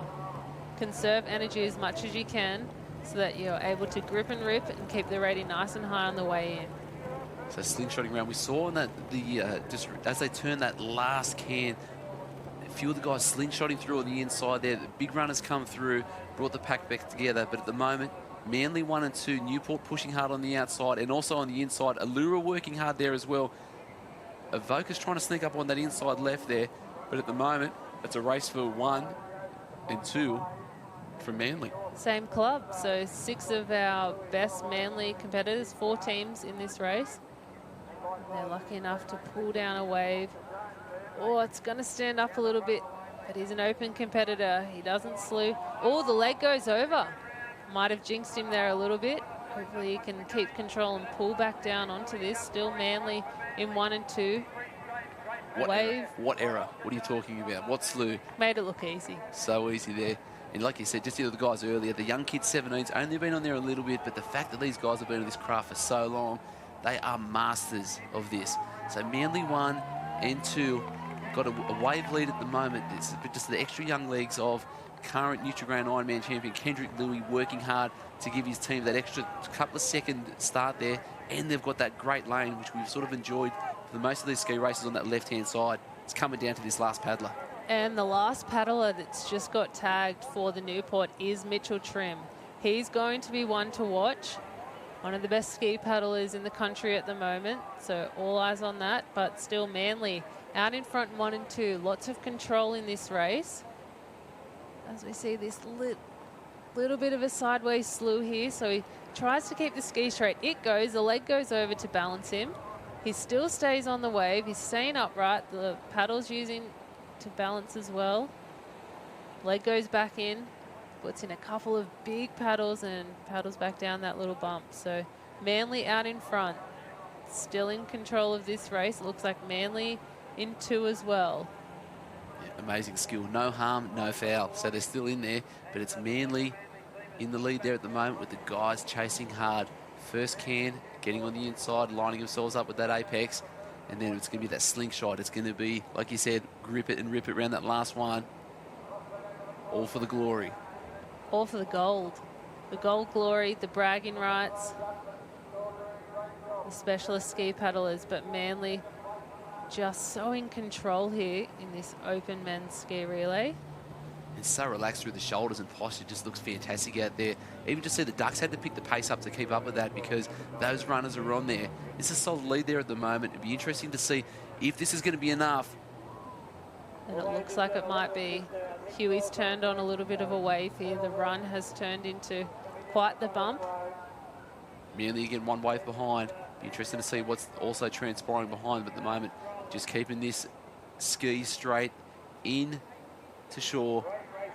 And that should be enough for a fist pump at the end. He's doing it easy. No sprint finish up the beach for this Manly competitor. But it's going to be on for silver and bronze. So we can see, so Manly's going to take this one out nice and cleanly there, nice and easy. Fantastic clinic put on by these guys, but it's going to come down. We've had a slew on the left-hand side from Manly. Newport straight through, kept it up, and unfortunately, perfection. It's got to be perfect, doesn't it, Jess? Oh, a simple mistake that's just cost a silver medal, but here's our winner of this open male ski relay. Manly coming across the line easy. Newport coming through now in second, and Newport in third. So that slew's just cost them a state medal. Unfortunate. They're still got to put the work in because they're getting chased from behind. So it's Manly pushing for, well, pushing really hard, and there's going to be the other teammate going through. And bragging rights, so good. The boys are having a laugh, especially if you're winning. And just a replay on this slew. So he comes over the double wave, the nose goes under, tries to put the leg over to stabilize himself. It works a little bit, and then he overcorrects here. Oh, and just comes off the other side. So a simple mistake, ditches the ski and the paddle. Says, I'm going to be quicker just by trying to body surf a wave in. The water is still a little bit too deep there in that gutter. Yeah, that gutter's just got a couple of people unstuck, but look at that. In a canter, Manly taking out your gold medal. So we're not too sure whether or not that was the Manly A, B, C, D, E or F team, because they had so many people in there. Fletch, you've got the winner down there with us at the moment. Let us know what's happening down there, mate. Yeah, I got the Manly boys down here, the winners of the open ski relay. Boys, what can happen with a bit of luck, eh? Nah, well deserved today, boys. Yeah, talk us through your race. Mate, to be honest, the first guy, Ethan, he really set that up for us because he didn't get a very good alley, and man, he just dug deep as a big ticker. Really impressed. Yeah, it seemed like all three of you boys were, pretty consistent. Ethan, good start out there, mate. Saw you shoot off a shovel on the right-hand side there. I saw a little clearing over there, and I just went for it, clipped the last one, and then made it out, luckily. And then just hung on behind Spearsy and then snagged that wave on the beach. And then tagged Kenj, and yeah, both of them smashed it. Yeah, nice work, boys. Well, enjoy the celebrations. Congratulations. Thanks, Felchie. And Ethan, best hair on the beach. That's fantastic. Nothing like some beautiful ringlets and some goldy locks down there. That's beautiful. A fresh perm. People would pay a lot of money for that. Yeah, a bit of soul glow. That was fantastic. But yeah, that was dominant. Like Fletch is making a joke about it, but they would just start to finish. Like I said, Ethan, left-hand side, straight out, set it up. Kendrick just had to go out there and do what he's been doing for the last 6 months, execute it, and then they just wrap it up with a nice, easy win. Easy. Not even puffing. It was a great race. Funny that we made a little comment earlier. We did see in the under-17s, 2 of the Swansea boys went to the wrong can. And we said, there won't be any mistakes in this open ski relay. And we did see that 2 Manly competitors actually slew coming in on a wave. So it might not look like there's much of a bump out there, but it's enough that it can break some of these open male ski race competitors. No room for error. Like you said, it's such a fine line between. So that Manly was sitting perfectly, second place, silver medal. We've raced well. We've got through 2 legs unscathed, and just that tiny little split second where the mind might have shut off a little bit, or the water just did something odd underneath, just a tiny little bubble underneath, and then bang, slewed. Tip Lost over. the team a medal. But the other guys back to the drawing board. Back to the drawing board. Do the teams change for Aussies? Does this come into the equation as well? Because I know a lot of the nippers think about that. I messed up on leg number 3 of our board relay. How does that affect my position in the team? Because these have got massive squads. It's like 3 Manly teams that are in there today. Four Manly teams. So anyway, that's 12 of the best ski paddlers, and it looks like they all came within about the top 6 or 7, I want to say, too. So that just shows the depth and the quality. Their ski squad must just be phenomenal. And so close to the flat water there as well. So obviously the beach, and then just around the other side, a bit of flat water. Depending on, they also got the Narrabeen Lakes there as well. So I guess for a lot of it does come to the environment in which you have readily available. Same with the guys up here at Swansea Belmont. As you've got the ocean here, or you go and chase the sharks on the inside. Yeah, they are lucky. A lot of clubs don't have that. If the surf is really big or it is dangerous conditions of any sort, they don't have the backup plan that I can't go and paddle a ski in a pool. The logistics does come into it with such big craft. Have you got the clubmen that are happy to grab the trailer with all the skis on it, organise it all, and it does come to time and people down there. So obviously, whatever's working down there at Manly at the moment, fantastic squad, and resulted in that gold medal there for the team. Yeah, and they're doing a pretty good job of it. So ones to watch still with plenty of our other team events. We did see they did a fantastic job in the Open Taplin earlier on today. So there'll be ones to watch tomorrow. And a lot of those men will back it up for the individual ski race as well, which will be tomorrow too. So still a lot of action coming our way down here at Swansea. So much action. You're looking through. We've got the Rescue Tube Rescue races coming up for the under-19s and Opens. It's going to be huge. Interesting to watch that. So much skill involved. A technical event. And as we've seen, waves breaking in different areas. And that really is going to play into what actual lane you will be drawing. That's it. As we see this low tide creeping up on us at 2 o'clock as well. It's going to be very interesting for the Rescue Tube Rescues. Most definitely. And you just see in the far horizon there, the R&R competitors wrapping up down there. So we have the under 15s, 17s, 19s and Opens, 2 and 5 person events down there. To keep up with all the results, be sure to check the website for the SLS New South Wales. Check the results page. It gets updated quite frequently. And as now we look to the screen, under 17 male rescue tube rescue final. So the race starts off with a swim out to the can. Yep, so we have our swimmer starting at the start line, swimming out similar to a board rescue. So an individual swimmer out to their designated swim can. Hand goes over the swim can, arm goes up. Similar to a board rescue. Similar to a board rescue, arm goes up. And then that notifies our swimmer on the start line that they need to go and rescue their competitor. They have a tube which is over their shoulder and a pair of fiberglass fins. Normally fiberglass, some opt for the rubber fins, but fiberglass fins are the way to go. Run into the water, not with the fins on, obviously. Jump into the water as quickly as they can, slip the fins on, swim out to our competitor, rescue them. So the rescue tube goes around the waist of the swimmer. Do they still have to go around the can at the back? Still around the can at the back, and then head back into shore. So different tactics can be in play here. The swimmer at the back can kick. Some choose to put their hands in the air or hands by the sides, depending on what they are comfortable with. But whatever they choose, it needs to stay there for the whole time. So I like the streamlined position on the back, doing a big kick, and the swimmer with the fins on and the tube has to swim all the way in. They get into shore, and then two of our rescue competitors will come down. The heavies. The heavy lifters. The muscle, the brawn, and try and drag the competitor up the beach to then cross the line. So Allura, Yamina out there nice and early. So you see our first leg, Wirral Barrack Point there as well. Arm has to go up. Our runner goes in with a rescue tube and their fins. Quick dive in, and they need to get these fins on as quickly as they can. They are hard fins to put on. They're fiberglass fins. And they are not cheap. They are not cheap. And this is all the difference, you know, be able to jump in the water, turning at the same time back to the water, having a look around, getting those fins on in sharp time is of my utmost importance. And a lot of these kids that are out there now are pool rescue specialists. So these guys are the skills that they do hone through the off-season, through the winter. But now that the fiberglass fins are on, it's a race to the can. It's a race to the can with the fins on and the tube. So this swimmer needs to go out, go to their designated can and the swimmer, swim around the can, get the rescue tube around the patient, and come back to shore. So as we can see, there's no dolphin diving here because the boys don't want to get any sand in the flippers as they just dive under. A couple of big kicks. Pulling the water hard. So how different is it to actually your regular swim stroke going out there, but then also getting the fiberglass fins with the tube attached to you? I've done this event a couple of times over. Shout out to myself. I'm actually a state open champion at it. Yeah. And it's hard. The hamstrings are burning. I think this is one of the hardest events. I know people will watch this right now and go, oh, that looks pretty cruisy. Get your fins on. But it is really, really difficult. So the arms have gone up. As you can see, the rescue tube goes underneath, a clip up underneath the water. And you reminded there of the great clip up there, Blake Hessel, Lachlan Bradish. So these guys would be, they wanted this event, the tube's in there. Pool specialists as well. A bit of a wave on. Hopefully, we'll see.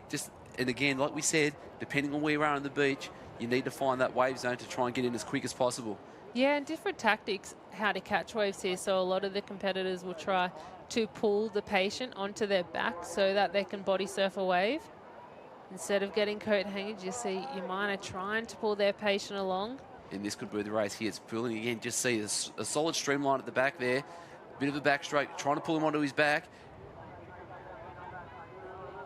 Was that a double backstroke on there? Looks like this first swimmer was on his back. They're trying to pull him down. So they're going through there. Hard to see without the zoom out, but at the moment, it looks like it's Yamina in one. And then we know that Allura who are chasing hard, panning out at the moment. Allura's trying to have a look around what's going on. And then it's going to come down to the guys that will be dragging them out of the water. Tough conditions, though, like you said. We've got that gutter in there so that it's going to be really hard for the guys to get in deep enough to pull them out. A little bit of a gutter, and it's a little bit of an uphill run as well. So as you can see, the two competitors from each team will now be in the water, getting ready to grab the patient. So Wanda's in there as well. So it's hard to see coming into the area where they will be dragging them out of the water. Looks like the Yamina guys are in there also with Allura. Got to try and stay on their feet as long as possible. Arms are locked in. We've got one opting for the straight arm, the other for under the armpit. Looks like it's going to be Yamina in one, working hard up the hill, pulling hard, need to stay on their feet, dragging the patient across the line. And it looks like that's going to be a gold medal to Yamina in first place. Allura there in second. And then it looks like Wanda's going to chase that down for the third. Lots of smiles. No dislocated shoulders. We hope not. We hope not. So there we have it, under 19, straight final. Lockie Bradish, Blake Hessel, Brock Ray, and I believe that would also be Zach also as well, taking out the gold medal there. But different event, great fun, and also, like the board rescue, completely relevant to surf life saving. Relevant to surf life saving. Skills learned that they can actually apply in the ocean. Yeah, that's exactly it. It's a fantastic event to really showcase how rescue can be achieved.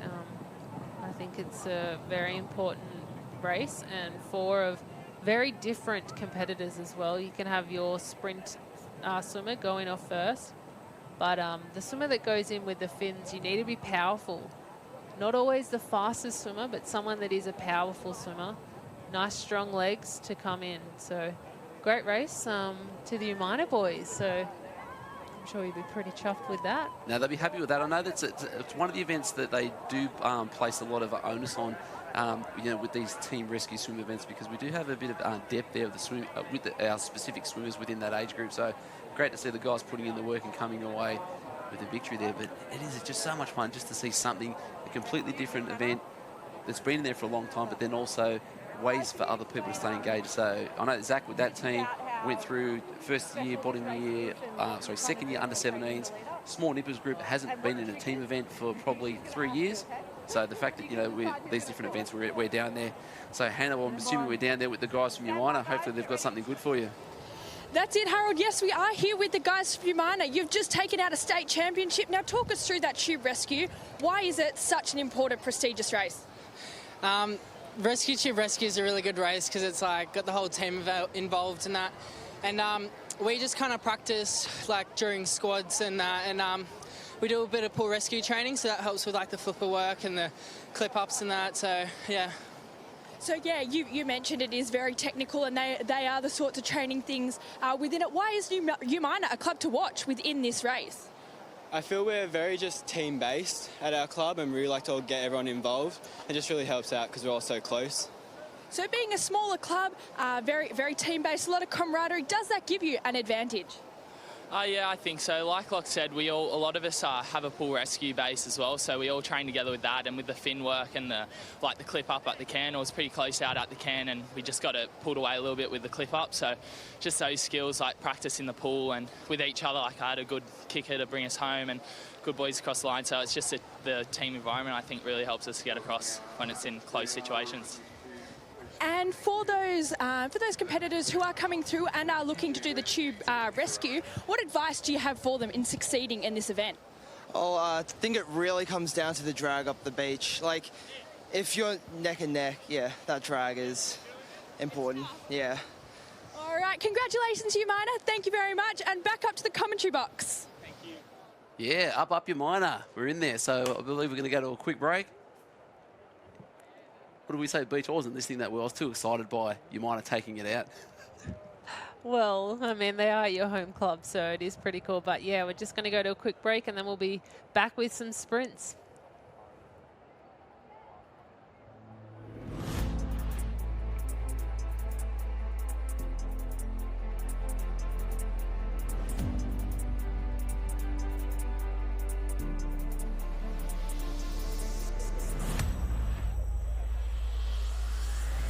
All our emergency call-out team members received a text indicating that there was a person in off the rocks. I came to the club, hooked up the jet ski to our ATV and proceeded to the beach. Just as we did that, Richard Ellery arrived. The report was that there was one person in the water conscious, waving for assistance. So that was what I was looking for, and then I came across the 2 people in the water. So they were swept around the shelly rocks towards Boomerang Beach. They were in the last cove before North Boomerang, which would probably be a 300-metre sweep, and they were 100 metres off the rocks. A man and his wife. The man was holding his wife up, and then the wife was holding her iPhone up. But no, she was in a fair bit of pain actually. That's when she told me she had a broken leg, so she was pretty much aware it was broken. I think it was facing the wrong way.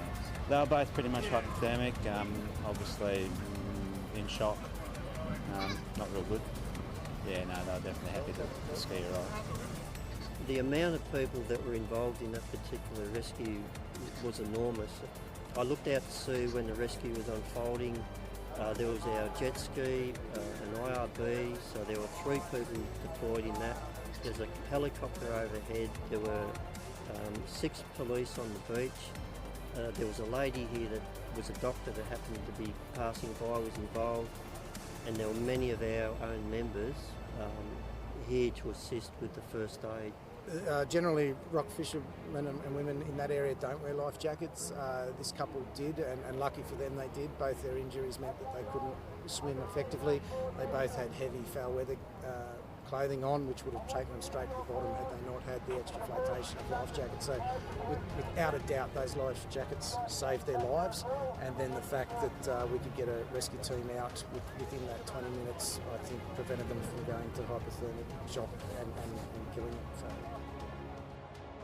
Oh, if they hadn't had a life jacket on, neither of them would be here, I'm sure of that. So they'd been in the water probably for close to half an hour.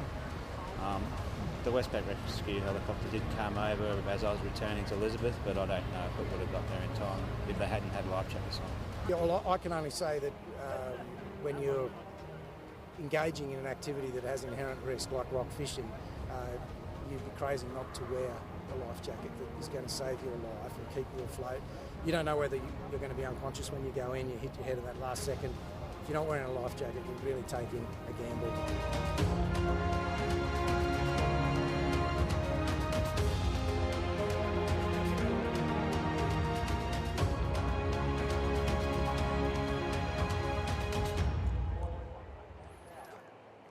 Ladies and gentlemen, welcome back to the 2020 Life Saving Championships here at Swansea Belmont.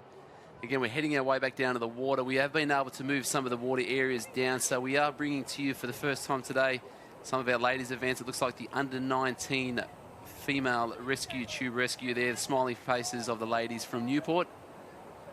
Smiling faces and probably some butterflies in the belly as well. Most definitely the ladies there from Umina are ready to go as well. Next to them, Wanda just further off. Kujin as well, so it is going to be on and happening down there. And see, the sun is out again, just like 4 seasons in one day. The wind is cold, sun is hot, but it's still quite damp everywhere. Yeah, it's a perfect surf carnival, I would say. You're not getting blistering sunburn on you. It's not torrential rain. We've kind of put it all on here at Swansea Belmont. Down at Lake Macquarie, as you can see, the sun's coming out now, but there is a bit of a dark cloud there as the wind is dying off a little bit, I would say. But we're focusing now on this under-19 female rescue tube rescue. And just to appear, like I said, that wind appears to have dropped a little bit, just swung around a tiny little bit there. Waves just seem to have died off that little bit there as well. So it's going to be pretty even race conditions there. But as we go down to the beach, once this race starts, this is the first time we will be looking down to the most southern end of the beach, seeing what's happening down there. Obviously in the horizon, you see the guys there, 5-person R&R, getting into it. Traditional events, still important we have them. And, you know, and again, that is going to be on showcase for tomorrow morning with the March Past. Yeah, the big one, the big March Past. I don't think Redhead has any March Past competitors this year. What about Umina?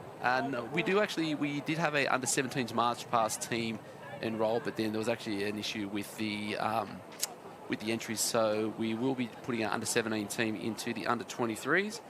We haven't had a March Past team that's actually trained for a little while, but it's going to be quite a surreal day because we will be marching in honour of one of our long-time members and lady who's helped out at State for a long time, Anne Lauer, unfortunately passed away a week and a half ago. So yeah, we will be marching for her tomorrow as a team. And you know, Anne and her husband Brian, who's done a lot of announcing over the year, he would have called many of your races down here. Yeah, so we do pass on our best wishes and condolences to the Lauer family, and especially to Brian and his children, Robert and Peter. So yeah, so we're looking forward to that tomorrow morning. And then also, again, we've touched on it again, International Women's Day tomorrow morning. Woohoo! Wear Go pink. the girls. They have requested people wear pink. Pink and purple, is it? I think it is pink and purple. I usually only wear pink on Wednesdays, but I will make the exception for tomorrow, and we will get into it. So it's going to be a fun day.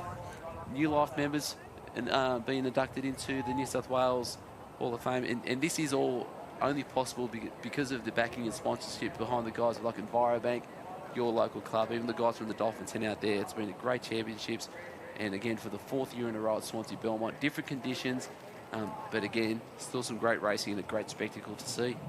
Yeah, if you are in the area or are on the live stream, feel free to come on down to Swansea Belmont Beach here in Lake Macquarie. Tomorrow will be a big jam-packed day, finals day. Starting things off with our march past in the morning, lifesaver relay as well, which is a fantastic event. Gets a lot of the clubs mixed in. So we've got the boat is the starting thing for the lifesaver relay, and then going into a typical little Cameron sort of a style race. And the girls there, nice little shocker from Coogin. Not too many nerves.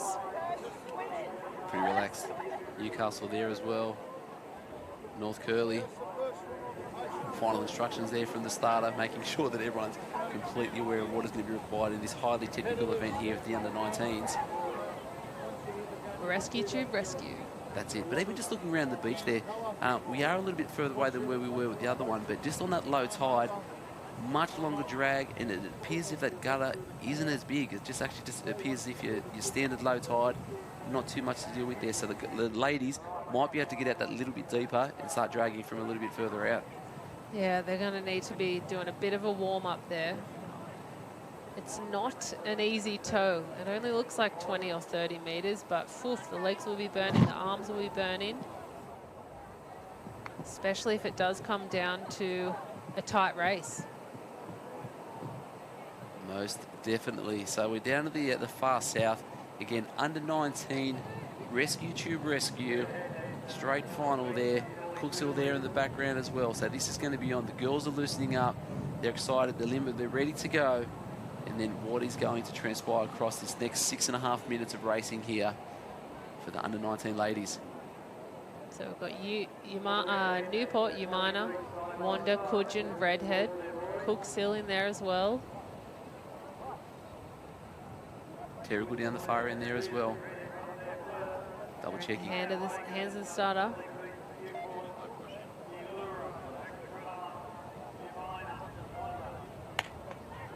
So much focus, and they're in and out. Like I said, you can just see the difference in the beach there. Ladies being able to get out, stay on their feet that little bit longer. Cut the porpoises. Right-hand side, girls are still on their feet. Left-hand side, the girls are down and swimming already. So it looks like Newport on the inside lane there. Umina there chasing hard as well. Wanda on the inside, along with Coogin, had a really, really nice run out there. Just a little bit more of a bank to get out there. But the girl from Newport is having a fantastic start here. Big 6-beat kick. They know if they can get to the can as quick as they can, they get a little bit of a break. 2-3 minute break to kick the legs, have a shake out before they have to do the kick coming back into the beach. So Newport, Umina. Wanda there on the outside, and there's another Newport down to the far end there as well. But these ladies will be working hard. Like you said, they've got that little break in there, but they'll be composing themselves, knowing that all that's going to be required for them, and when I mean all, is for them just to get in that back streamline position and kick as hard and as fast for as long as possible coming in. So the girls are just trying to make sure they're swimming to the correct can here. As we can see these waves picking up on this bank out the back. So would that be a benefit for the teams coming in, even if it's so deep out there? Oh, I would say yes. Well, it's either yes or no. I guess we'll see. Yeah, it's yes or no. We'll wait and see. We'll keep you posted. So Wanda first on out. Coogin hand up there as well. So it looked like that a little bit faster in through there. Don't think they got clipped a couple of times. The waves coming in. But surely if these guys can get some sort of speed up going out and then coming back in, we might see some action of the people there swimming on their way back in, possibly a wave. Possibly a wave as the girls just try to quickly get these fins on.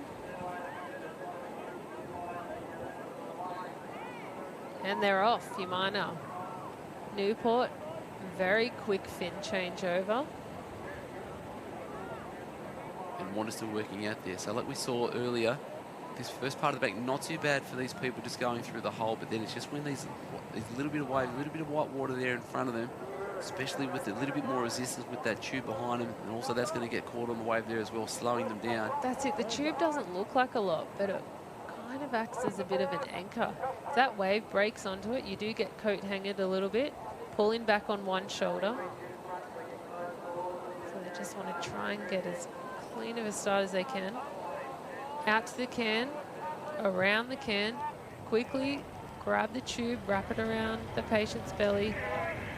Nice clean clip up. Oh, that was a mouthful for me to say. A clean clip up? Yeah. Click, click.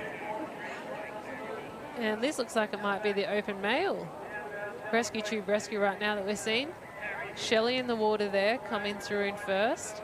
That's it. So Jimmy Kosh would be anchoring that team there. Had some great times at the New South Wales Country Championships, also Australian representative. So Shelley Beach here, no surprises to see them out the front there in the open rescue tube rescue. But we're going back to the water now for the under-19 ladies. A couple already made their way back in. It's difficult to see, but that's actually Newport there making their way through. So the gold and the maroon cap just popping its head up out of the water. North Curl there as well. The tube goes over, wraps around the belly.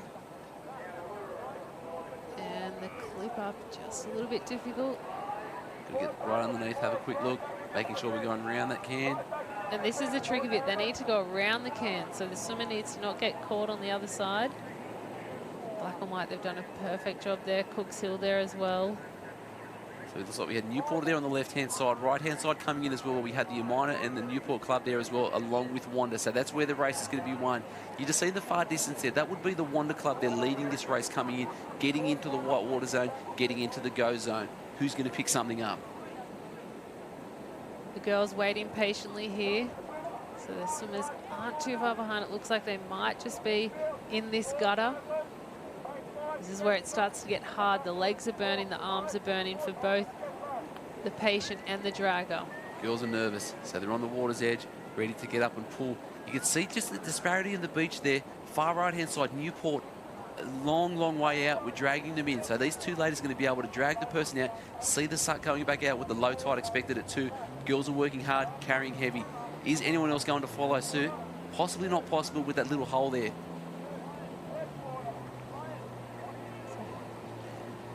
Just a little bit of a stumble there for the Newport girls, but it has paid off for them to go that little bit further out to sea. They drag the competitor in. That looks like it might be a gold medal for the Newport girls in this under-19 rescue tube rescue. So one is done inside. We've got Wanda there chasing them all the way out. Newport's getting excited going out. And the girls still aren't too sure. It's like an under 11 Cameron. Are we too close? Are we too far out? What are we going to do? But Wanda's grabbed them. They're going to carry them, dragging through the water. Bit of a push there from the wave. Zooming out, we'll be able to see that this is going to be on for the minor medals, knowing that Newport has already finished the line at first. Wanda coming out. It's going to be enough for second. No one in the distant future there.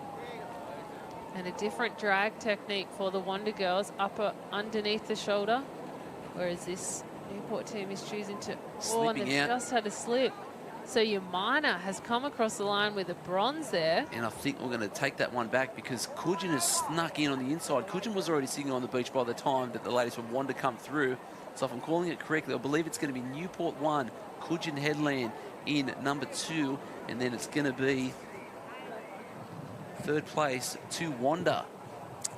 And here we see the little stumble there. So the girls just didn't have good enough grip around the competitor there. So the lady on the left, they're putting the onus on the dead person to actually carry on instead of them actually holding up and dragging. So the onus needs to be, the initiative needs to be on the carriers, but I know it is very, very difficult to lift something with nothing. It absolutely is. And I mean, it's good that they're having fun. So much fun. It doesn't really matter. Bit of fun, but maybe something to go back to the drawing board. And we're just going to have a quick little break here. We'll see you back here soon.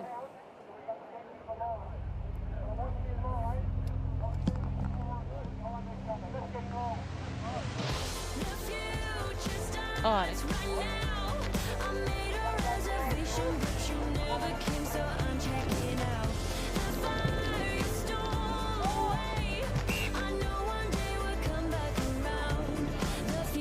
is now.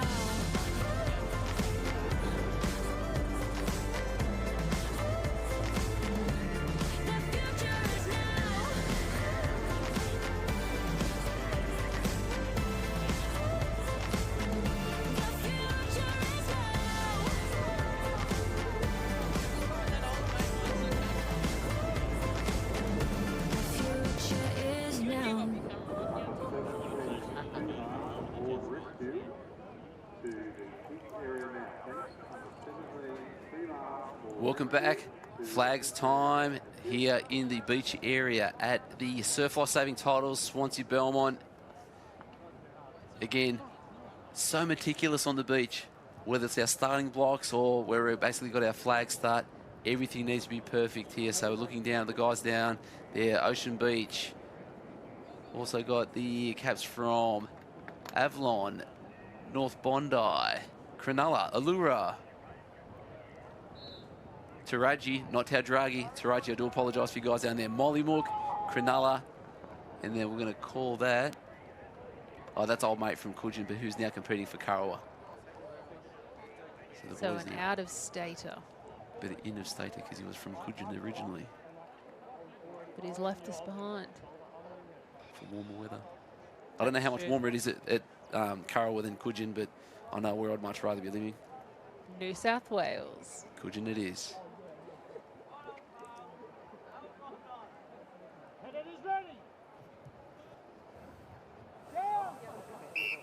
You just hear the silence down there. So quiet. So that's beach specialist there from Ocean Beach, and also Mollymook taking away the first 2 flags there. Another 7 rounds to go. A couple more than we'll be into the point zone, but it is such an intense event. Up and down, intense. Walk back, start again. Yep, so hands in the starter.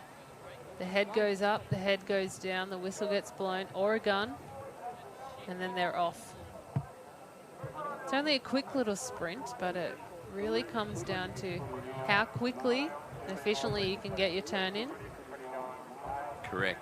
And down to the flag, really. Do you opt for the dive finish, or do you try and just do a little bit of a run through? But this is our under 19 female flag final now. It's a North Cronulla fest out there at the moment, with a bit of North Curl action on the side. So this would be the Rampoldi sisters in the starters' hands.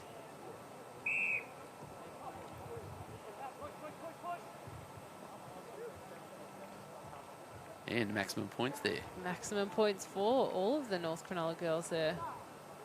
So look at this. A pretty clean start. So it has come down to the sprint finish, and they're all opt in for the dive. So bottom 4, this is a tricky one. They train together. Probably the best of friends live together as well, the sisters. So it's a bit of a tricky situation. Someone's getting dropped here for 4th, so they're not in medal contention. And we'll be back with that soon enough. And here's a bottom 3. It looks like we're going for medals here. The bronze medal match. In this, I'm guessing the under 17 flags.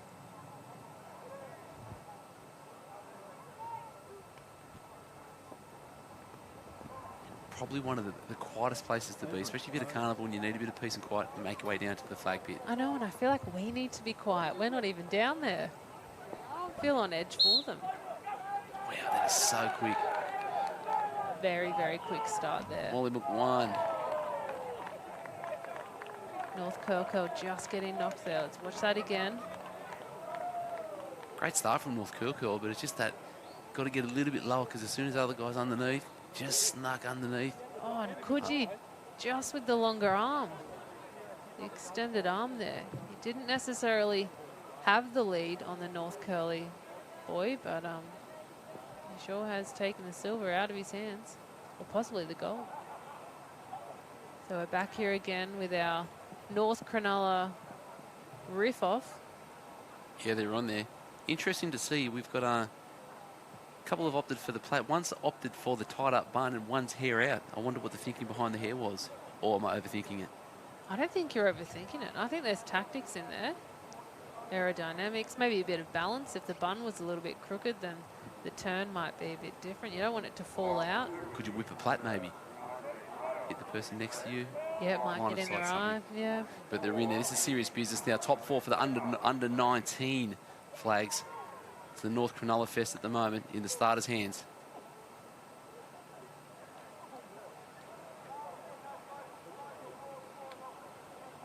They're all nice Nice and high on the shoulders. Just waiting for the call, and they're off. And it's a close one, but it still looks like the 3 dive, so nothing too close just there. We'll just see. And Alex, the youngest and the shortest one there, just getting in so low, so much power in there, sneaking underneath. So I believe that's a North Cronulla cap that's been knocked out. Yep, and that will be North Cronulla. Possibly North Cronulla still in. Believe so. Makes our job pretty easy. But they are having a ball, aren't they? Just like another training run, but this time with something on offer at the end. That's it. So they'll know each other's strengths here. Be interesting to see, do they decide when they're lying down, okay, I'm going to go for that flag, or is it once you turn and you're sprinting towards it, that's when you decide?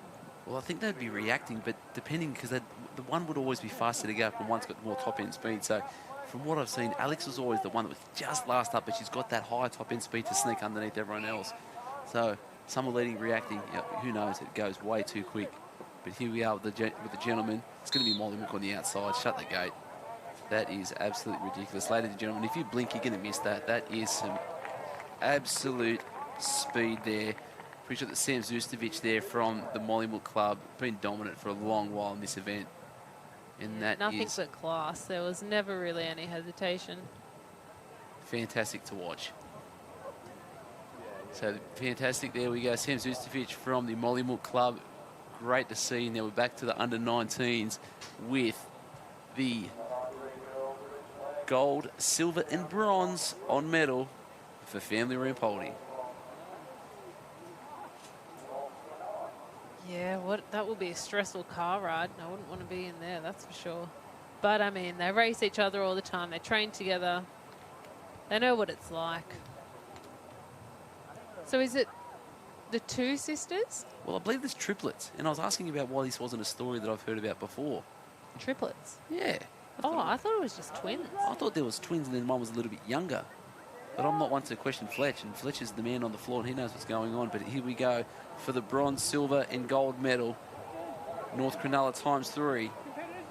Watch for the one closest screen, Alice Rampoldi. Up and low. That's it. So there we have it. So I believe that's a bronze. That's a bronze. Okay, to North Cronulla. Fantastic. And then it's going to come down to silver and gold, but she's just low and fast. You know, I was saying to Simon earlier, you know, I remember seeing her at an early age at, you know, the Umina State titles when they were there 5 years ago, and yeah, she was dominant then and still dominant now. So really, really good to see. One more winner. Are we actually talking about the race or something else? But I'll probably put my money on her to take out this gold medal again. I think so as well. I mean, just looking at the last couple of runs that they've had in this under-19 flags, she has been fairly dominant. She seems to be the first one to the flag, but time will tell. As we do just wait for this gold medal match. The bottom 2 we're watching right now live. If you are tuning in, this under-19 female beach flag final, you're looking at a gold medal match. Yeah, so looking, so Alex Rampoldi, the shorter one there, she actually won the Open Beach Flags last year with a sister next to her, Leah, also taking out the silver. So it was 1-2 last year, and they've actually done that last year again in the under-19. So this is, I guess, a cut and paste of what we've seen last year in the under-19s and Opens. And will this actually change? So it's Alex closest to screen, Leah to her left. And 100% Leah will be more than well aware of what the standings have been in the family ranks when it comes to flags. Now in the starters' hands, Alex Rampoldi on the right, Leah on the left.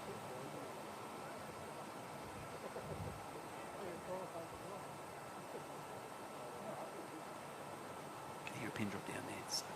Competitors ready. Heads down.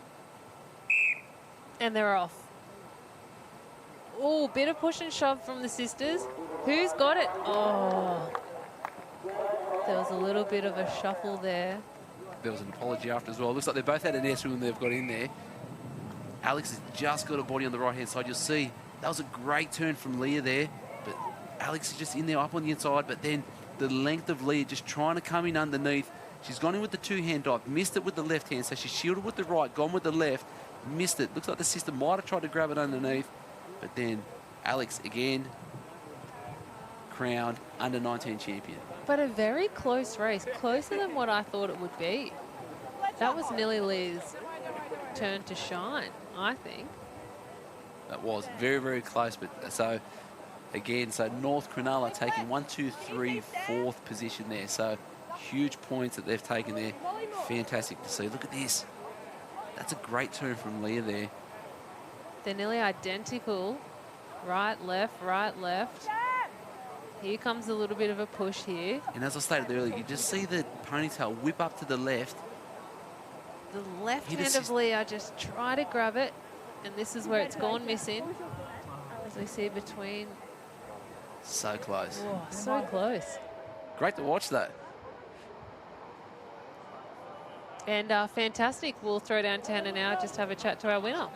Thanks, Jess. We are here with Alex Rampoldi, the winner of the under-19s flags. Now, it was sister, v sister, v sister, and then the flag lot lost. Where was the flag? Just under the sand. I thought she actually had it, but it's all right. It was just sitting there. I was like, yes. So the question from us all, how's it going to be at the dinner table tonight? Oh, I don't think my other sister Emily was too happy because I got her out at 4. But it's fine. Like, we train together all the time and it's very competitive, so I'm sure it's the first time we've gotten 1, 2, 3, 4 at state, all of North Cronulla, so that's pretty excited about that. So it was an exceptional effort, and now you mentioned a little bit about your training, obviously training with your 2 sisters, sorry. Tell me a little bit about what that training entails. It's very physical. We just love just trying to get each other out and, yeah, sometimes just try not to hurt each other, but that's the whole point of it. But, yeah, it's very competitive but really fun. Now, do you reckon that plays a little bit of an advantage to you, having 2 sisters competing in the same heat, being able to practice that at home? Yes, it is, but at the same time, you don't want to get each other out, but when it comes down to the end, you sort of have to, so if you want to win it. So, yeah, it's good. And now North Cronulla, they've been really dominant today within the beach, both on the sprint track and then in the flags. Tell me a little bit about the coaching at North Cronulla and how and why they have been so dominant.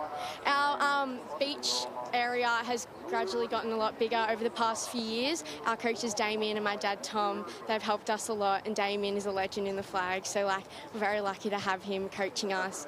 And yeah, there's a lot of us here today and we've done really well as a team, so we're very happy about it. Absolutely. Well, it's going back up to you now, Jess. Thanks very much. Thank you. Yeah, thanks, Hannah, and congratulations to Alex. Such a dominant performance, and dominance over the years as well. Last year taking out the 19 and open flags. I don't know if she's backing up again for this open one, but we'll have to wait and see.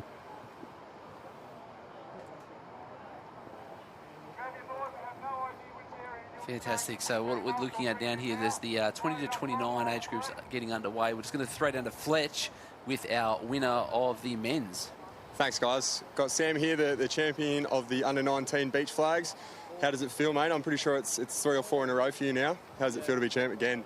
Yeah, it feels pretty good. Just I love coming to these carnivals. It's just awesome to be supported by all your coaches and people like that. Yeah, it's mad.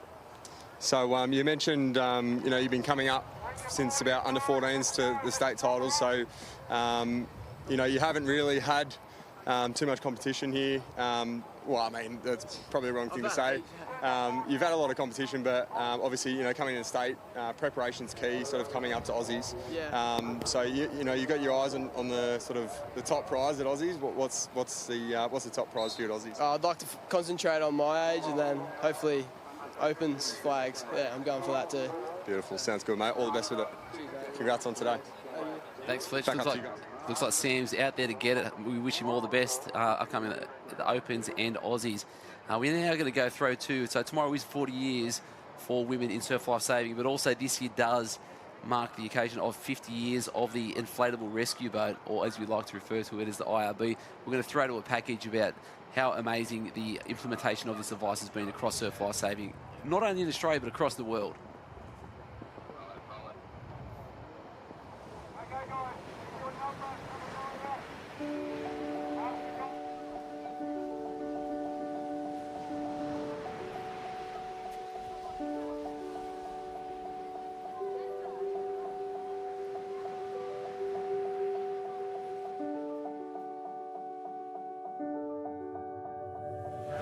lost a young lad, a 7-year-old, off my beach when I was lifeguard in England, and we didn't have boats. I sat down that night as a dedicated lifesaver and lifeguard and thought if we'd come up with something better, we may have been able to save his life.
Rescue-wise, it was very vital because prior to that we were just doing boards and still the reel. The reel was used a lot and tube was mainly used a lot. But yeah, when the IB came along, all of a sudden after the first 2 seasons you could see the increase of rescues done by the IB, especially on a national level. I think from memory it was around 30%, and it was a pretty big increase of all of a sudden with this new tool of an IB being used for rescue work, for life-saving, to suddenly have 30% increase. So it was fantastic for the movement, and then the movement could see the light in it and decided that this is the way we should go forward.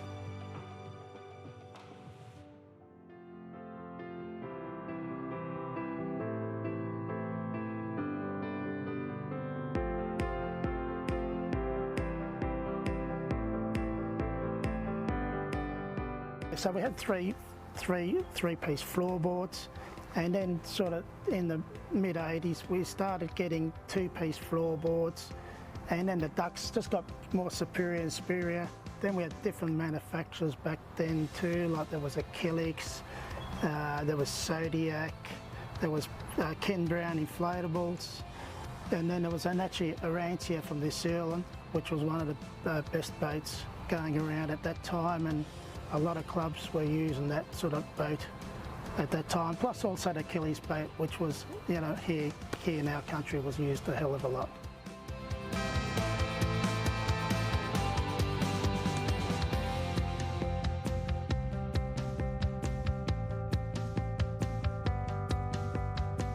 It's all about saving lives. You know, the sport was introduced to improve those skills, and it just shows when you watch the racing, they're just so quick, and they're in and out before you can blink. It's perfect. When we raced, I can remember seas that you had to actually turn and come back to the beach because the waves were that big. It's been great to see the development of the skills, the crews, from the 80s and 90s racing. If you go back and watch the YouTube videos, it was a different sport completely. The gear now, it's factory sealed, everyone's out of the box. It really comes down to skill and speed, propellers. It's unreal. It's a really good sport to be a part of. We can all easily jump in an IRB and read the book and pass the test and go out and show someone how we do a pickup. But not getting hurt in an IRB is about spending time in an IRB and knowing that I can save someone in any conditions. You have to make quicker decisions, and you learn that in your surf. You learn how to read it, and sort of your decision making just becomes a lot quicker. And the skill set definitely shows when it comes to surf. It's really good, and it's really good to see the young girls coming through, and a lot more girls are racing. There seems to be a lot more girls racing, especially with teams and things like that. So it's been great to see it come through. We kind of push our guys here to be able to rescue somebody in any conditions, because that's when we rescue people in IRBs. Skills here, yeah, drivers and crews are becoming super confident, super impressive with their skills to react to situations, to get to the scene quickly and to execute rescues. with no lives lost, so that's the end game, and that's what racing does for the crews.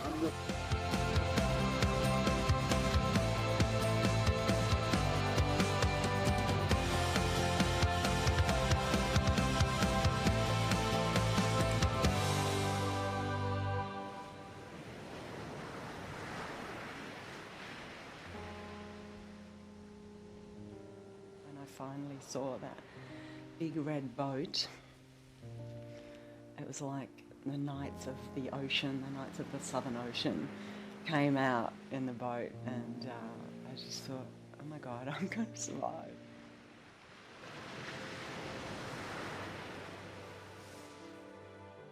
There was about 3 breakers that we climbed and went through, and then we saw Samantha straight down to our left in the water. We got to her really quick. Under 25 minutes, we had her in the boat and back on the beach from when I left my lounge room at home. And we travelled at least 7 kilometres to 8 kilometres in the ocean from when we got into it. It's a great feeling. There's actually a mass rescue. There we go, it's on camera now. Down the beach at Cronulla. And our water safety guys who are running this carnival up here have had to go and help out.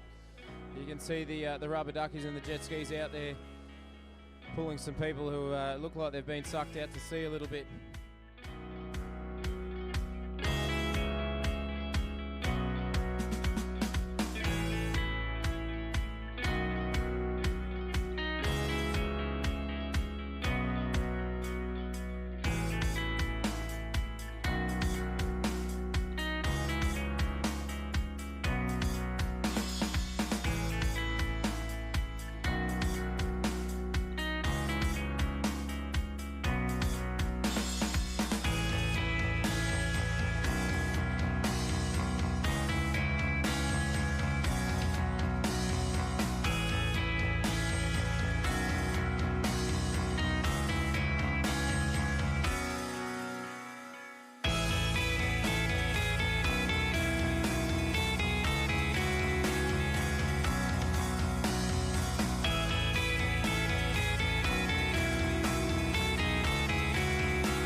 Every time someone puts a hand out for an IRB to rescue someone, it's my hand, you know, and the others, all the other crews as well. It's our hand saving lives, and while the boat continues to do it, it's just great. It gives me a good feeling, you know.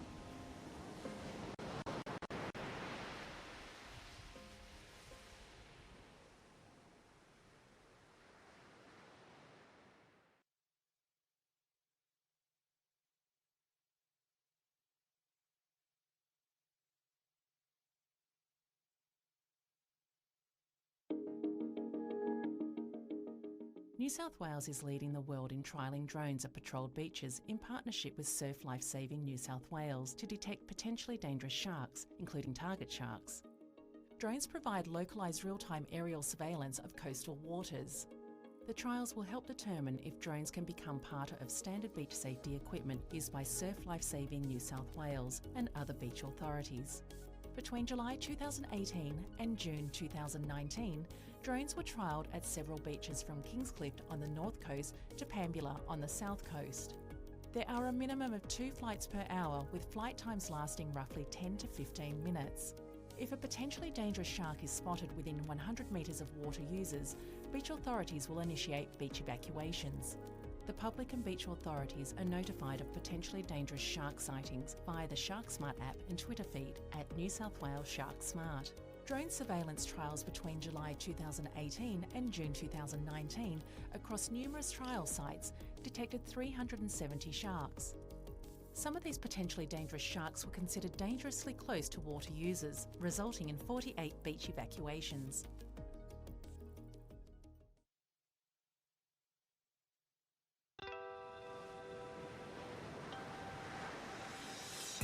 beach. I was checking out the waves, taking the dogs for a walk, looking for fishing holes and things like that.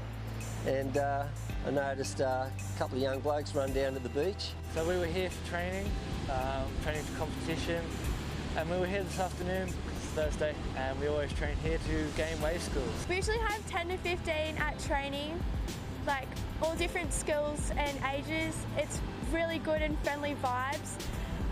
Everyone's super encouraging and always like pushing you to do your best. So that afternoon the conditions were, it was big, had like a 5-foot northeasterly swell coming in across the beach, which was creating a big rip right out across the bluff. I noticed a couple of young blokes run down to the beach, 4 boys actually. They jumped into the water in a place that we normally jump into to get out the back, go for a surf, and it was deep. And I knew there was a strong current there, and I thought to myself, gee, I hope I know what they're doing. I hope they know what they're doing. So we were finishing a race, we were coming in and we were going around the lifeguard tower, and then Ray pointed out to Nick that there was somebody in trouble. And I was immediately thinking where the waves were and the quickest way I was going to get out. So I ran down to a slight rip to try and get out to them quicker. And I was looking at the conditions, and then my immediate concern was how they were and how they were going to react when I got there, whether they were panicking or whether they were calm, and just assessing the conditions. So my training kicked in, so I knew what to do. They were all in trouble, and I knew they weren't going to be able to swim against the current because they were trying to swim against it instead of swimming over to the bank, where, coincidentally and fortuitously, there was a squad training. One of the boys was struggling quite significantly, so he jumped on my board, and by that time Ray had paddled over, and he was with the other 2 as I paddled into shore with this boy, and one of them hopped on Ray's board. Jet paddled out, Ray and Nick brought 2 in, Jet had the other guy floating and getting him out of the rock area, and then I paddled out to help Jet and brought him back in on my board. It was a mass rescue, and I was totally relieved when I saw what was going on from up there, because I couldn't do a darn thing and no one else on the beach could have done anything. I thought these guys who'd gotten into trouble were very, very lucky that the guys were out there on their boards. Sadly to say, there were too many witnesses that spoke to me afterwards and said that if it wasn't for our club members going to their aid, at least one fatality would have occurred, at least. As a result of good training and communication and knowing what to do at exactly the right time, you measure it in lives saved. That's at what cost is a life. That's the importance of it. It was a situation where our kids could spot the danger very early, and they were first responders, and we're extremely proud that they could see the danger developing. Well, I felt kind of nervous. I haven't really done anything like that before, but when I was telling him what to do, I felt good, like I knew what I was doing, and it just gave me confidence to do it more in the future. Well, this was my first rescue, and I was really scared when I first saw them out there, but then my confidence kicked in knowing that I'd done so much training for it and I knew what to do and I had the skills to do it. I'm extremely proud of what they've done.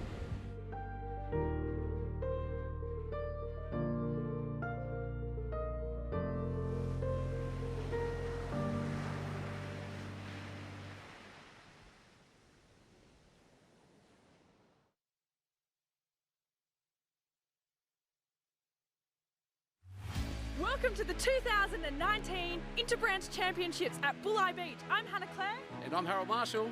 We hope you guys are going to enjoy this great footage of a fantastic weekend of surf.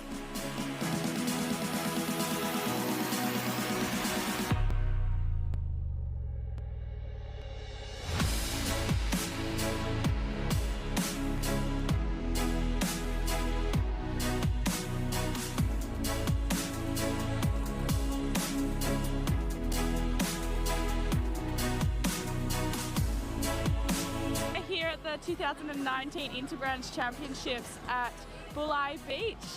I've been coming to Interbranch since I was under 11s, and to finally have one down here, it's really good. We've got Well, I really get behind us racing, and I'm just really happy to get to race at home. It's great to be here at Interbranch. It's great to be selected. Lana. I'm James. And I'm Olivia. Our mum got her bronze medallion last year. Our stepdad does the UAV pilot and is club captain, and we all patrol as a family. It's pretty dumpy and it can get a bit scary out there, but you can't hesitate. You gotta trust yourself. Yeah, so I'm from Limwook. My name's Carla Jones, and I just won flags. It was an awesome race. My name's Nolan Akigawa. I'm from Wombrel, Central Coast. Shari Herdman, and I'm from Fingal Bay Surf Club. I'm Lucy Flanagan. I'm from North Cronulla, but Sydney branch here today, and I just won the youth flags. I'm Zoe Clark. I'm 17 and I compete at Avoca Surf Club. I'm Zara Kaspovich. I'm 11 and I'm from North Kirkhill, Sydney Northern Beaches. I just won the Iron under 12s. I'm Noah Maggs and I'm from Newport. I just won the Iron from the under 12s Iron. Luke Chuffer, I'm from Coogin Headland Surf Life Saving Club, racing for Far North Coast Branch. And I've just won the Open Ironman at Inner Branch.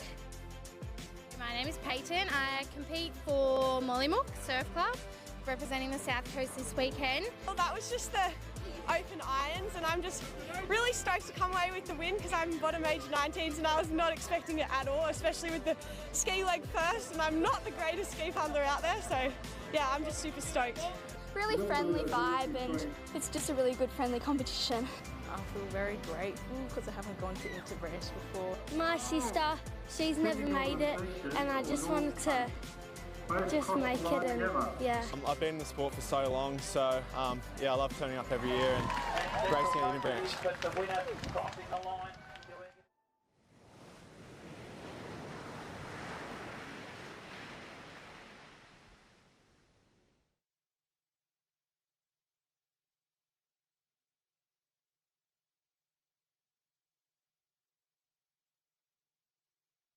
You got it, Cap.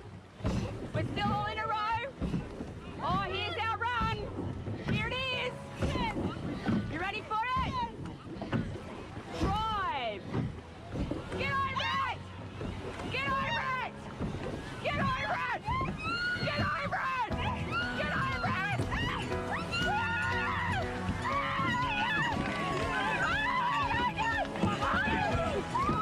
Oh my God, we won.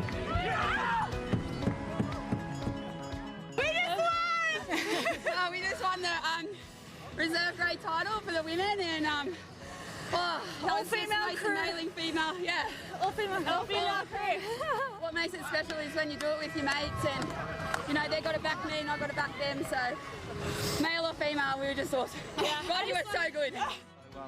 There's Beck Hamilton up the back, one of the few female sweeps in the sport, and she's just been magnificent. To get to a state final, some people never get there.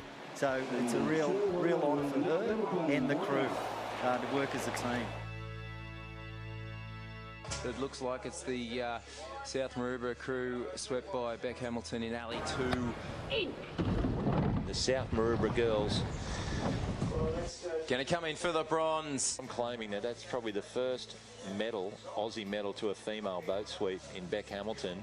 Well, we just won a bronze medal in the reserve grade women's, which is amazing to finally walk away. We caught a bit of chocolate. Go!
So down on the beach arena now, under 17 male flags. Just gone through. We just saw a couple of young chaps there from the Cronulla Club making their way through in this beautiful sunshine down here. Saturday afternoon, Teams Day in the water, and then full beach day down here. Yeah, we've just got the individual flags left on the beach. So under 17 final currently underway. The sun is shining. The clouds are slowly going away. That wind is starting to pick up just a little bit, but still plenty of action. So under 17 male flag final. Looks like our bottom three at the moment. We just saw a runoff with the two boys from Cronulla. So it's looking like we have Allura, Cronulla in the middle. And we'll have to wait till the head pops up.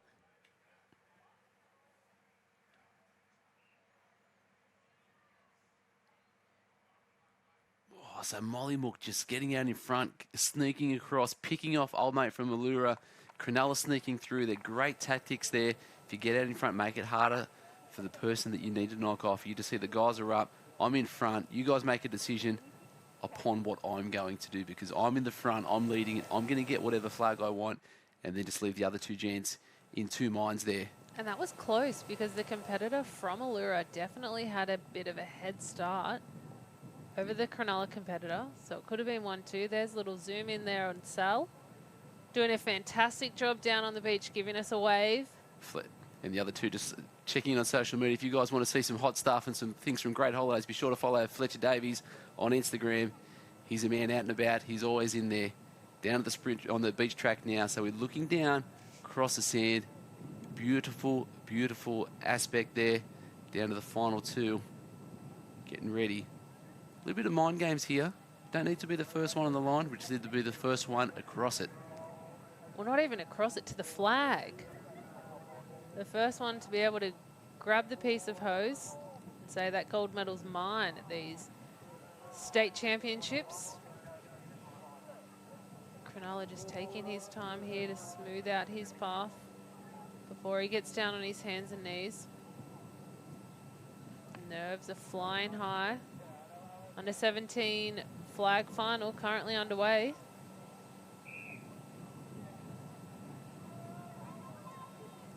Mollymook and Cronulla, our bottom two here. Gold medal match. So they're just getting their final little briefing. Check over from the officials to make sure the feet are in the right position.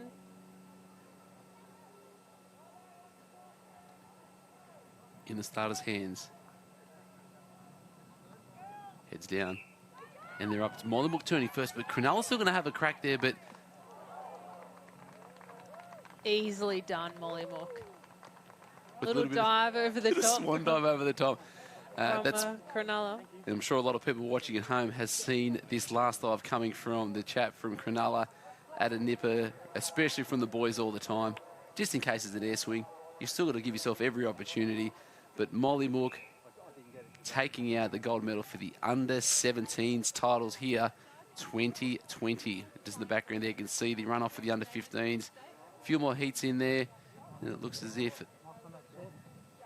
they are making their way through the heats down there. Also, we've got the under-15 males now marshalling in the area. We just get a thumbs up from Hannah. We can see you sitting down there relaxing. Fantastic, enjoying your time down there in the sun. And we're going to go down to Fletch with Jack Bridges. Yeah, thanks, guys. Got Jack here, under-17s Beach Flags champion. How did that one feel, Jack? Felt really good. State's just the best carnival, and it's a warm-up for Aussies, so to win this gives me a bit of a boost for the next 6 weeks to just train hard. And Yeah, mate. I'm sure you're full of confidence. How's your training and preparation been coming in? Obviously, you know, you're focused on Aussies, got the eyes fixated on Aussies. How's the last couple of months of preparation come into it? Well, yeah, it's been good since interstate. Been training hard, a few flag sessions, sprint training sessions, keeping my fitness up, which is essential if you want to be, you know, up there in the flags. Sure. All right, mate. Well, congratulations. Thank you. All the best with Aussies. Thank you. Back up to you guys. Yeah, good work there, and a bit of insider knowledge. He didn't mention it, but we do just get a bit of a tip-off to say that we do like to call him the flying fringe. The Flying Fringe. The Flying Fringe. So our state champion from Wow. Mollymook, the Flying Fringe. So First and good. last name might be getting changed on the license. He did have a nice head of hair there, so possibly that's why. And also solid usage of the word essential from a 15-year-old male. You don't hear that too often. Essential. Favorite word, maybe word of the day. So far. So far. Don't know if you can spell it, but it was a fantastic effort there and a great win there from there. The under-17 flags champion. Under-15s now. We've got a few heats there, so the boys are down there. They've been chomping at the bit. A few of the boys waiting around. Not too much happening in the water, so most of the boys would have put their hand up to have a crack here in the flags. Ladies now down there as well, making their way left to right on the beach as we look down. Now here we are, heat number 2 for the under-15 ladies. And with this sun coming out now, it is drying up that top layer of the sand. So it was nice and hard this morning for the sprints, and it's looking a little bit softer now for the flags. They're all off, Wanda there. Ooh, Avoca just getting that flag. Just in front of the cap there of Foster. You can just see they're up and about, but it's on that left-hand side here. A couple of really, really fast young girls there. Mollymook cap there again. Up and about and gone. Fantastic to see.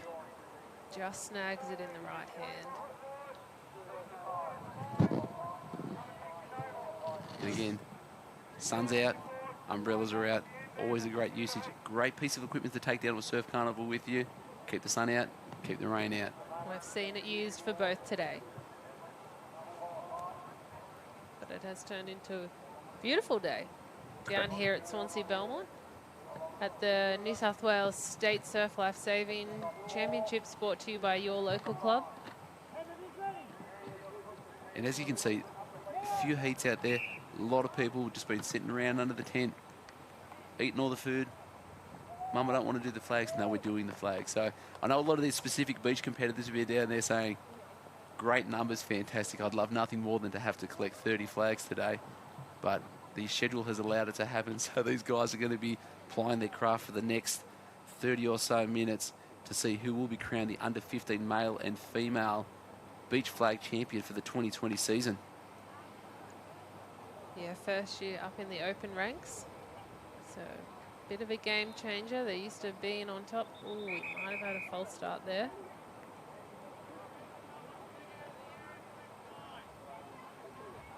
The girls will look around, say, hey, it wasn't me. Just wait for one of the, to see whether or not one actually gets their number turned with the strike, knowing that it is a one-strike warning, but we will see what actually does transpire there.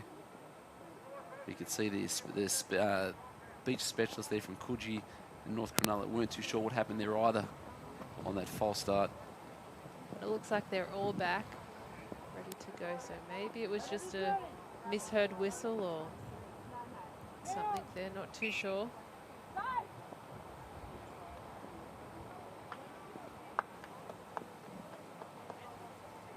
So under 15 female beach flags currently underway. Looks like there might be 2 or 3 heats still following this one.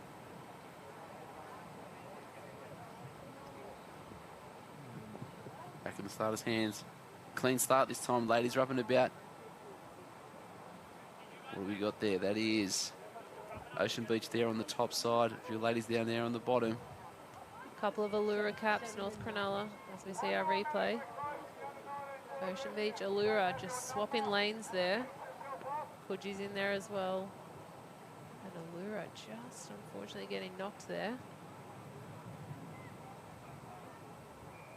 Big smile from the Allura girls.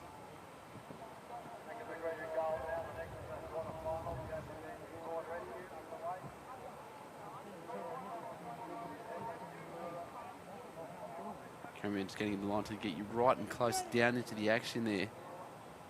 Heat number 3. Ladies in the starters' hands. Like we said earlier, it's essential that there is so much quiet down there, especially when the ladies are down, concentrating, waiting for the whistle to go, reacting as fast as possible there. That's it, 8 girls, bottom of the screen, Avoca. Wanda, Coogee, they're all still in it. Everyone very evenly spaced out there. The heads are up, the hands of the starter. And they're off again. And then we have the cat we haven't seen much of today, St Helensburgh Stanmore Park. Used to be really, really prominent. Used to have a really strong squad there, but great to see there was still got some competition happening out there. So let's have a look through. So she's up and about St Helensburgh Stanmore Park. As you alluded to earlier, sometimes we don't need to dive, but when you're that quick, not really required. No need to dive, so she doesn't need to get sandy this round. That's it. So moving on to the next heat. Ladies, and again, preparing the sand, making sure there's not too many lumps in front, because nothing worse than a lump in front that's going to force us to trip, fall, whatever it may be. So moving on to the next heat. Terrigal. Shell Harbour. Oh, you are so good. Possibly. I've said it now. I've said it now, so. Mollywood, North Bondi, Coogee, Swansea Belmont, Cronulla again. Geez, you're good. Shell Harbour it is. First time I've said that name today, so fantastic to see the ladies out there. Even better work. Just double checking, just the couple of caps in there. Not too sure. This appears to be a few heats of the Opens lined up behind there. We can see one of the Rampoldi sisters there lined up. Also for the other fast girls from the Cronulla club. But here we are, heat number 3. Up and down, no surprise there. Mollymook's up early, top side, Wanda. 1, 2, 3, 4, 5, 6. And Coogie's just missed out there by the looks of it. Watch that replay. Just a bit of a stumble there from the young girl from Coogee, but it's enough to recover on the inside. Voca just over the top there from North Bondi, just missing out there. Just. Smiles. A short little time to regroup. Need to get it back in and out. So, bit of a water. Clear the sand out of the eyes, out of the mouth. Wash the mouth out. Be prepared to get ready to go.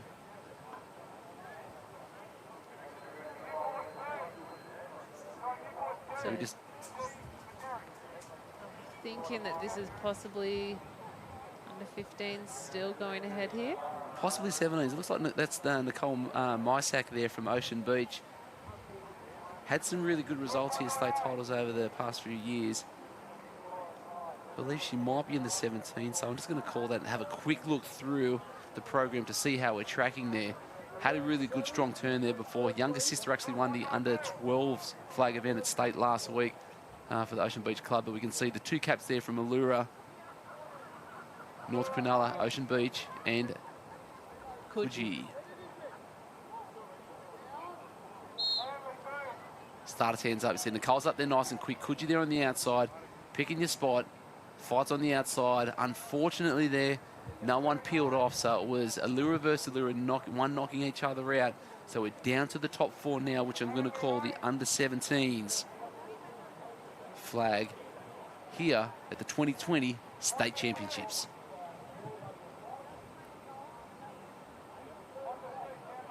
It was still all smiles from the girls, so teammates, maybe best friends, schoolmates, we're not sure.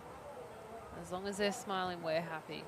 Correct. It is all about being happy. It's all about smiling and enjoying it out there. So being out there in the rain, sun, whatever it may be, leading that active wind. There was a little bit yesterday afternoon, but it's about leading that active lifestyle and being out there. Bondi showing that. Bondi had a huge turnout here in the Masters on the weekend. They were in there. When I say the weekend, I do mean the Masters event, which was Wednesday, Thursday, but a strong contingent there from Bondi competing here over the 2 days for the Masters event. Good to see them now here in the Opens as well. Starters' hands. Silence now on the beach.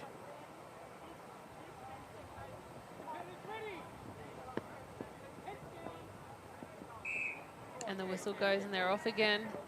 Terrigal having a great run. Wander as well. Coogee coming through there. Unfortunately, it looks like the girl from Bondi just missing out. Having to backtrack with the girl from Terrigal cutting across. So it's as easy as that. It is difficult to be on the outside. You're not the quickest around. And depending on which way you turn as well, as that wide camera shot there before, you can see the gradient just running there. There's a slight little slope there, so the closest to the club is the high side there. So if you're going to be one that's turning to your left, it feels like you will be running downhill, which does make it feel like you're actually getting a little bit more progression, a bit more momentum moving forward, which should get you to that maximum speed as quick as possible. So it's fantastic to see. That was a great analysis. I've been getting some other analysis come through on the social media forums. So yeah, if you're enjoying what you're liking or any comments you want to know about the flags, be sure to send them through. All about the athletes being in the zone, picturing that win. Terrigal in the middle here. And that blue cap again. Shell Harbour. From Shell Harbour. Up and about inside lane. Mollymook there on the outside. The fight's going to be on the outside. Looks like North Bondi just throwing the towel in there. So Coogee, Terrigal, Shell Harbour, Wanda, Mollymook making their way through to the top 5. As we see the replay here, you can just see the girl from North Bondi backing off. Didn't want to go for the dive. I think if she possibly committed, it could have been a different outcome. You can see the punters there are loving this. There it's beachside, checking out the beach flags. Everyone's fully engaged, ready to go. Top 5 points are now being decided for the under 15 flags here. Female event. And then we're back down to the beach to check out the next heat coming through. Fast-paced action down here. Ladies race after ladies race. Just in the shot there, bottom left-hand side. Louis Tassoni, the official of the year last year, announced from the North Kirkhill Club. Good to see you down there, Louis. Fantastic stuff. And on screen now, this is our 17s. Final of the sprint, bottom 4. So North Cronulla at the top of the screen. Coogee, Ocean Beach, Elura. Judge checking to make sure the feet are all in line. No one is too far forward or too far back. Needs to be perfect. Judge's hands. Heads up. Heads down. Bang. And they're off. Nicole Mysak there from Ocean Beach up quick. She's trying to pick one off. Coogee just boxed out there. First 3 there. That was pretty tight. That's going to be one hot final. I mean, we have seen a couple of the other races that there's been a standout competitor, but looks like they all collected the flag at a similar time there. Unfortunately, the girl from Coogee just missing out in the under-17s. But we'll be coming back to them for the bronze medal match up shortly, but back on screen now at under-15. Flags still underway. So it's that Swansea, Freshie, Terrigal. Wanda's in there. Coogee. And St Helensburgh, Stanmore Park, ready to go.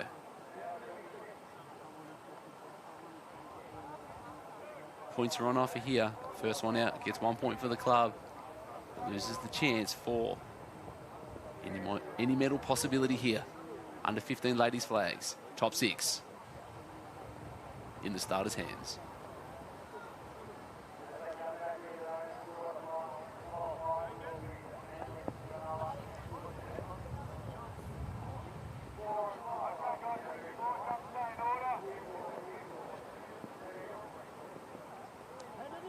Getting held at the moment. Sorry, you go. A little bit of a kick there we just saw from the girl from Swansea.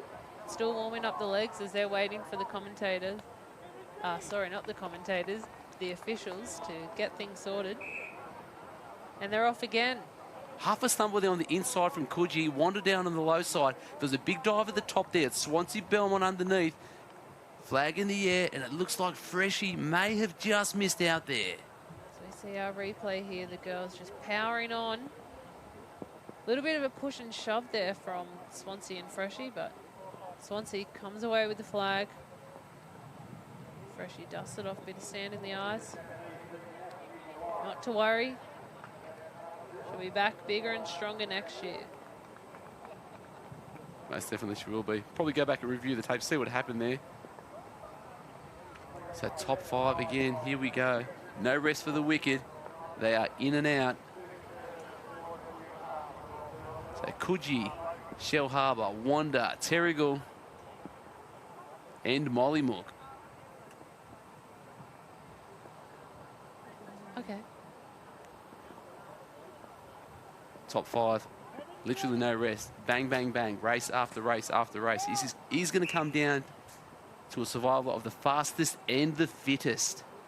And we love that. That's what we're here for. Fastest and the fittest.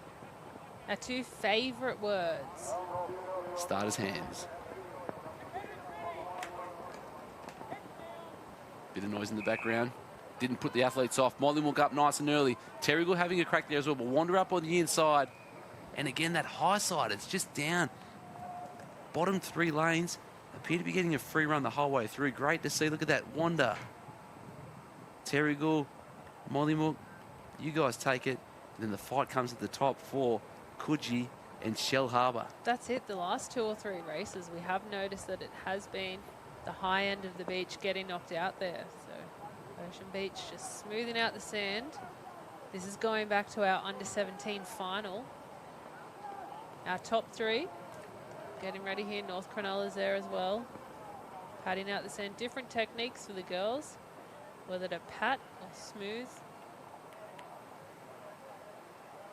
You can see the nerves are racing.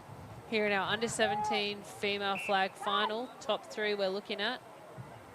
And you can see the ladies really kicking their feet down nice and hard so that the stand needs to be as compacted as possible. So when it comes time to jump up and go as quick as we need to be, there is no purchase in the sand. And it's going to be as solid as possible so that the full force of everything will be coming back. So Nicole Maziak there from Ocean Beach did win this event last year, working hard. And then all the other 2 people next to her did not medal. So it'll be interesting to see how they're going to stack up against last year's champion, Nicole Mysak from Ocean Beach. These could possibly be some under-15s from last year as well competing. Now up into the under-17 age group. Correct. That's Lucy Flanagan closest to the screen from North Cronulla. Great work there. And I'm going to say that's Sophia Randazzo from Allura. But they're up and about. Sophia Randazzo from Allura just missing out there. However, that's a bronze medal. First year, bottom year, 17 age. Fantastic effort, which means it's going to be... As we see this replay, she was just a little bit slower off the beach, off the turn than the other 2 girls. So Ocean Beach just gets it ahead of it. It wasn't too close of a race, to be honest. She seemed to turn that on a little bit there because the last couple, they've been thereabouts, but now she's really dropped the hammer. So that's going to be Lucy Flanagan of North Cronulla v. Nicole Mysak from Ocean Beach coming up to you shortly. Now across to the top 9 here for the under-15 ladies. So that's Terrigal, Swansea Belmont, Shell Harbour. I've got that cap locked down well now. Cronulla. St Helensburgh, Stanmore Park. Cronulla again. Coogee.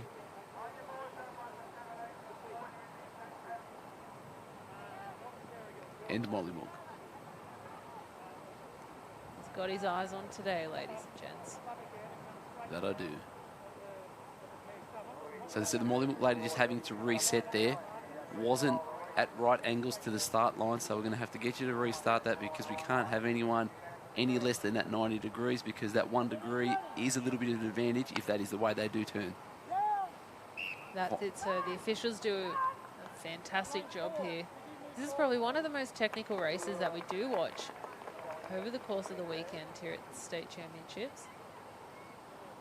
The feet, as you can see, are lined up, so that line gets redrawn each time the competitors are getting ready. The feet need to be on that line, not too far forward, not too far back, but they're off and here they go. Stumble on the top side there from Coogee again.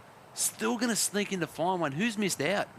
It's a young lady from Terrigal on the low side. We haven't seen that for a while, but there we have it. Top 8 is now decided. They're up and about. The 2 girls from Terrigal had probably a better start than a lot of the other competitors. They just got nudged down to that first flag, which meant someone had to cross past somewhere. And here we are back at our under-17 female beach flag. These are our top 2 that we're looking at on screen now. Lucy Flanagan on the right-hand side, last year's under-15 champion. On the left-hand side, Nicole Mysak from Ocean Beach, last year's under-17 champion. This is going to be it. They would both be more than well aware of each other's results last year. And I know it's going to come down to, and we've said it so many times today, nothing less than perfection. No, and we've seen the last 5 runs from this under-17s, and they both have been very close together. So it's too close to tell at the moment. Both reigning champions, different age groups, first year racing against each other. So this is going to be a very intense race here for the 2 girls, North Cronulla and Ocean Beach, and they're in the hands of the starter now. Starters in position.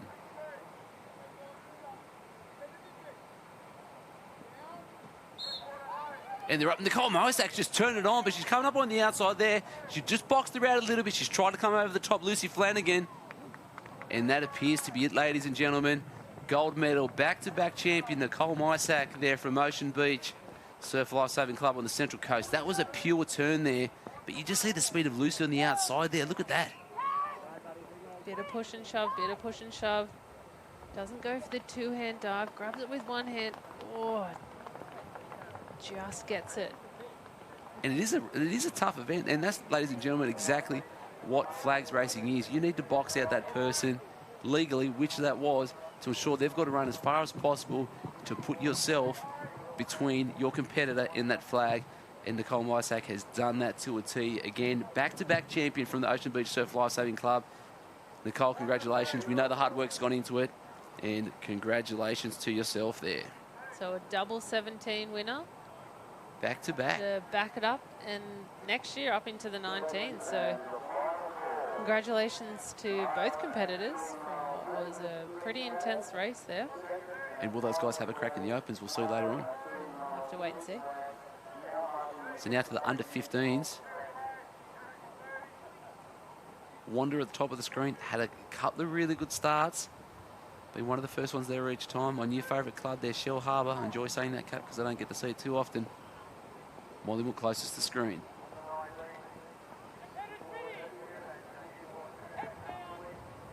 Heads down and the whistle goes and the girls are off. Coogee, fantastic start there. Wander 2, Wander 1, 2. Oh, it looks like the girl from St. Helensburgh there. Possibly just missing out in the middle of the screen. We'll just watch this little replay. As we see, light blue bottoms. Wander, Wander. Terrigal's fine. St. Helensburgh, no, she picked it up. So who's missed out there? Possibly top of the screen, it's Wander. And then just see Swansea Belmont just coming up from the sand underneath the Wander competitor. But yeah, the young girl from Helensburgh, Stanmore Park, if it is Sabrina Rogers, who last year got a silver medal in this event, that was ultra casual. It looked like she'd literally lost the event. She just walked straight through, picked it up and gone. That was fantastic to see. It may not be Sabrina, but anyway, that was a great run there from that middle lane from St. Helensburgh, Stanmore Park. And we'll throw down to Fletch now with our winners. Hey guys, down here with Nicole, the under-17 Beach Flags champion, back-to-back. How does that feel? Really good. Yeah. How's the training and preparation sort of coming in today's event? I've just really trained all winter, then eventually just go on the beach and do some turns and just, yeah, flags. Just. It's a pretty simple event. I know, but it's so good to win. Well, congratulations. All the best for your Aussies campaign. Yep. Back up to you guys. So plenty of gold in that household there, Fletch. Younger sister won the under-12 flags last week at the Age Championships. Nicole's gone through, done the same there as well. I know that those two are coached by their father down at the Ocean Beach on the peninsula, Central Coast. Put a lot of hours in. Obviously, that's been evident there today with a solid hit out and win their back-to-back champion from Nicole Mosak. Yeah, I think that's going to make her feel pretty confident going into the Australian Championships too. So definitely one to watch from Ocean Beach. Not too big of a club down there next to the big rival U-Minor. But fantastic work there from the girls. Our brothers up the road. Much respect to the guys there. Congratulations, Nicole. Now we'll look at the getting down to the final 7 here for the under-15 flags. Points are on offer after this one. And the girls are off again. You just see just the right hand of the screen. So quick, such a quick race. Looks like Terrigal unfortunately missing out there in the middle. Keep an eye on her with the all blue cap. Changes position, goes for it, and just unfortunately just misses out there. And you can see, girl from Coogee.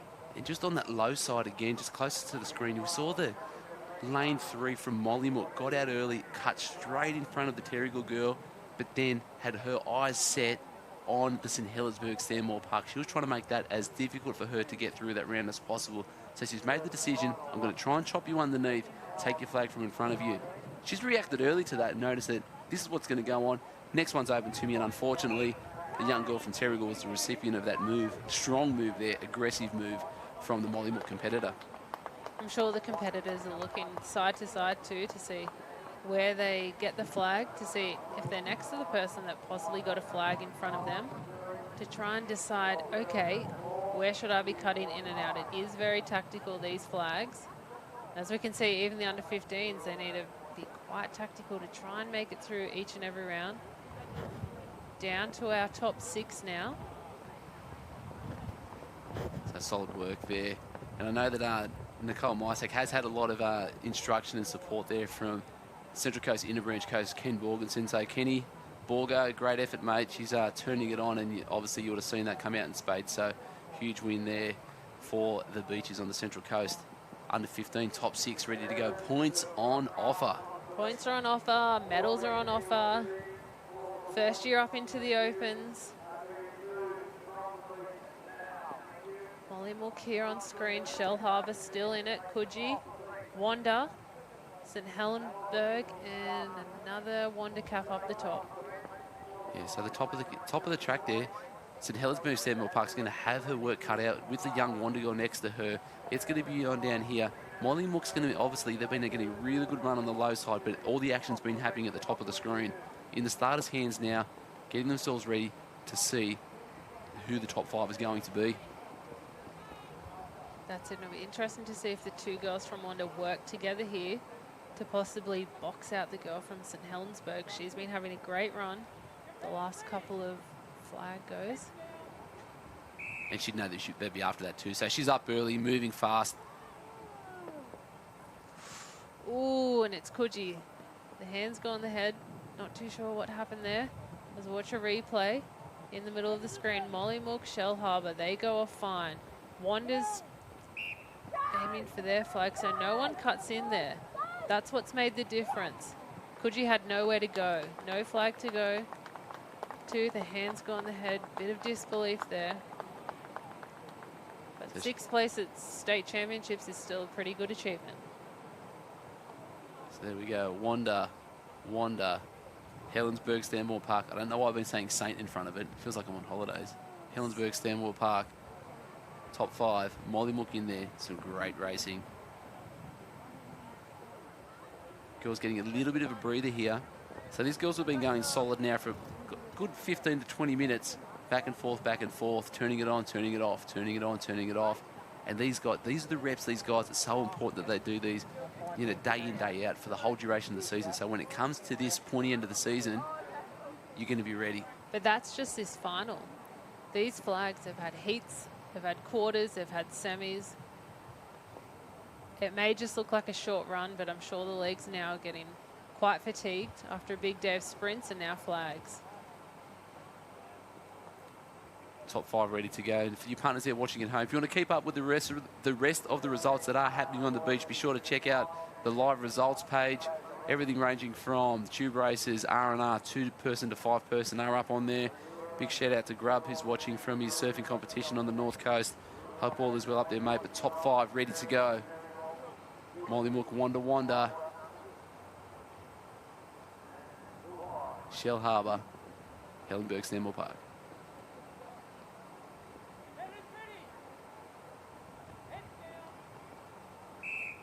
And the girls are off. Mollymook's had a fantastic turn. So is a girl from Wanda. Ooh. What has happened there to the young lady from Wanda? So Wanda's fallen just shy of the line. Well, watch this replay.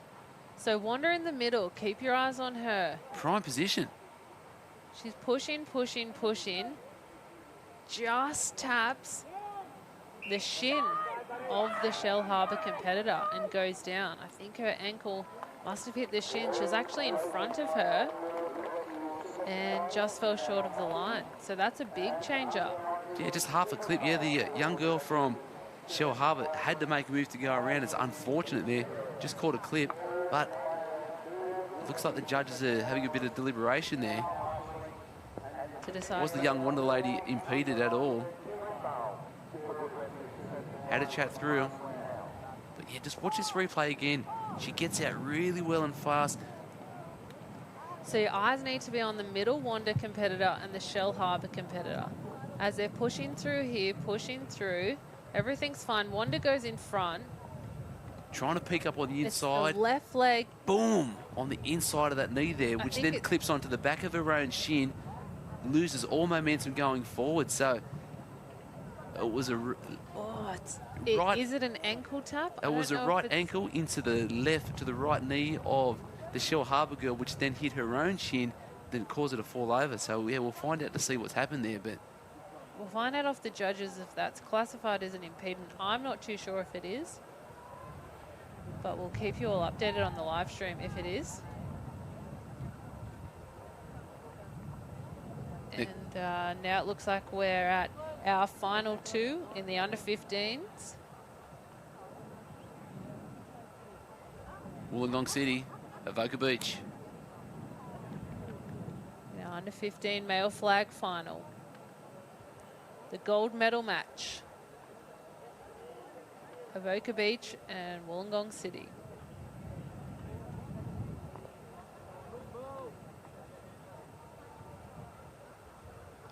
The boys are ready now in the hands of the starter.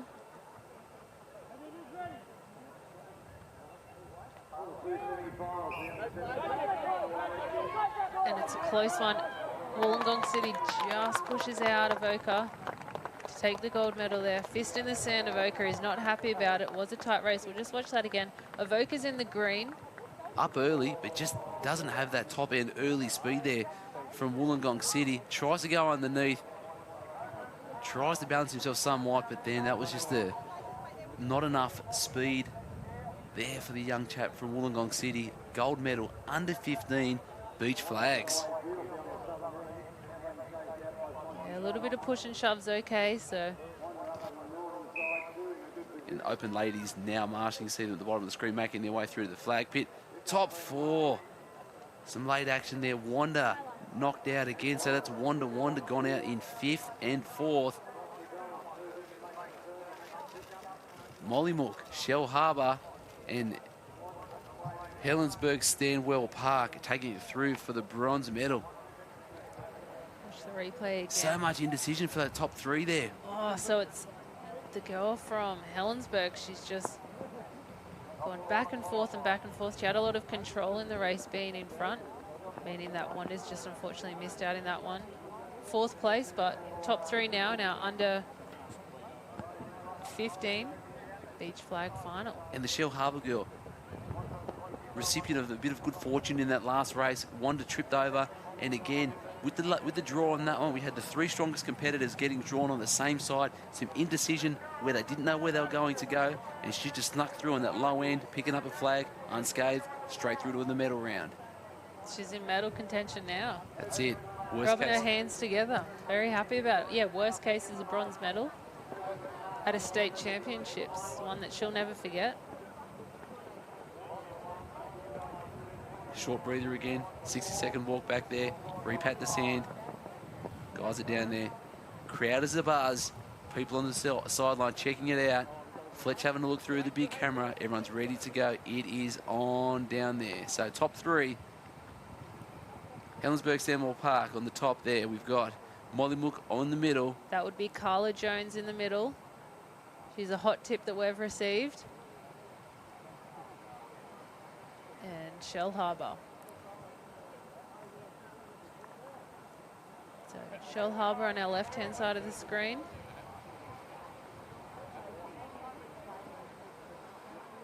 Flags are set in the starter's hands.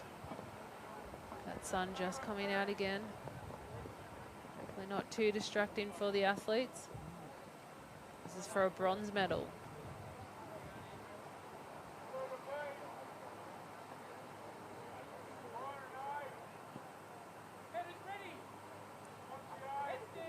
heads down, and the whistle goes. Mollymook in the middle. Helensburgh, oh, that was just a little bit of a close one there. A little bit of a hustle and tussle from Mollymook and Shellharbour, but goal from Helensburgh, easily getting a flag on the top side, as we see. A replay here. So Helensburgh, she's fine. She's out on her own flag.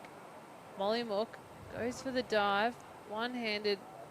Shellharbour tries to grab it, but just a little bit too late. Bronze medal there for the girl from Shellharbour. I'm sure she'll be very happy with that. And into our final two now, ready for the gold medal. So Mollymook v Helensburgh Stanwell Park. And that was just that last race for the young girl from Helensburgh Stanwell Park. If it was Sabine Rogers who competed an age up as an under 14 last year, this is going to be an amazing effort. But that last turn, she was probably a good half a body length in front of Carla from Mollymook. So whether or not she can turn it on one more time, the customary hug, good luck to you, good luck to me. Best person will win. Let's see what happens here. If you are on the live stream and you do know these competitors, or if you are going for any of our flags competitors that are coming up soon, give them a little bit of a shout out. We do like some insider info. Let us know where you're tuning in from. We love some feedback also. But here we are right now, just watching our under 15 beach flag final. Top two competitors, Carla Jones of Mollymook.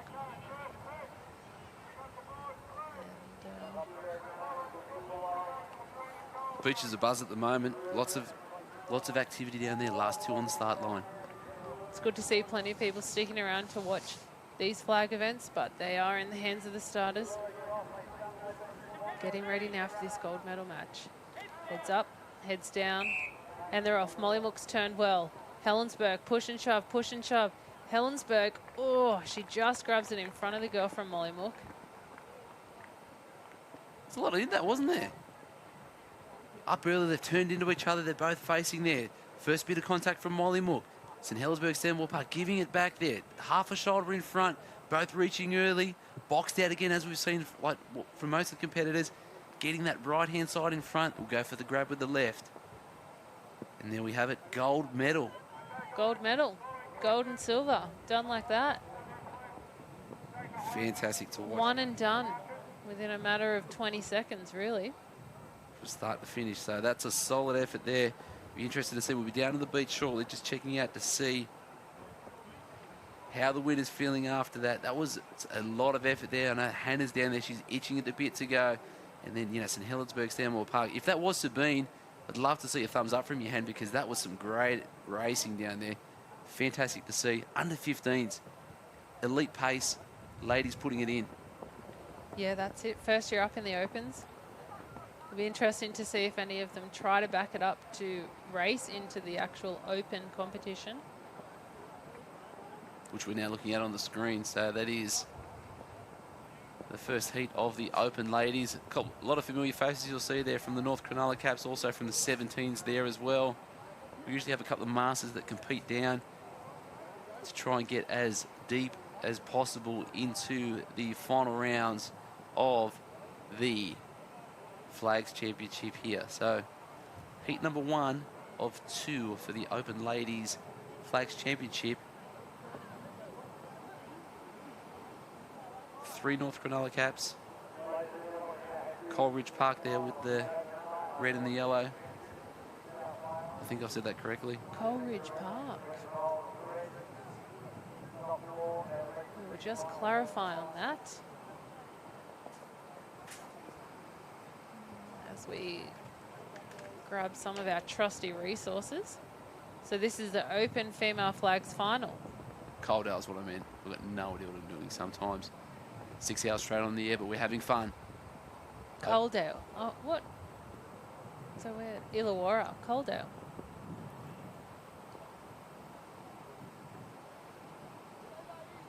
There's been quite a mix of Illawarra competitors out here today, which has been great, but they're off.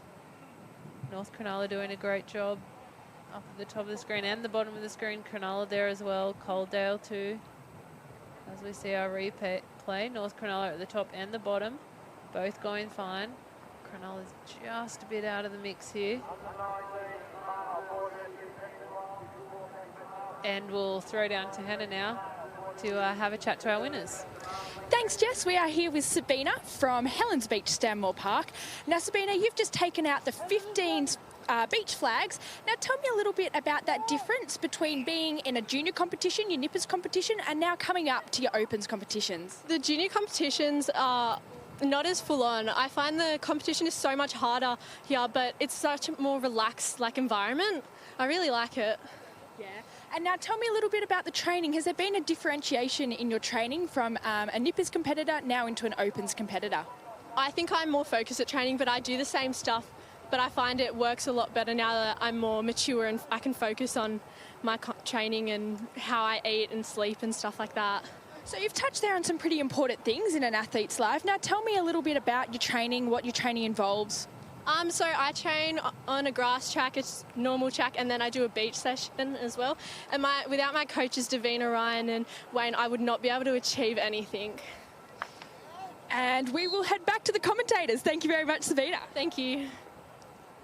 Yeah, thanks, Sabi. We've got 2 little shout-outs for you on our live stream, so congratulations. So nice to see you going one better than last year. So silver medal is under 14 competing up.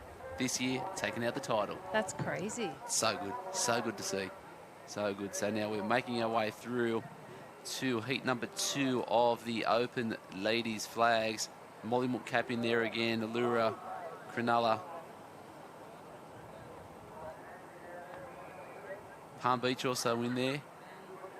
Not a cap we see too often on the beach. Yeah, Coogee, North Curl, Cronulla again. And Ocean Beach backing it up. She's already got a gold today, and she said, hey, I'm back with some more in this Open Beach flag.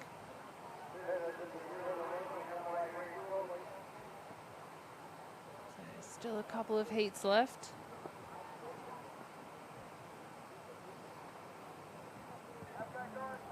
As we wait patiently in the hands of the starter.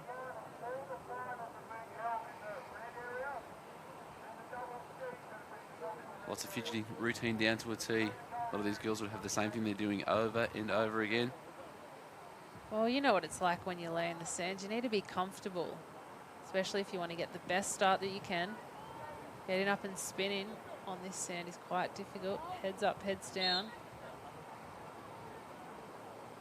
Not even half a second for a spin, and the girls are up running. Just, yeah, so hot competition there. So open flags. Girls getting into it early there on the low side. Nicole and the young lady from Cronulla there just getting through. You might have just missing out on the flag there, so just missing out on that heat there. Dixon Park, as I stated earlier. Don't roll your eyes at me. I do try my best. Lisa Wright from Dixon Park. She's had plenty of state medals under her belt.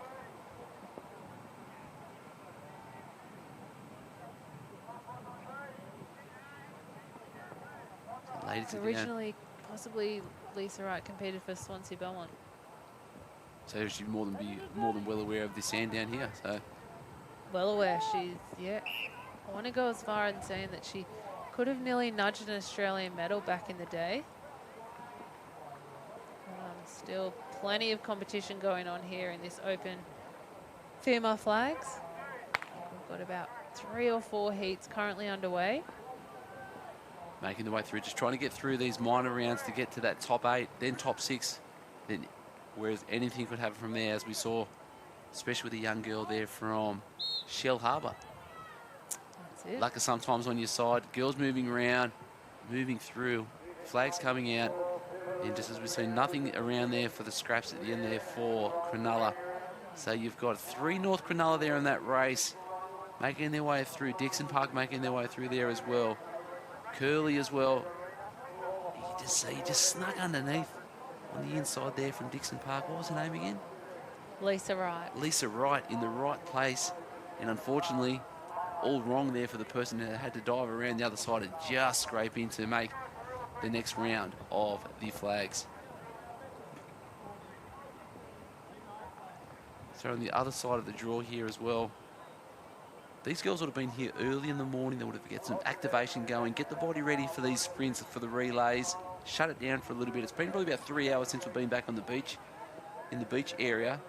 These guys are ready to go again. Yeah, possibly some sprints earlier on today, sprint relays, the mixed sprint relay, and now the flags as well. So it is a long day for these competitors, especially if you are just a specialist flag competitor, which some people are. So Newport closest to the screen, Cronulla, North Cronulla, Mollymook, Allura. In the judges' hands, lots of fidgeting around, last little pats, toes in the sand, heads are down, and we're off and away. Girls are working hard. Inside later, but Mollymook again, so quick on the top side. If you're looking at the wrong spot, you're going to miss everything. It is happening so fast out there. These ladies are amazing to watch. Some fantastic skill. And speaking of ladies, July 1st, 2020 marks the 40th anniversary of women's involvement in active surf life-saving duties. Tomorrow is International Women's Day, so it is amazing to see that women of all ages are out here right now on screen competing in these flags championships and being able to do so. So July 1st, 2020 is the 40th anniversary. That's the first date that females were able to get their bronze medallion, which just feels surreal now, that if we weren't allowed to get it, I just can't imagine that. In 40 years, it sounds like a long time, but it's not. My mum's, she will hate me saying this live on air, but she's 56 years old, so she was at that age. Is she where that old? I honestly thought she was about 37. Yeah, 37 easily. 36, maybe. Sandy, yeah, she's looking good. Tell you what else is looking good, the top six here in the left-hand side draw of the open flags. 6 to go, one more knocked out of this. Both of the heats will then merge, and then we're into our finals. So be sure to check out the top side, Nicole Mysak there from Ocean Beach, just won the under-17s. The dark green Palm Beach hat in there too. We haven't seen a lot of that this weekend. And we just saw a little bit more of it then because she had to run the whole way through. Unfortunate to have missed out there. So that takes it to a top 5 in the open females flag on the left-hand side of the draw. We'll wait to see what transpires with the right side. Bottom of the screen, you can see the men are now making their way through the heats there as well. We will be down to that final as soon as it is ready to go. So was flags ever your thing at Nippers? Oh, absolutely not. I think I loved being in the water so much that when I was dragged out of the water at Nippers to go and do the flags, it meant that I had to get rolled in the sand, and it was just something that I didn't enjoy personally. Possibly. So as we get to the top 5 of the right-hand side of the draw, we're going to throw it down to Hannah on the beach. What have you got for us, Han? Thank you, Harold. Now, we are here with Daniel Roberts, who is the coach of the Mollymook Beach team. Now, Daniel, you've had really some great results here today on the beach and in the water, but particularly on the beach. Now, can you tell us a little bit about the training in which you deliver to your athletes? Yeah, we train about 3 times a week for our running, and a couple of the boys that I coach are in the gym with me 2 times a week, and Peyton, who's in our open women's, she does her own gym as well. So try and balance a little bit of the grass running with some sand flags practice. But yeah, some people like to train on the track. We prefer the grass. I think it develops their strength a little bit more for the sands, but we're probably more known as a flags team. So we spend a lot of time on a Saturday morning doing lots and lots of turns in practice. And now we are down here and you can see the results are paying off. What advice do you give to your athletes before they go out and compete? Well, I'm very lucky. In the last few years, I've got a lot of very talented kids that have come through. But I just say to them, it's just one turn at a time. I think a lot of people get caught up in thinking ahead and they want to win and they want to get a medal, but you've got to go through the process. So I say one turn at a time. If you turn left, that person on your left, they're gone. I don't care if they're your friend from another club. You just got to be a little bit ruthless in flags. So yeah, one turn at a time and work to your strengths. And now for any of those coaches who may be at home listening in and are thinking about coaching, why would you suggest to them to coach? Why would you suggest for them to coach? Oh, look, I used to compete when I was a bit younger, but I found that I enjoy coaching more because being able to see the kids succeed in something that they're passionate about and just feel proud of themselves, it's a great feeling for me to be able to stand on the sideline and be a part of that. So, yeah, definitely. Hey, Han, we've got a couple of questions from up here. Absolutely.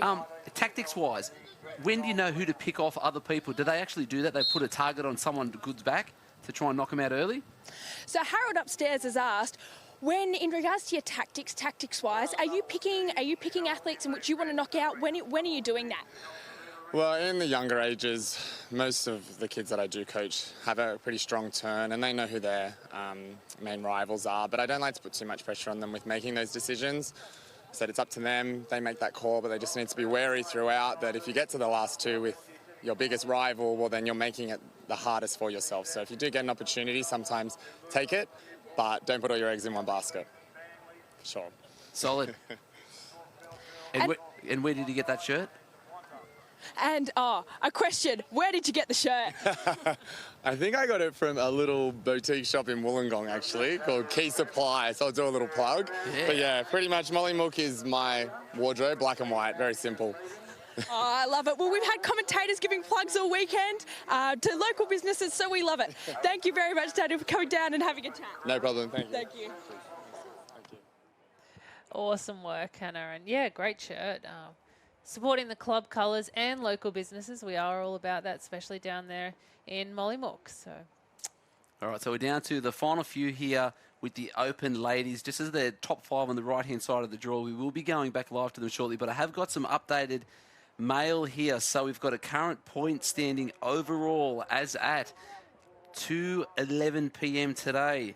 Top 10, so working our way back from 10th, North Bondi, North Cronulla, Coogee, lots of beach points there. Swansea Belmont, Umina in 6th, Manly in 5th, Allura 4th, Cronulla in 3rd, Wanda in 2nd, and no surprises there, guys. We've got Newport first place at the moment, sitting on 250 points, a full 100 points clear of the rest of the field at the moment, and they are basically just stamping their dominance, which they've done for the last few years here. So fantastic to see these guys again putting on a show. Last year, Newport did finish with 525 points. That was in excess of 170 points clear. Huge win. Of the Wonder Club. So they look like they might be repeating history, but hey, it's not all over just yet. We still have plenty of action coming up this afternoon, and then there's finals day tomorrow. Big finals day, but at the moment, Newport sitting in 1. So congratulations to them so far. We're looking forward to, it's good to see Cooks Hill coming in there as well at 11. Swansea Belmont, their home beach too.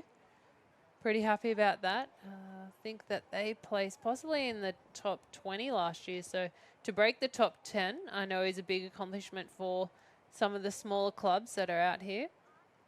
Yeah, most definitely. And you just sort of see last year, top 3 was Newport, Wanda, Allura, going down to Manly, North Bondi, your top 5, Umina in 6th. So currently Newport, Wanda, Cronulla, Allura, Manly, Umina. So lots of beach points are on offer today, and that will probably even itself out with lots of points on offer tomorrow, 15s through to Opens, finals, and final Teams Day finals. Finals. So many finals, but yeah, it is on. Finals. It is. So and we're excited to be here. We're excited to be commentating. We're looking forward to tomorrow. We're looking forward to today. And we've had a fun time so far. Looks like we're still going here in this open female flags at the moment. There's 6 here, so I think we might drop one in this and then possibly get some finals action coming up. So we might shortly have a little bit of a cross to one of my favourite people in the surf life saving community. Sitting next to your right. Other than the person sitting next to my... sorry about that. True. Other than the person sitting next to my right, I'm not going to say his name just yet. I will give a bit of a feeler out there. They call him the Brick. Well, not even the Brick, just Brick. So if you are on the live stream and you can guess who I'm talking about when I say Brick, Let us know who you think it is. This is like similar to what they do on Triple J, like a version. This is our clue. So we're putting the feelers out there that possibly we could be talking to someone called Brick. A brick house? Mighty, letting it all hang out? I'm not sure. Maybe it is. Brick house. No? No. Okay.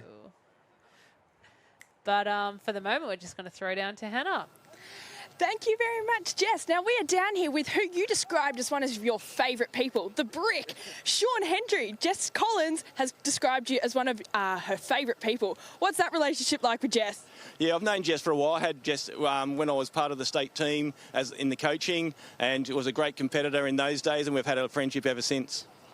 Now, I've heard and I've seen your knowledge around flags. Now, I'm going to ask you, for those who are at home and those who may have just tuned in, the history of flags, the history of your stronger clubs, some may even say the battle at the Bateman's Beaches. Tell me a little bit about that history in flags. Yeah, those three clubs are very strong at the moment. You've got your Cronulla, Wanda and Allura, of course. Even North Cronulla in there at the moment.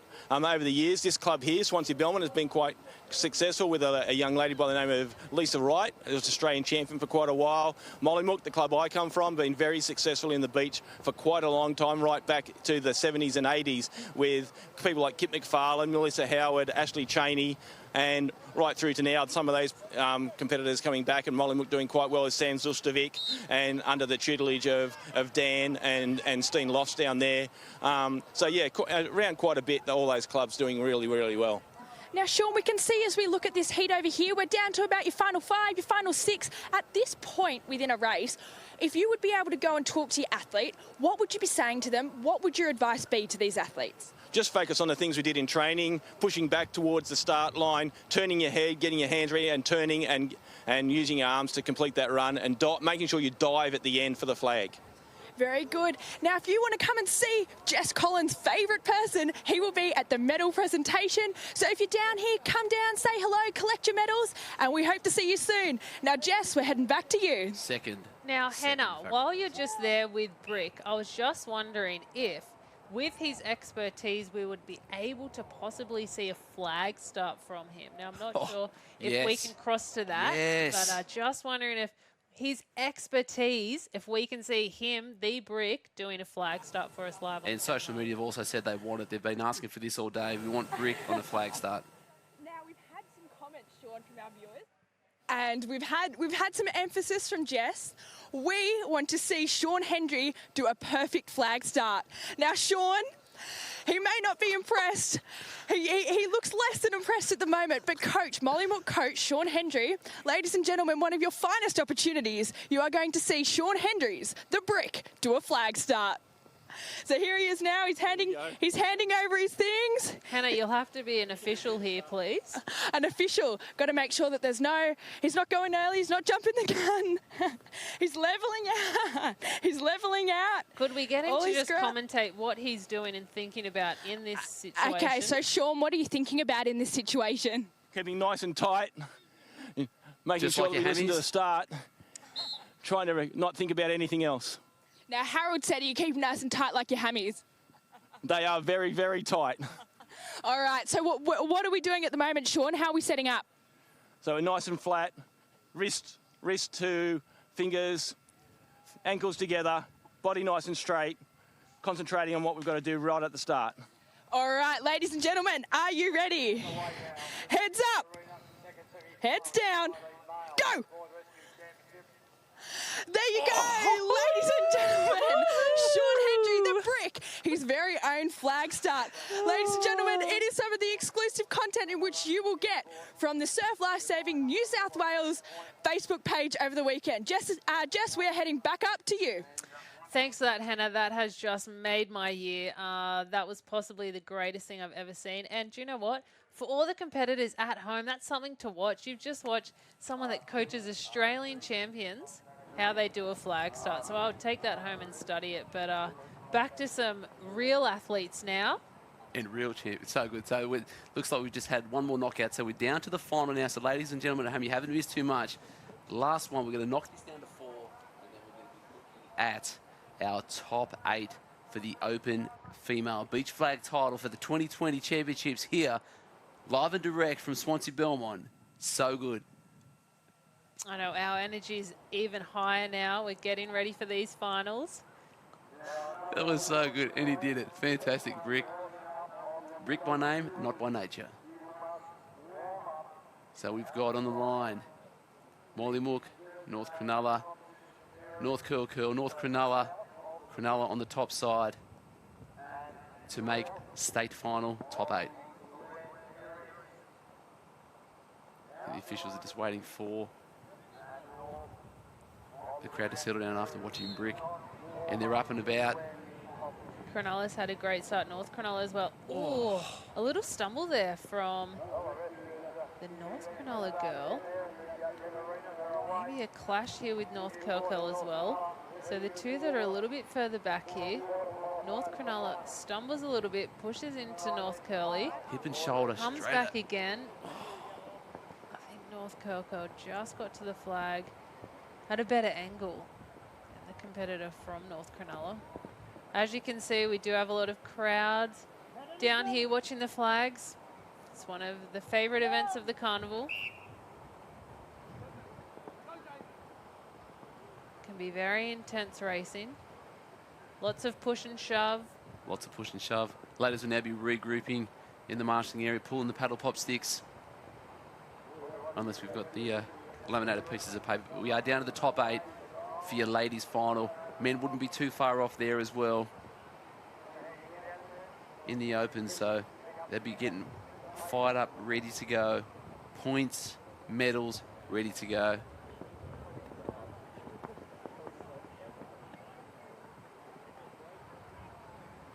Looks like Nori. I didn't realise Nori was back on the sand. Was that Nori? If I can get a thumbs up from someone down there, helping out with the team last year, and if that's where she's at, that is Nori. Welcome back, Nori. So she helped us out last year with the media team, and she's done a solid effort. No, finish off. Yay! Finish off your flags, mate. We have a chat to you after, preferably after you've won it. But no, you've got it with you. Is that right? Hannah. She was you last year. Hello. Hello, we are here with Nari. Now, Nari, tell us what you're doing at the moment. We're just about to enter the Open's women's flags final. Now, have you recovered from your previous injury? Yeah, my feet had both stress fractures, but I'm into it now and it's good to be back. Yeah, now you've got a bit of sand on your face, a bit of sweat on your nose. What have you just been doing? Diving for the flag, that's what I've been doing. Very good. Now, we wish you the very best of luck. Thank you. Just holding up a race. Awesome work there, Nairi. So fantastic to see. She can do it all. My word, she can. So fantastic. Top 8 female flags 2020. Ready to rock and roll. Paddle pop 6 have been drawn.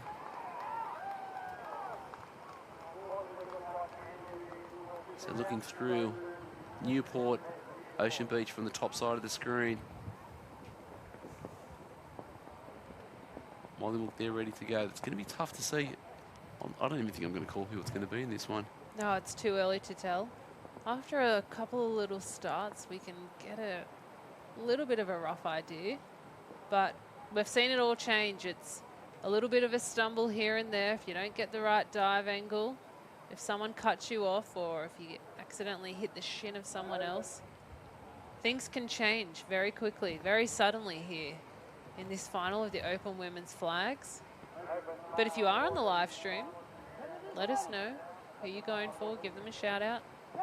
Shout out for sure. So just going back to last year's results, Open Female Flags champion was Alex Rampoldi. Sister Leah coming in the second place, but I can guarantee there are some other young ladies out there that do not want this to occur. They're going to be fighting to the death on this one, and it's going to be hot. Going back to the sisters, though, we did see in the under-17s, they went 1-2. Leah, I personally thought that she did come back to Alex. So, personally, I'm always for an underdog. I'd love to see her come away with the gold medal in the Opens. We shall see what is happening there. But geez, they're so quick. They're switched on. They're ready to go. North Coco just missing out there. As we'll watch again. Cronulla, North Cronulla turns well. Cronulla turns well. Mollymook off to a great start as well. Ocean Beach at the top of the screen. And North Coco, unfortunately, just missing out there. And you can just see the athletes just walking there past the coaches on the side, getting the last bit of instructions on the way through. The Rampoldies are there. Benjamin Smith on our live stream. Go OB. That's Ocean Beach. Go Ocean Beach. You've got a crowd behind you.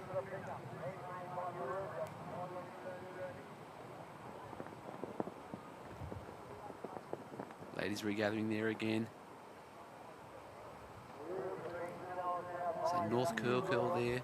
I believe that for North Curl is a transfer from Kilcare. Used to be, or was actually last season's Central Coast Inner Branch Beach competitor. So Nairi's there. She's got the closest line down here. Ocean Beach. Rampoldi. Heading north then to Mollymook. North Cronulla again. And then rounding it out with North Curl on the high side. Top 7. Top 7. They're getting down to it. So knock one off and then it's our top 6, all for points. But to still make a final here, top 8 of the best women in the whole of New South Wales and the flags is a pretty good accomplishment. As the girls are just prepping their area. So that's Peyton Williams there from Mollymook. So she's been one of the key ones to get up early here. I'm kind of liking how composed she's looking at the moment. But like I said, so last year she did get 2 bronzes. So the 1, 2, 3 in the Opens and the under-19s was exactly the same. So Alex Rampoldi, Leah, and then we had Peyton Williams. Will that change this year? You heard it here first.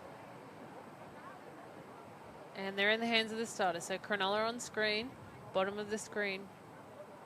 Ocean Beach.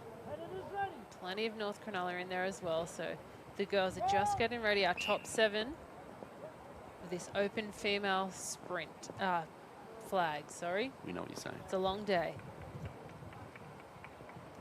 They're in the hands of the starters.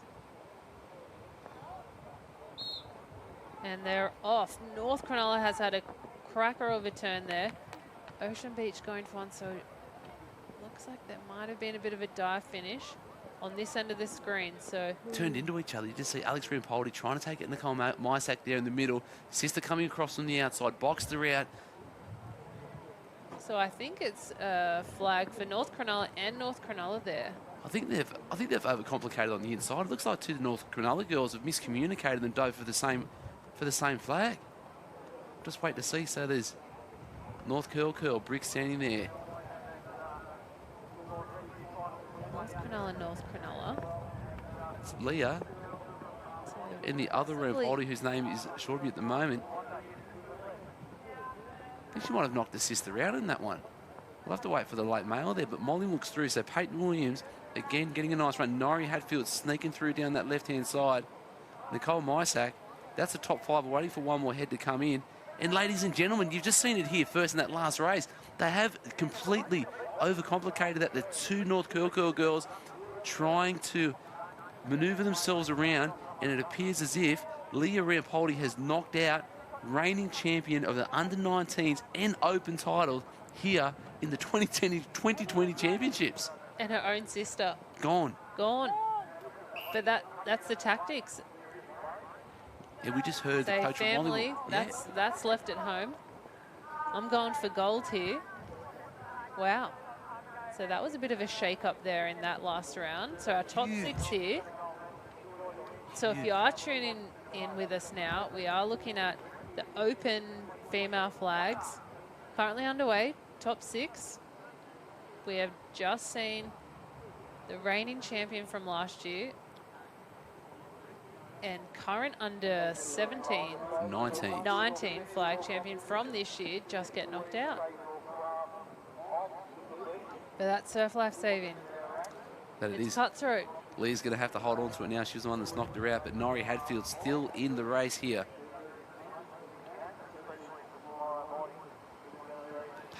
Peyton Williams from Molly looked composed. Last 15 minutes, she's switched on. She's ready to go.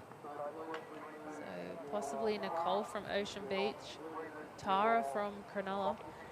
We're not too sure on names here, so if you are on the live stream, let us know who we're looking at. But it is tough competition in this top 6. So they're just getting ready to start.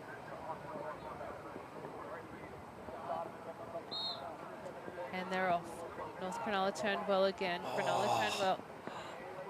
Oh, and Cronulla, as you can see at the bottom of the screen there, she's just had a stumble. So we'll watch that on the replay. Looking for the Cronulla cap here about halfway down. Going, just trips over. I think she's clipped onto the back of the North Cronulla girl's leg there, so... There's not much in it, is it? Fortunately. Nori Hadfield, welcome back to the big leagues. Racing well. You'd be happy with the top 6 there in your first carnival back post-injury. So 4 weeks to Aussies, I'm sure you'll be building on that. But again, Peyton Williams, looking solid. Looking very solid. I want to call it, but I don't want to call it. Don't call it just yet. Okay. We don't want to jinx our competitors. I'm unofficially not calling it. Well, that's your tip, actually. That's not you not calling it. This is your hot tip. So Nicole Mysak, under-17 champion back-to-back. Last year finished 6th in the Opens, so she's already bettered that by a couple already. Peyton Williams, Molly Mook as well in there. Hands are in. Go team. Oh no, we're grabbing the paddle pop 6. I do apologise, ladies and gentlemen. Top 5 is what you're looking at here. So Ocean Beach, North Cronulla, Molly Mook, North Curl. At the top of the screen. Another competitor from North Cronulla. So I've had someone on our live stream, Alex Marshall, enjoying your minimal mustache. Harold? How do you say it? Mustache. Mustache. Like mustache, you a question. Mustache. Yeah, mustache. Yeah. Pronounced it strange. I was trying to articulate it correctly. No, it sounded as nice as my moustache looks. That's okay. So top 5 we're into now. Building. What's it going to be?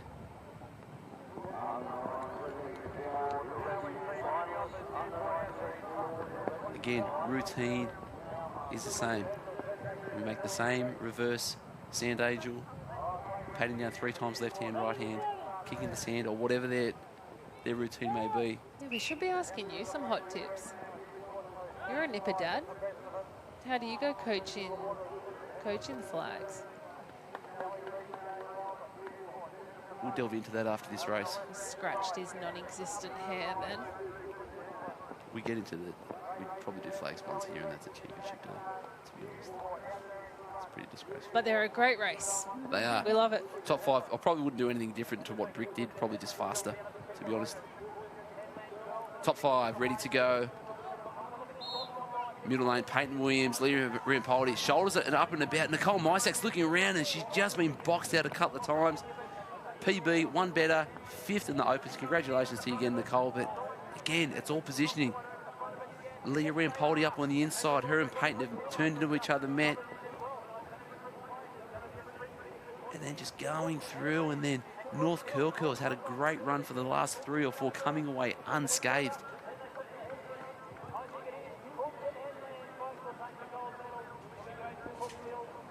So we're down to the top 4 for the Open Female Flags Championship 2020.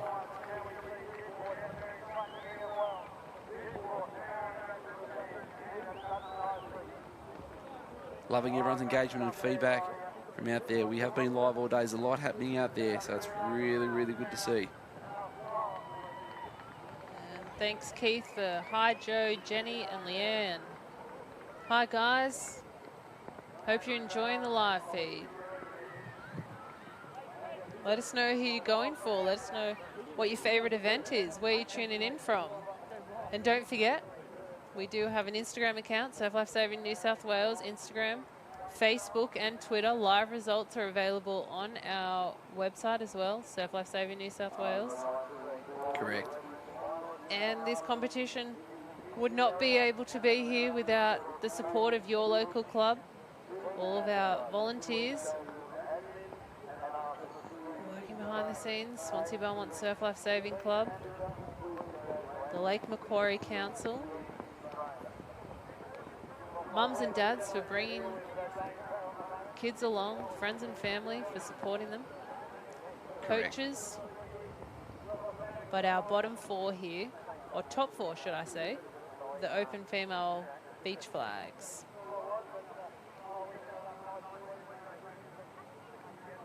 So we've got Molly Mook, furthest away from the screen, 2 North Cronulla girls and North Curly on the bottom of the screen, in the hands of the starter. And they're off. North Curl just a little bit slow off the start. Oh, and a stumble from Molly Mook, but it hasn't stopped her from getting a flag. So North Curl just missing out there. The 2 girls from North Cronulla, fantastic start there. A little bit of a push and shove from Molly Mook. North Curl trying to make things up. A stumble from Molly Mook, but it hasn't stopped her from just stumbling her way to the middle flag there. North Curl, unfortunately, just missing out. Just talking to the coach there, talking tactics. Most definitely 2 more efforts left. That's all I need. 2 more efforts, and then we've achieved. And then that's it. Bags are packed. Home time. So back to the training board, ready for Aussies. Yeah, most definitely. So the top 3, exactly the same as last year when it comes to club points. So we've got 2 North Cronulla, Molly Mook in the top 3, which is what it was last year in the open and under 19 flag races. But the only problem is there is no Alex Rampoldi. We've got the other 2 sisters in there at the moment and Peyton Williams. So it's going to be Rampoldi times 2 versus Peyton Williams from Molly Mook. And that's right, we're all feeling fine. Watching the final 3, ready to rock and roll.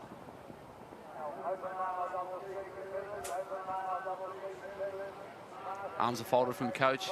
Some nervous energy down there. There's nothing you can do anymore. You've done hard work. You've set the athletes up. Results are now in their hands. That's it. If you've done the preparation, if you've done the training all year round, and you've got nothing left on the table, this is all it.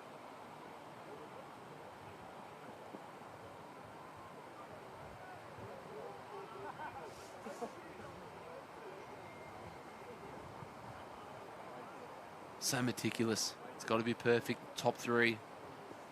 Like we said, Rampoldi, and Peyton Williams from Molly Mook.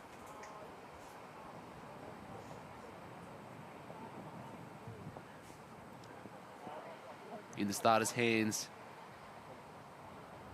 So Jess and I are going to see out the rest of these flags. Tell you what, I've learned a lot watching this today. It's been some fast, hot racing. Highlight for me, watching Nicole Mysak there going through, but it's Peyton Williams on the outside there. It's Rampoldi coming through. Oh, and again, Leah. That's Leah that's just taken out the other sister there again. So Peyton. As we watch the replay, so the 2 girls from North Cronulla go for the 1 flag here, the sisters. Powering. So Peyton Williams on the outside right there. And do you know what these sisters are doing? They're doing it for themselves. They're standing on their own 2 feet, trying to get their own flag. Sisters are doing it for themselves. I'm never doing that again. Standing on their own 2 feet, trying to get their own flag. That's it. We are here all day, ladies and gentlemen. It is so good. Hopefully, if you want some more song requests that we can actually work the words into what's happening on the beach, we are more than happy to do that. We are talented. We can do that. We are like these athletes. We can go home. We can train for tomorrow. Let us know what songs you want. That's it. So final 2. The customary hug on the finish line. So we've got Leah Rampoldi, Peyton Williams here to be crowned the best flagger in the state. In the state, the open females, the bragging rights, all the hard work. I guarantee you that other states around Australia right now will be watching back this race to say, who are the ones that I'm meant to be looking at going into the Australian Championships? These girls will look back on this to try and critique, work on what they weren't happy with, what they were happy with, but at the moment they've done the work. They're in the top 2 in the whole of the state. And that is the thing with technology now. A lot of the these state titles are being broadcast nationally from state to state. So they're going to be getting to these Aussie Championships knowing exactly what the competition is going to be doing. So as it comes down to the final 2, Peyton Williams, Leah Rampoldi, what is going to transpire here? Only time will tell, ladies and gentlemen. We will have a new state champion crowned in 20 seconds. We're now with the judges' hands for the final. Rampoldi, Williams.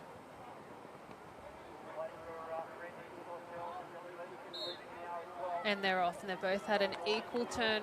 Rampoldi, Williams. She gets it. How good. The fist is in the air. He's called it. He called it early. I hesitated.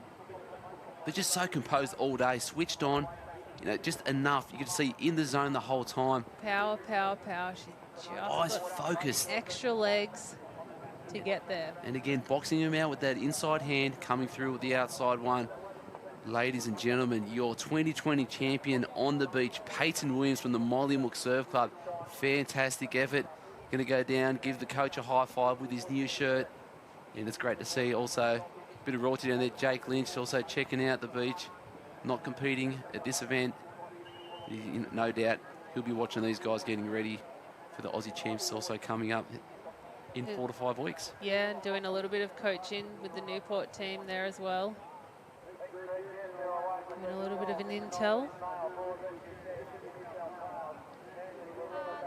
But wow, that some action there in the open flags, and we'll get to throw down now to Hannah to have a chat to our winners. Hello, and we are back. You are now a state champion. Congratulations. How was that race? Oh, it was tough, and I had a few stumbles early on, but it was really good. It was fun too. Now, it was you and Leah head-to-head. Tell me a little bit about that rivalry. Is that a rivalry that goes back in history? This is my second season back at Surf Club for years, but definitely last season to this season there is a rivalry with all of them, all the triplets. Such good competitors. Now you say you've only just really, in the last 2 years, got back into surf lifesaving. Tell me what that transition coming back was like, getting back into peak fitness to come and then win a state championship. It was tough, but retiring from gymnastics, I just really set my heart on this, that I wanted to come back and I wanted to give it everything I got. Now, being from Mollymook, we spoke with some of your coaches earlier. They were awesome. They are so proud of the work in which Mollymook are doing. What are some messages going into state that you are going to take away? Going into Aussies. Just compete how I train. Really, if I put the hard yards in at training, it's going to pay off in the competition. Absolutely, and didn't it just do that today? Congratulations, and we will head back upstairs to you guys in the commentary box. Yeah, thanks, Hannah, for that one. And she did have a couple of falls, but that was fantastic to see her take the gold medal. And wow, only 2 years back in the championships. That's incredible to see such a strong performance. Most definitely, Jess. It was a great line that she took. She made sure she had that flag guarded, had it on her right-hand side, which gave her a little bit more room. So she was a little bit quicker off the sand as well. Had that great line, put it in hard, took the medal. Well done. And for people tuning in to our live stream, no, Harold's voice hasn't just changed dramatically in the last 30 seconds. We do welcome back the big Donny Van back to our live stream. Well, yeah, the A-team are back together. I've been a little bit busy today, so there's a few little meetings and stuff, but we thought we'd just come back and have a little bit of excitement. And Harold's just having a well-earned rest. He's put in the hard yards today.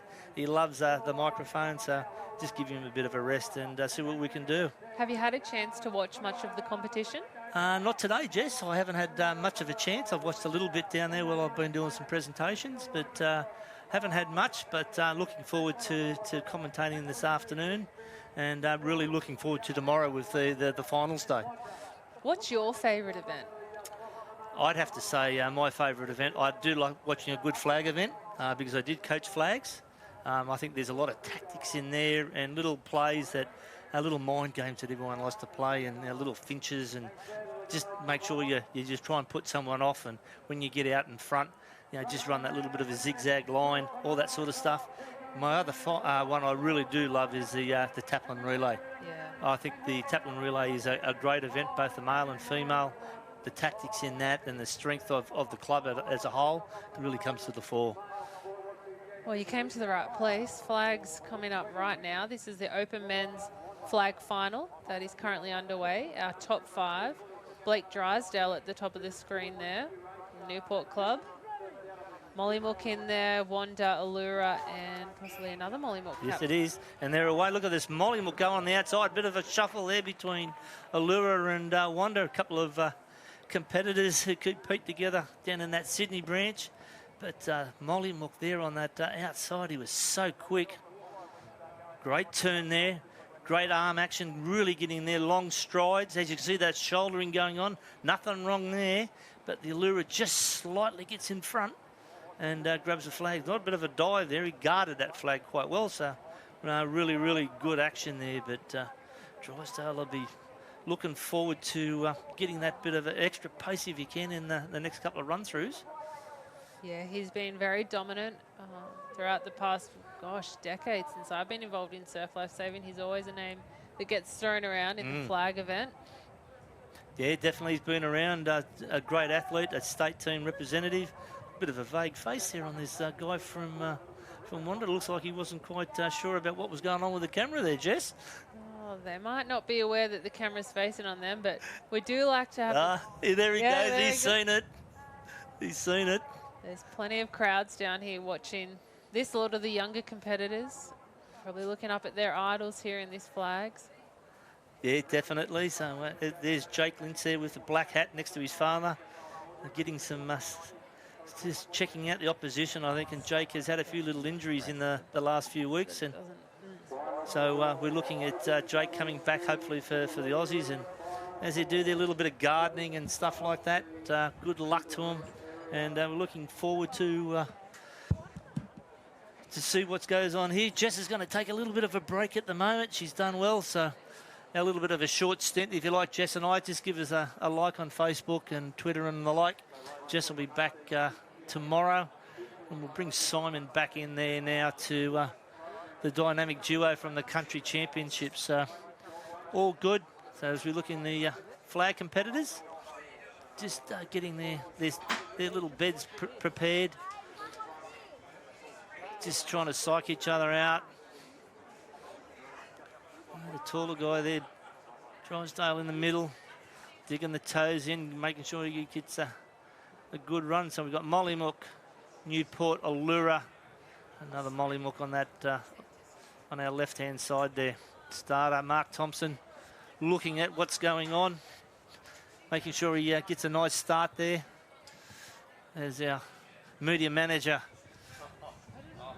Donna's getting us all prepared here, ready to go. Welcome, Simon. Thank you, Donnie. Great to be with you in the commentary box for the first time today. Yes, it is, yeah. I had 2 little stints. Oh, this is my second little stint, but... yeah, nice. Back again. So as we just see there, the... looks like Allura just... sorry, the Molly Mook just got edged out. He was up there in the beginning, but... oh, that was very close to booting Allura, but didn't quite get there. The arms weren't quite long enough. So we'll just have a look there for a second. So we're down to the medal placings at the moment. Gold, silver and bronze. So the bronze is up for grabs at the moment. Whoever misses out on the flag, even though they missed out on one, will still get a medal. So we'll go from there. So they're going to be 4th place, 4th flag, and then going up the beach from there. So as they're having a look and grabbing their breath, getting in that mindset of how they're going to do it, which way they're going to turn, making sure they get their run right. A lot of psychology, a lot of mind games. Yeah, isn't it ever? Yeah, I mean, you've got to be sharp. You've got to be ready. Otherwise, the bloke next to you, he's going to get that flag. Exactly. It's so electric here at the moment. So what I mean by electric is the high pace, really fast action. From that 20 metres, we're looking at around about 4 seconds to get across there and grab that flag. Ever so much, but there's positioning as well, making sure that you've got your opposition where you want them, and make sure that you get your good flag there, so you keep them as far away from that flag as possible by positioning your body between the flag and your opposition. So this is ever so critical. So which way you can turn left, you can turn right. Some of them like to train both ways, that we turn both ways, left and right. But some of them like to stick to their favourite side. Some of them like to pivot on a knee.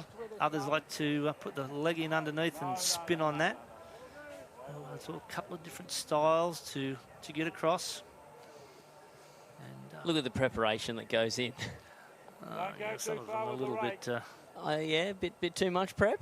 Sometimes, but it's all in the psych. It is, and they're almost trying to psych out the bloke next to them before they even start the event. Before the whistle goes, they're trying to psych the bloke out. So, mind games, as Donnie was saying. Yeah. They've got their race face on now. So we're in the starter's hands. Heads up. Heads down. Off they go. Mollymook well out in front. He's been picked for pace, but Allura just... Hey, look at that. Sandwiched him. Yep. It was almost like the two boys on the outside knew exactly what they were doing. Old mate in the middle, he did look a bit nervous coming into that. Yep. Check out the boys. They both turn him, squeeze him in the middle. Yep. Bit of a glance to the side. Look at that. Shoulder straight over in front of him. Not even a chance to get that flag. Cut him straight out of the game. Yep. I would have actually, if I was him, he's just probably leant that right-hand shoulder in a little bit more and taken it with the left hand. He was up a little bit high. If he had stayed low, gone for the dive early, he was still in with a chance. But, hey, finder to say that from up here, it happens very quick on the sand. Most definitely. So we look at there, a bit of a... Jake Lynch there just giving a few little pointers. This will be an absolute red-hot race here. So we'll just see who comes here, but we've got the pace there and the length of stride from Newport. Mollymook are just slightly in front with the turn. Well, we'll just see which side they draw at the moment. And they've already done the draw already. So we've got Dobby New on the chat. Harold, mum watching from Cairns. So hopefully Harold knows who he is. Might be someone's little favourite by the sound of it. Yeah, go Dobby Harold. New. Yeah, Dobby New. Cool. Might be someone's Nana watching from Cairns. How awesome's that? That's fantastic. Still be watching part the of the state action. championship. Yeah. Yeah. Watching New South Wales State Surf Life Saving Championships, brought to us by your local club. And that's right. I was actually just your local club. You might ask, what is that? Well, it is the combined clubs of New South Wales. So your Leagues Club, your RSLs, your Bowls Clubs, all of them have an affiliation with your surf club. So whether that's to buy gear or IRBs, boards, for instance, your local club is supporting your surf club. So the next time you're down having your chicken snitty, your chips and your salad, you are supporting your own surf club. So get out there, have a dinner. You're doing good for the community. Definitely. And that's what is so good about that great sponsorship that we've had with your local club. Well, it used to be formerly Clubs New South Wales. And we're looking at this with a bit of raking there and getting it going. But without these sponsors, Surf Life Saving, could do it, but it really just gives her that extra support that we need. And the support to the clubs is absolutely fantastic that they're providing us. As you see on the back of the rest vests as well, we've got them branded as well to show that we really appreciate the support that your local club is giving Surf Life Saving. But here we're back after the last run through of the Open Men's Beach Flag. We're in the starters' hands. Good start. They're both turning together. Mollymook are just slightly in front. Got the edge. And a beautiful positioning there by Mollymook. Very beautiful positioning. Very happy with himself. And look at that. When you lose flags, you don't... it's always a bit of a mess. You've got sand in your eyes, sand in your mouth, and you've just lost the race. So it's heartbreaking. But look at Mollymook. Down nice and low. Other guy's up a bit too high. Yeah. Look at that. Copped a bit of an elbow in the chin. Oh, well done. Yep. The issue there was Mollymook kept on his feet a little bit longer when Newport, Drysdale, tried to just dive, probably a little bit too far out, metre short. Yeah. But if he would have probably stood up there and then kept jostling, which is fine, he may have got there, but he just lost his stride. And Mollymook then come through with the gold medal. So too strong. Race. So we'll throw down to Hannah now with our winner from Mollymook. Thank you, Donny Van. Now we are here with Sam Zustovic. You have just taken out another state champion. Now tell me about this this rivalry with Blake from Newport. It's been going for years now. It's either me or Blake, man, or Jake Lynch, his partner. But me and my coach have been trying to change up the turn a little bit and try new things to do what we can do to be the best. Yeah, so you've mentioned there's a few new things in which you try and get in front of those competitors like your Blakes, your Jakes. Tell me a little bit about that. Just stay low and get right on that whistle and just turn and run as hard as you can. Now, Mollymook, they've built up a bit of a reputation today over the last few states as well within the flags. Tell me a little bit about that and what's giving you guys this edge on the other clubs? We've just got the best coach, that's all I can say. Daniel Roberts, mate, he's a legend. Yeah. So, yeah. Oh, well, very congratulations. Well done, Sam. What an effort. Thank you. Well done, Sam. Thanks. So fast. So fast. Oh, great. Looking at that, bit of paying homage to the coach. That's what we want to see. That's fantastic. Daniel Robards is one of our assistant coaches on our interstate team.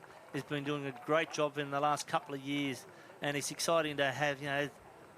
So we're just about to leave you. We're just about to throw to a break, and we'll be back on the other side.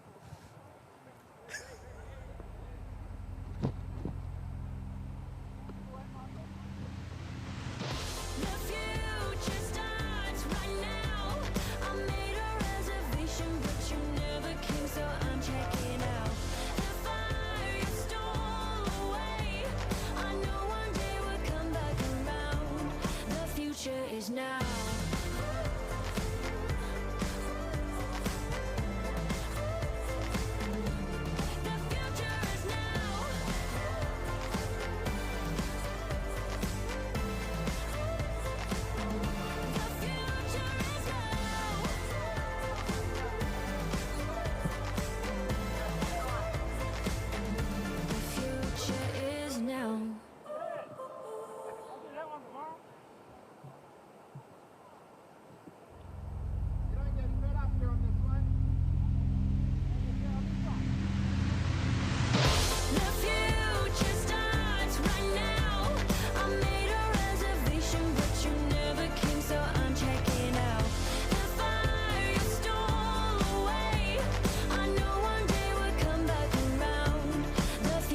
Is now.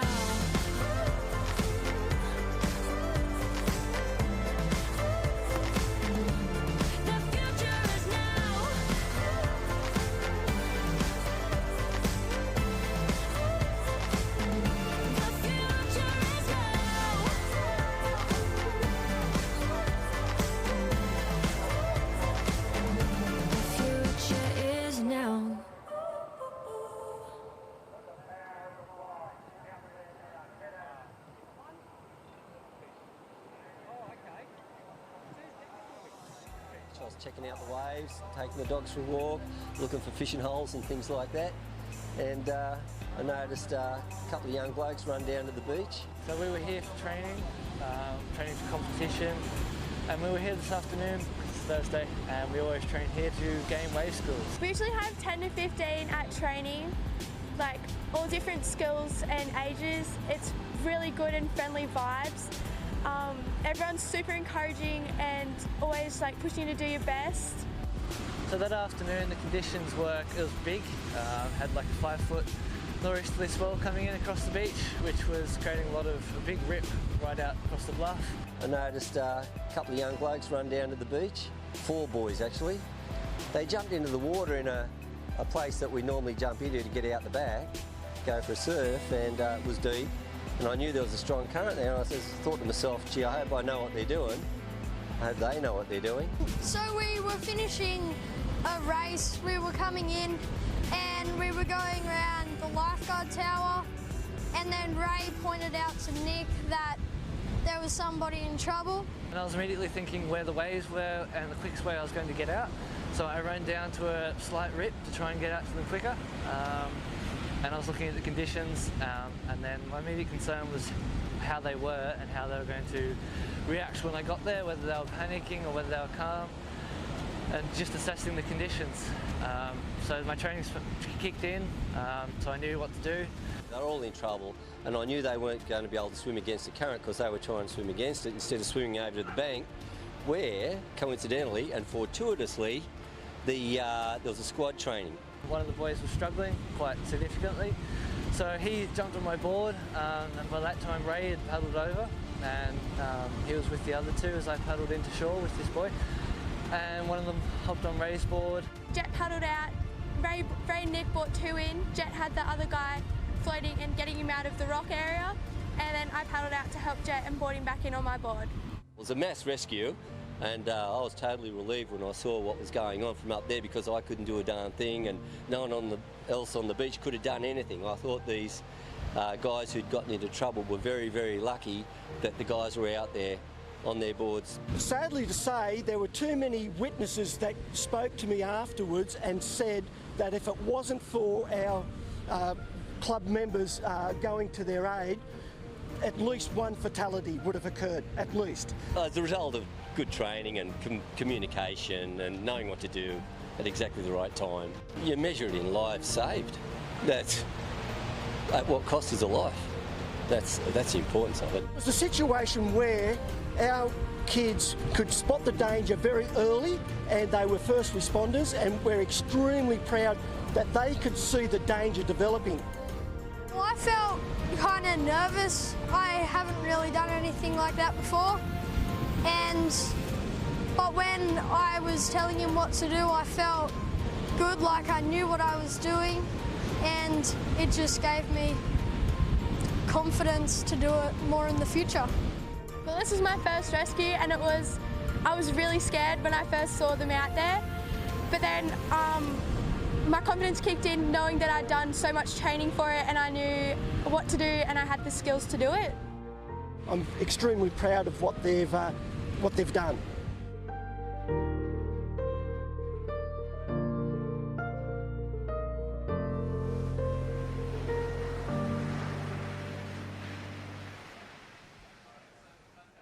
Well, welcome back to the 2020 New South Wales Lifesaving Championships, proudly sponsored by your local club here at Swansea Belmont Surf Lifesaving Club, and really great to see that those 3 young members from Redhead and the rescue that they did. That was Nick, Jet and Lily, and in the background there you can actually see Redhead off in the distance.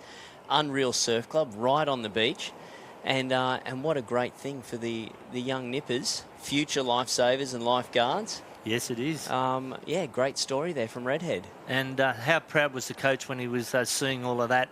And even our little spectator there, he was in awe of those young lifesavers and what they've done. And the skills that they get from surf sports is so much to contribute to our patrolling members, which is fantastic and makes us better people in general, but also, as I said, what is the cost of a life? You can never measure that in dollars and cents. So here we are down now for the second semi-final of the Open Men's Double Ski. These things are the Formula One of craft in surf sports. And we look along there and just making sure Byron Dengate, the starter, might have a bit of a trouble down there. We look down the beach. There's a bit of a shore break, but settled down a little bit from this morning. Look at the powerhouses there, mate. Yep. They're going to be flying. They are Mitchell Trim, captain of the New South Wales Interstate team. Absolute champion bloke. Yes. He's got the big smiles. He's got the thumbs up already. He's a powerhouse. He loves his ski races. Terrigal there as well, paddling real well. Allura. Yeah, Trimmy got the smile on him, mate. You won't get that off him if he picks up a placing there for the final, but they'll do really well there with Mitchell up there. He's got the dual role. He's setting the pace, but he's also then got to steer the thing. Yeah, that's right. The guy at the back, he's just there for the power. Yep. He doesn't have to make any decisions. He's just got to keep on stroking. So these are the fastest craft in surf life saving. These will outpace anything else that we've got, including the surf boats. Oh, most definitely. Yeah. Not quite the jet skis and the IBs because they're motor propelled, but for a human propulsion, these things move. And when you've got a little bit of a break there as well, and if you've got a bigger wave, those things can get airborne, and some they can gain a little bit of air in there, which is fantastic to see and really exciting here at Swansea Belmont. And we've got a bit of a wave here, and these guys will be loving this wave. I'm not quite sure how many's in there, but a good 16 or 18. So the beginning, you'll see they'll be clutching at paddles. They'll be trying to get some space in there, gaining the best area possible, getting out there. The first 20 metres, Simon, is probably the setting yourself up for the rest of the race. Yeah, for sure. They'll be powering out hard. It's great to be down there on the beach, listening to them. Just the sound of them all jumping on their skis and getting going. It's something to behold.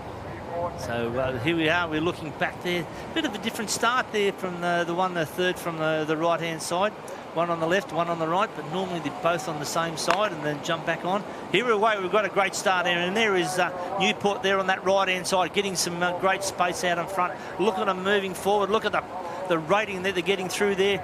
Newport again in there. Coleroy, Terrigal on that right-hand side. Allura there. Here we go. Bit of a wave on. 5, 4, 3, 2. Lift off. The boys are away. Yep. Look at that, and they're coming back in through. There's another wave back out there at the moment. There's Maroubra coming back out through there. Beautifully done. Sorry, yeah, it is Maroubra. There we go. A bit of a clash there. Terrigal. No, that was Manly there with looks like Newport out there as well. But they're on the yellow ski. Newport there with Mitchell Trim in the front. Allura then sort of a bit of a wash riding there at the moment. But as we look back in here, the replay, yeah, Manly just slews that. But then you've got Newport just holding that line. If they keep that upright, which they are trying to do, now they're just going to back out there, and they'll get back out through there. But looking back out here, we've got Newport, Allura, Coleroy, Allura again. Look on that left-hand side, we've got Swansea Belmont by the look of it, Newport, and then Terrigal in the middle of the screen there, Simon. So keep an eye on the timing. The good crews, they'll look like one paddler. It's the best way you're going to get a nice, efficient stroke there.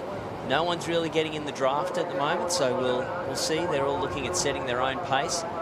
Clear leaders out in front, and it's on for second and the minor placings. Yeah, definitely Newport there with Mitchell Trim in the beginning there in the front, getting that great line. He made sure that Ken was just on his right hand. Look at the action there with both of them coming up to the apex.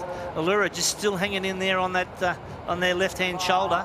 And we've got the camera crew there with the IRB just keeping a bit of distance, making sure that we don't get any waves there to bump them off. But Mitch is doing that really well at the moment. Now they're just feeling that bit of a runner, they'll go for this.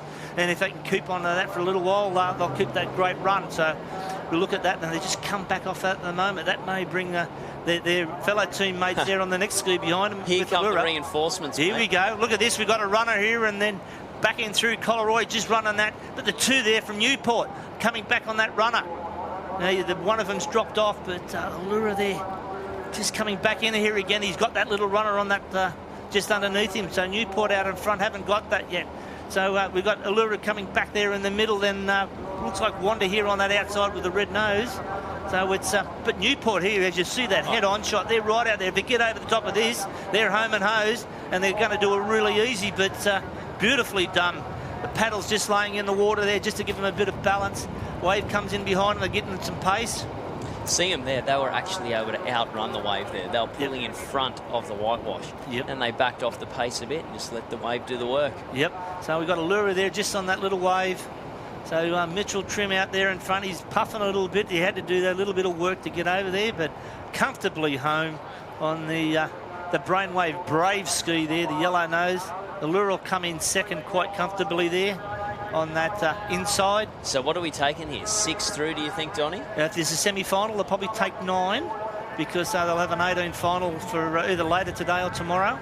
And now we're coming back in. That's 2, so we've got another 2 Newport, and looks like probably Maroubra there. So that's 3 and 4, 5, 6, 7, 8. There's another one here that's snuck in there from Manly. And, could be... We'll leave those last few places to the judges, but possibly Allura might have just snuck in there. There it looks like that Swansea Belmont have just missed out. Same thing there with probably maybe another Maroubra on that with that red and blues. So we're just not quite sure there. Hey, and take note of the green workforce shirt there from Swansea Belmont. They're all the crews that are they're the grunts doing all the hard work, making sure that this carnival works nice and clean. And yeah, they've done an absolute fantastic job here, the Swansea Belmont crew, under the guidance of Graham Birds, the president, and Trevor Mowbray, who looks after the workforce and the like. They're doing an absolute great job, and they've got to be commended on this 4 years now they've been running this, and the amount of work that they've put in has done an absolute fantastic job, and thank you to them for hosting a great championships. Yeah, that's right. And just stepping back to the rescue that we just saw with Nick, Jet and Lily from Redhead, each month members are recognised for outstanding rescues. So if you see someone in your club who has done a rescue worth recognising, nominate them to your club or your branch. And the branch rescue of the month winners will be nominated to state, and there will be an award that'll be presented to them at Parliament House in Canberra. Yes, that's a great achievement and a great accolade for those guys. So it's fantastic to see that. Yeah, and people who do that hard work will actually get recognised in the as the rescues that they perform. So here we are down now for the under-19 female surf belt race. So we've got the swimmer in the middle. We have the four handlers there on the outside. So the swimmer will run up to the belt, put the strap over their head, jump into the belt, run out as fast as they can, swim out 120 metres or more, arm up and over the can, and raise their arm to signal that they have finished. So we've got anywhere between 120 metres to probably sometimes, if you've got a big sweep, 400 metres of line out there and even more. So the big tall guys, I reckon, will be right up into chest deep water to make sure that they get as much line out of the water as possible. So Keith Abraham there, one of the course judges, making sure we've got everyone on a nice straight line, making sure that all the other clubs are right in behind that line. We have Wanda there. Freshwater first. Wanda, looks like your minor. Probably Newport in there, can't quite see. We're in the starters' hands. 19, female belt, here we go. Girl puts the belt on, back over the top. The guys will come down there, drop that just on the line there. Beautifully done. So the young girl there from Freshwater, she'll take the main feed, and the rest of the big tall guys will be going into the deep water. So these girls here will use these dolphin diving techniques, diving down on the sand, getting their feet down, pushing off as hard as they can, and making sure they've got forward momentum all the time, because this line will drag in the water and slow them down. So as you watch the Wonder girl there on that right hand side, getting out there as quickly as they can, we've got to then negotiate this back bank. Now this reel used to be the primary rescue equipment that Surf Life Saving used. We didn't have boards. No. We didn't have tubes. This was it. This was the belt and reel, and this is the way that you'd be rescued back in the day. That was part of the bronze medallion, is you swim with the belt. And more times than enough, than when I've been talking to our stalwarts within lifesaving, that they've actually had to perform rescues while doing the bronze medallion, and even requalification. So it's great to see that the belt is still part of the tradition of surf lifesaving, and a great part. And I know that Shelley Beach, my home club, took out the open men, I heard this morning, in the open men's belt. So it was great win there, I believe, to James Kosh. So congratulations to him on that. That's a great swim, and he loves his swimming, and really strong swimmer. Represented Australia with pool rescue as well. But look at this, the girls there trying to get through this bit of a break, get over there. That's probably Gemma Smith probably out there at the moment on that belt. Nice strong swimmer. And we watched no, she's in the open, so I'm mistaken there. No, it's all right. So the linesmen, they're trying to reduce the amount of drag that the swimmers have, so they can swim as fast as they can out to the patient. So what do we got here? Look at that. Eyes out to sea. The linesman, there you go, feeding the rope out. Not feeding too much. Newport there in front, by the look of it. First. Second would be, looks like... Was that your minor? Quite sure, no, your minor's this other side. That looked like a little bit like probably a lure. There goes, that's another Newport by the look of it. And Wanda on that near side. Looks like a Wanda back there on the other one. Looks like that yellow can that they've grabbed it. So as you can see that they put their arm. Here comes Yamina there now with the arm. That was probably a Cronulla. There's Yamina, arm over the can, big arm, raising high. There's fresh water there on that black and white can. So making sure they keep their arm up for a good few seconds, 5 or 10 more, just so they're aware of what's going on. So these girls will take the belt off and let it just float in there. Sometimes a little bit risky because of tangles of lines and stuff. But she's shaking her head. She's not happy with something. But you see there on that white can with the black stripe, that was Cronulla. And we've got Newport there back on the orange can. So as we're winding the lines up, we'll just see who's taking this one out. But some really, they're meticulous with these winding this line on, making sure they've got it right ready for the next race. And these lines are 400 metres and with some wax on there as well to keep it on above the water. That's some nice little body surfing there from Wanda coming back in. Oh, this one of the linesmen. He's having a bit of a play. Good on him. I love their surf lifesaving. I love having a bit of paddle out there. And good to see they keep practicing their skills. Sally Mack down there in the middle with a white hoodie on, taking photos with a horde of cohorts there with her. So here we are, back here. Donnie Van and Simon. Yeah. Dynamic duo. Loving it from country championships and enjoying the New South Wales championships down here at Swansea Belmont. Yeah, for sure. It's been great. We teamed up for the country titles up at Coogin, which was good fun. But it's a whole nother world down here. It's a much bigger world. There's the competition is, man, I mean, it's tough out there. It's definitely tough. And, you know, we've got all the clubs here from New South Wales, about 129 clubs, I think it is. And not all of them are represented, but a lot more of them here. Yep. It was great at the country championships to see Coogin and Warilla, Barrick Point, Shell Harbour and all that competing. But now we're down here. This is fantastic that we've got all the clubs down here. And I'm really excited, ready for tomorrow for finals day, Simon. Oh, well, finals day, yeah. That's what it's all about. Yeah. Plenty of bling being given out. And look, hopefully there's a bit of swell. Oh, I think so. You know, we've had some swell in the morning, and I'm really looking forward to some really good racing there at the moment. We get a bit of a wave. It could be testing, you know, that person who gets right out in front could hit dead water, and then someone come behind and win. So we just got to see what happens there. And I'll tell you what I'm looking forward to is the boats. They should be starting up very soon. The surf boat relay. We're going to get an expert commentator in here as well, so he will be able to let us know exactly what's going on. Look, is that Heath Ledger? Look at that guy. Tell you what. There's a young Heath, isn't it? It Definitely. is. He's having a bit of a look around. What's this? Could be the 19 double ski by the look of it. Could be 17. Could be 17. It wouldn't be 17. It'd have to be 19. Okay. Have to be 19 double ski. The 17s don't do it. Then we got Swansea Belmont there. Yeah, it'd be 19s, so it'll be 17s. Yep, 19s. There we are. We've got someone to tell us that. We've got Terrigal there, Manly.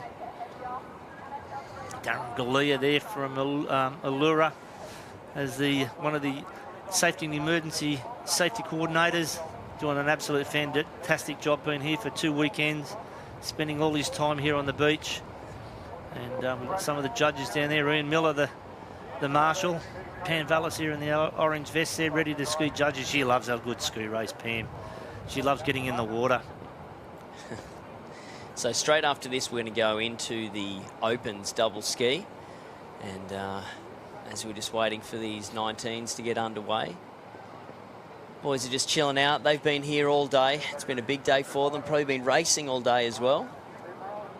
And see what they're going to dish up for us. I mean, obviously a lot of these teams will be going up to Aussie titles. So that's going to be on 18th of April to the 26th of April. It's going to be up at North Burleigh. So last year, Max Brooks from Newport, he took out the Open Ironman title been involved since he was in under sixes. I actually watched that race. I was on the beach watching that, and absolute great beat the great Shannon Eckstein coming across the line. Yeah, wow. He was so pumped. His father ran for about 300 metres from being a handler coming up to congratulate his son, James. He was so excited. He had tears in his eyes. Max did an absolute fantastic job. Oh, wow. Beat the professor. Yeah, look, hey, if you can say that, you know you're doing pretty well. Yep, definitely. Shannon Eckstein, even though he's been around for a number of years, he was hoping to take out the open Ironman.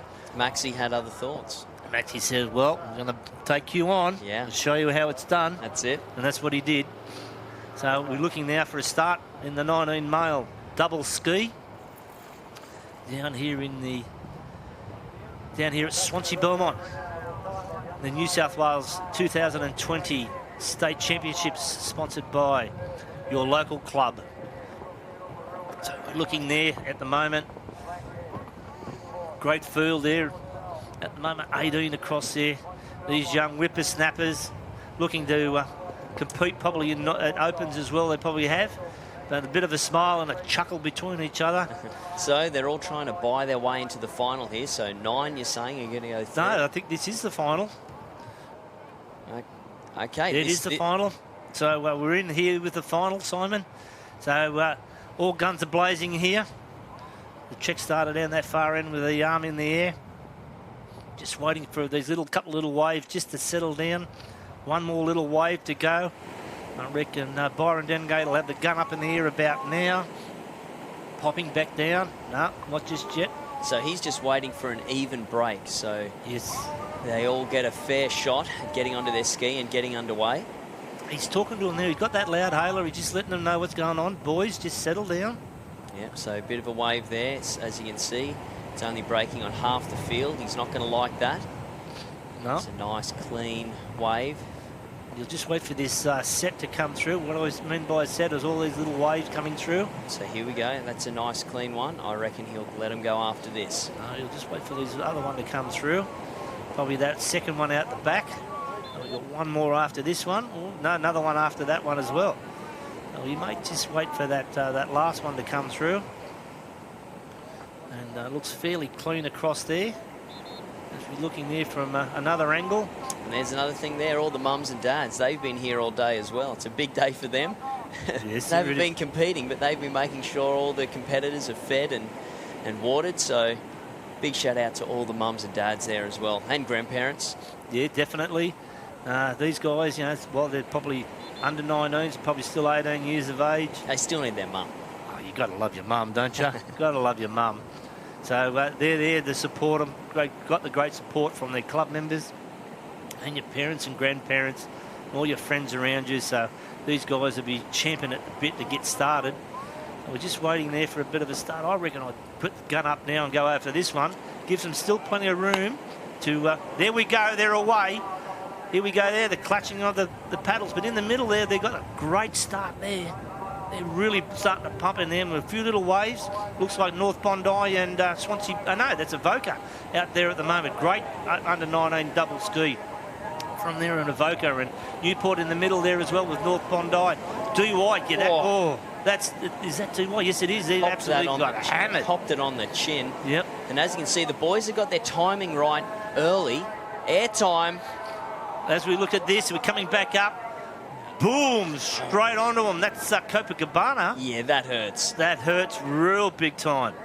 That's like a brick wall. Most definitely. It looks like Manly out there in front on the moment with that, look at that dark yellow ski. Followed then closely by Avoca there on that orange ski. Great paddling technique there at the moment, but anyone's game here. They've got through the break. We've got another one there probably from, looks like Avoca, and then another Newport. So there's 4 out in front. Field is quite stretched there at the moment. This race has only been going for what?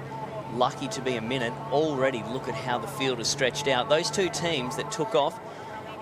Here we go, a bit more of a replay. Smashing through this wave. Yep.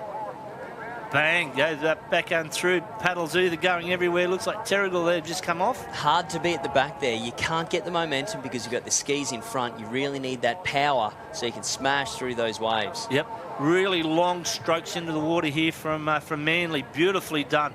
Avoca just sitting in there behind him. Just keeping that pace, a little bit of a drag around the course there at the moment. And just take note of the speed. These things are flying. They are absolutely motoring. You can actually see the water in the foreground there as the IRB is trying to keep up with them. They've got a motor. These guys have got the double-hearted engine. So looking at them come back around. Avoca has decided to keep out a little bit further to the right-hand side, but they'll feel that little bit of a bump. So there's not much there, not many little runners there at the moment. I reckon these boys are going to pull over this. They'll pull over this little runner, but oh no, you can see the nose goes up. Then Avoca said, oh, let's come in a little bit closer and we'll keep you in check. But out on the other field, you've got Swansea, Belmont, North Bondi, you've got Newport there on the right-hand side. And not quite sure out there in the middle there. Can't quite see that cap, but looks like probably Rilla Barrack Point. So you can see the guys hunting off to the right there, trying to just get a little sneaky wave. I don't think it's really going to pay off for them. There's a couple of waves trying to jack up now. We'll see if they can get over the top. Doesn't look like it. First and second, they're looking pretty safe at the moment.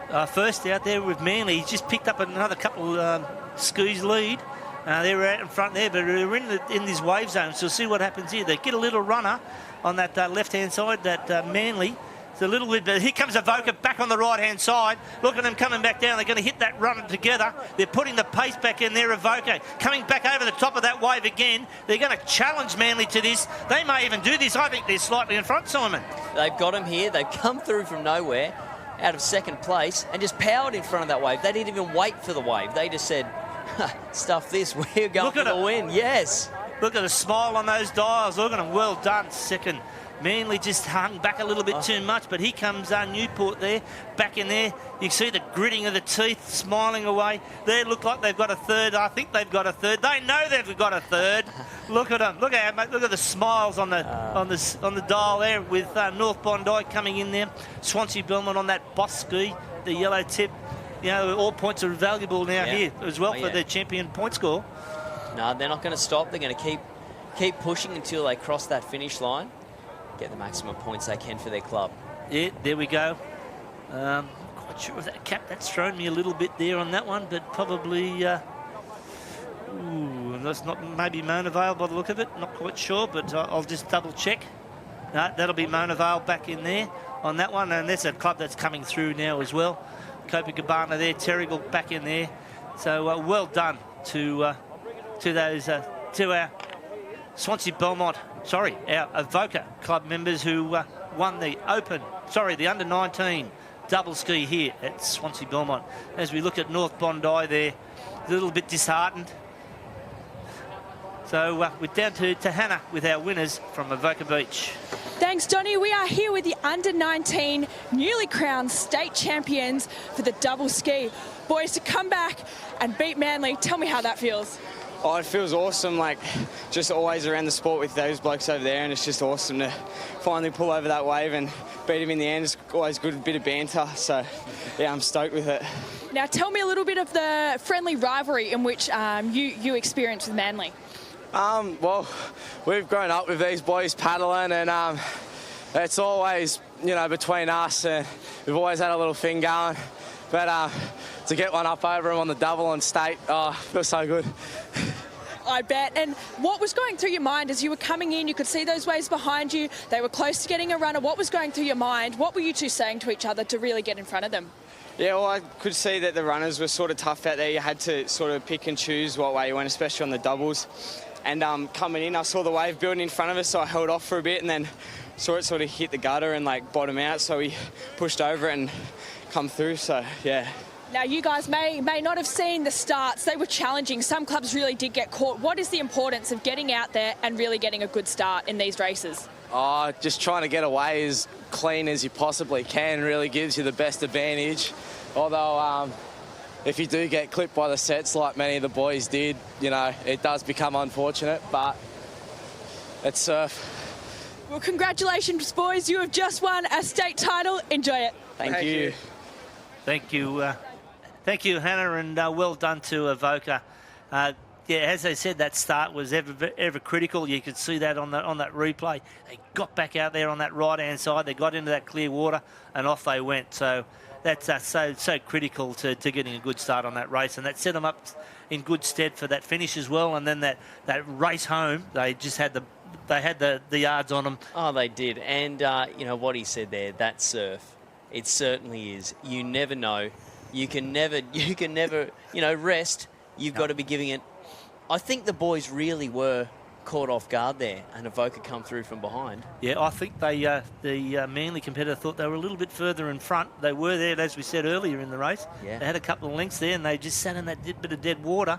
But Avoca saw that little bit of a runner, hit that runner, hit the pace. No, well got done. well in front of them. So well done to them, and well. So we're coming back to having a look at this start of this race, as we can see there. So let's have a look. So they're on the orange ski, Avoca. Watch the start that they get. So straight in and get their timing going really quickly. Able to get that traction off the line. It's so important to get your timing going. Look at them go. So they hammer out. Perfect. Yep. Beautifully, as you see across the other side there, we had Swansea Bellman that come in there and really getting over that wave beautifully over the top. There it is. Yep. And that's what set them up for that start. To come back out there, get a good line in there. You saw Manly just out there as well. So they're the two, the Manly were the pace setters during the race. But Avoca then pop over that right wave there now. So we get a bit of air and get up in there, that front pedaler. Got mid-air there to paddle in, but well done. That was absolutely sensational to get that good start. Well, it was. And those guys that couldn't get their timing going early, they got cleaned up by that wave. Yep. That's their race done. Done and dusted. So important. Yep. So you're there to go around the field, although they're a little bit unlucky, but that's surf. That's it. Sorts them all out, and well done to them. And we're looking back in here now. These are the big boys. These are the guns. The open double ski final. This will be interesting to see. They've been paddling together for a bit longer, these boys. But I want to take notice of their start. So making sure they both get their timing right, get some traction and get moving quickly. So these are the top, I think it'll probably be 18 there. They'll be our best paddlers in the state. Manly there as we're looking forward to getting in there, placing Wanda just in the background.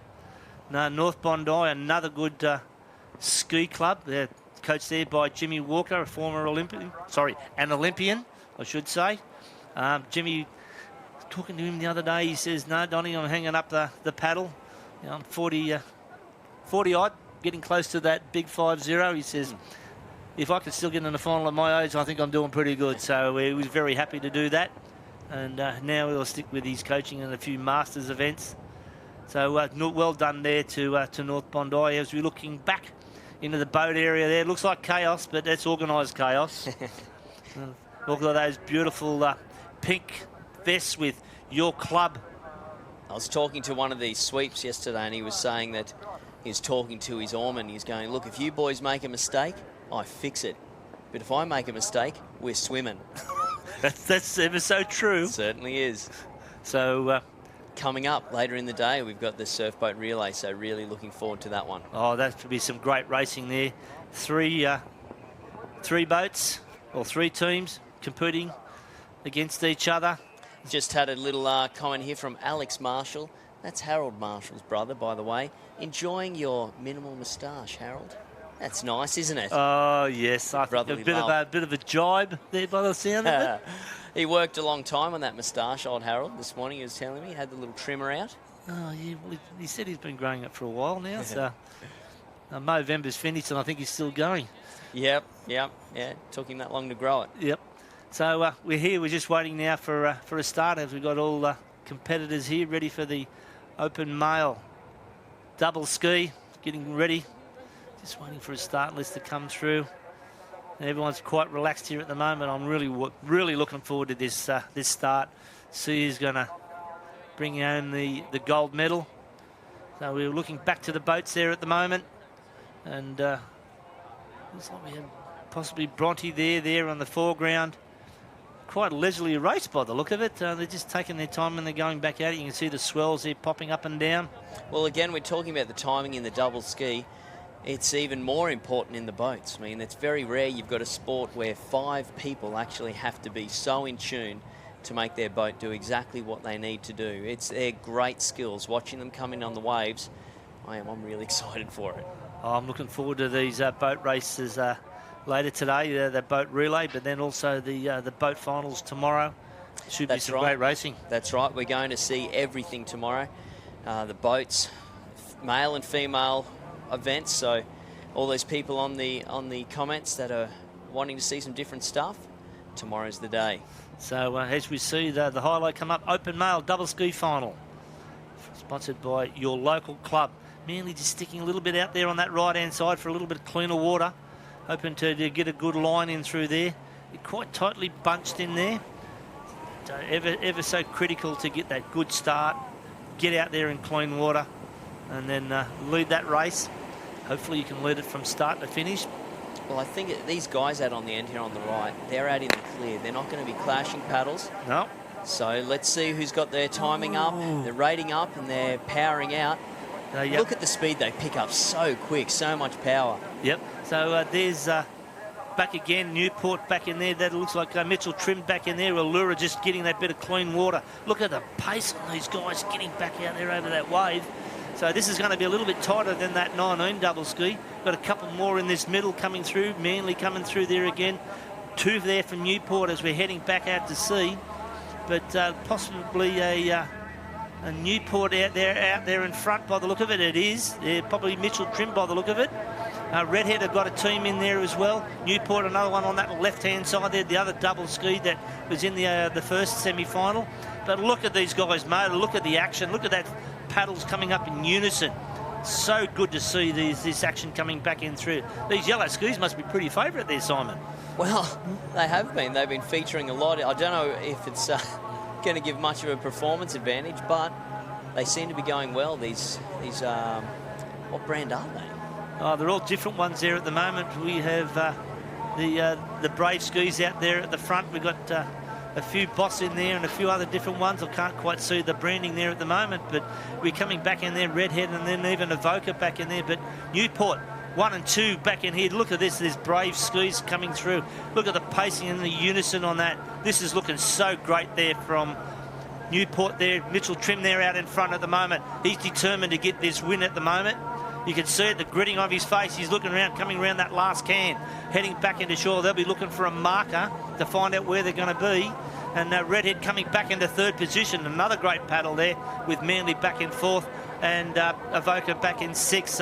As we're coming back in, they're all just chasing these runners. Mitchell's got a great little run there at the moment.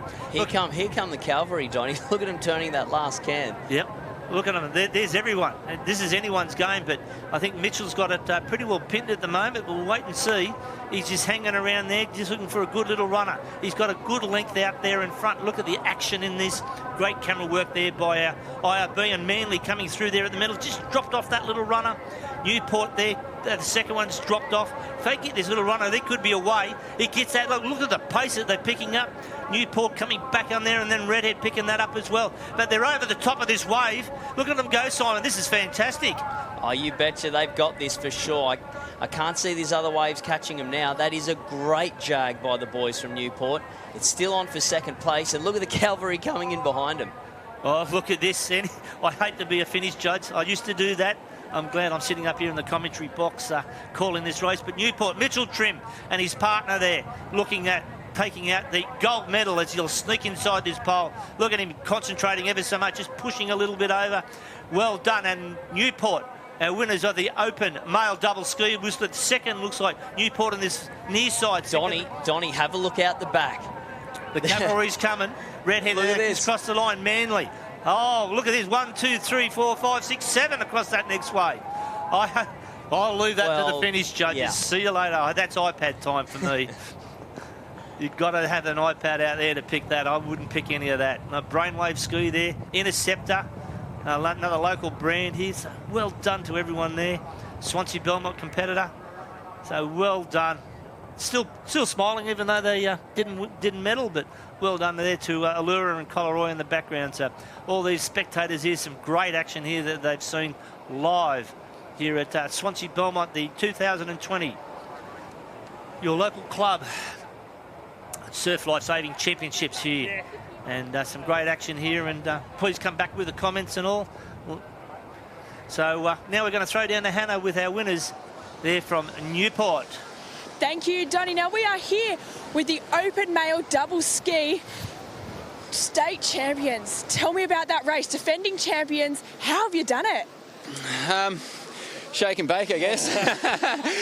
I don't know, we love this race. It's what we train for. Game plan was just to get out in front and stay there, basically. Now, you mentioned a little bit about your training. Give those at home who are watching a bit of an insight into what your training does entail. Well, he lives in South Australia and I live up here in New South Wales, so we don't train together at all. So it's always pretty special when we come together on days like these and get a result. So we have a bit of fun. We're best of mates, and if we come away with a result, we're stoked. So it was a good hit out. It was good fun. Now tell me, how are you going to go back to back and you don't even train together? I don't know, we drink beer together when we're together. So. Does that count? What a fantastic answer. Now, I've got to ask you, it was announced earlier today that Newport are on top of the point score. How are you going to defend that tomorrow? And what, as senior members of the team, how are you going to go in there telling some of those young guys to race tomorrow? We just got to win. This will be 7 in a row if Newport can pull it off. So it's a major goal for the club. It's what we're aiming for. All the other results are out the window. If we can get that as a club and as a team, that's really what we're aiming for. After just winning a state title, what is that advice you're going to give to those boys who are going into finals tomorrow? Oh, we just got to lead by the front, from the front. We've got a couple of young guys and girls coming through, which we don't get to see race because they're in different water areas. But I think it's just doing all the little things right under the tent and hydrating and food and warming up properly and warming down properly, because a lot of the guys that race tomorrow have plenty of finals on. So it's just doing the little things right and trying to get around the troops tomorrow. All right, boys, well, I'll let you get your breath back. Congratulations, you are now state champions, defending state champions. Thank you. Thanks, guys. Cheers. Well, there you go. Spoken like a true clubby there. We don't train together, but we drink together. Well, that's good to see. And so for someone that doesn't train, I think they've done pretty good. They've done really well. So, look, we're going to wrap up here just for a little while, so make sure you join us in about half an hour for all the Boaties action coming at you from the 2020 New South Wales state titles, brought to you by your local club. Stay cool, lifesaving.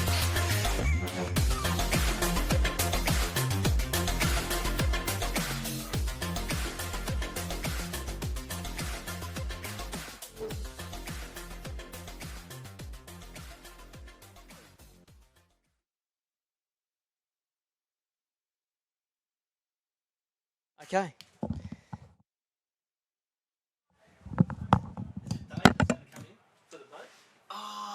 Dave. Yeah. You were down there yesterday? Yeah. Just not quite sure whether he's coming back or not, so I'll just go to the bathroom and I'll come back. Okay. If he's not there, we can just keep going. You'd be better with him. Well, you know the clubs. You're kidding me, aren't you?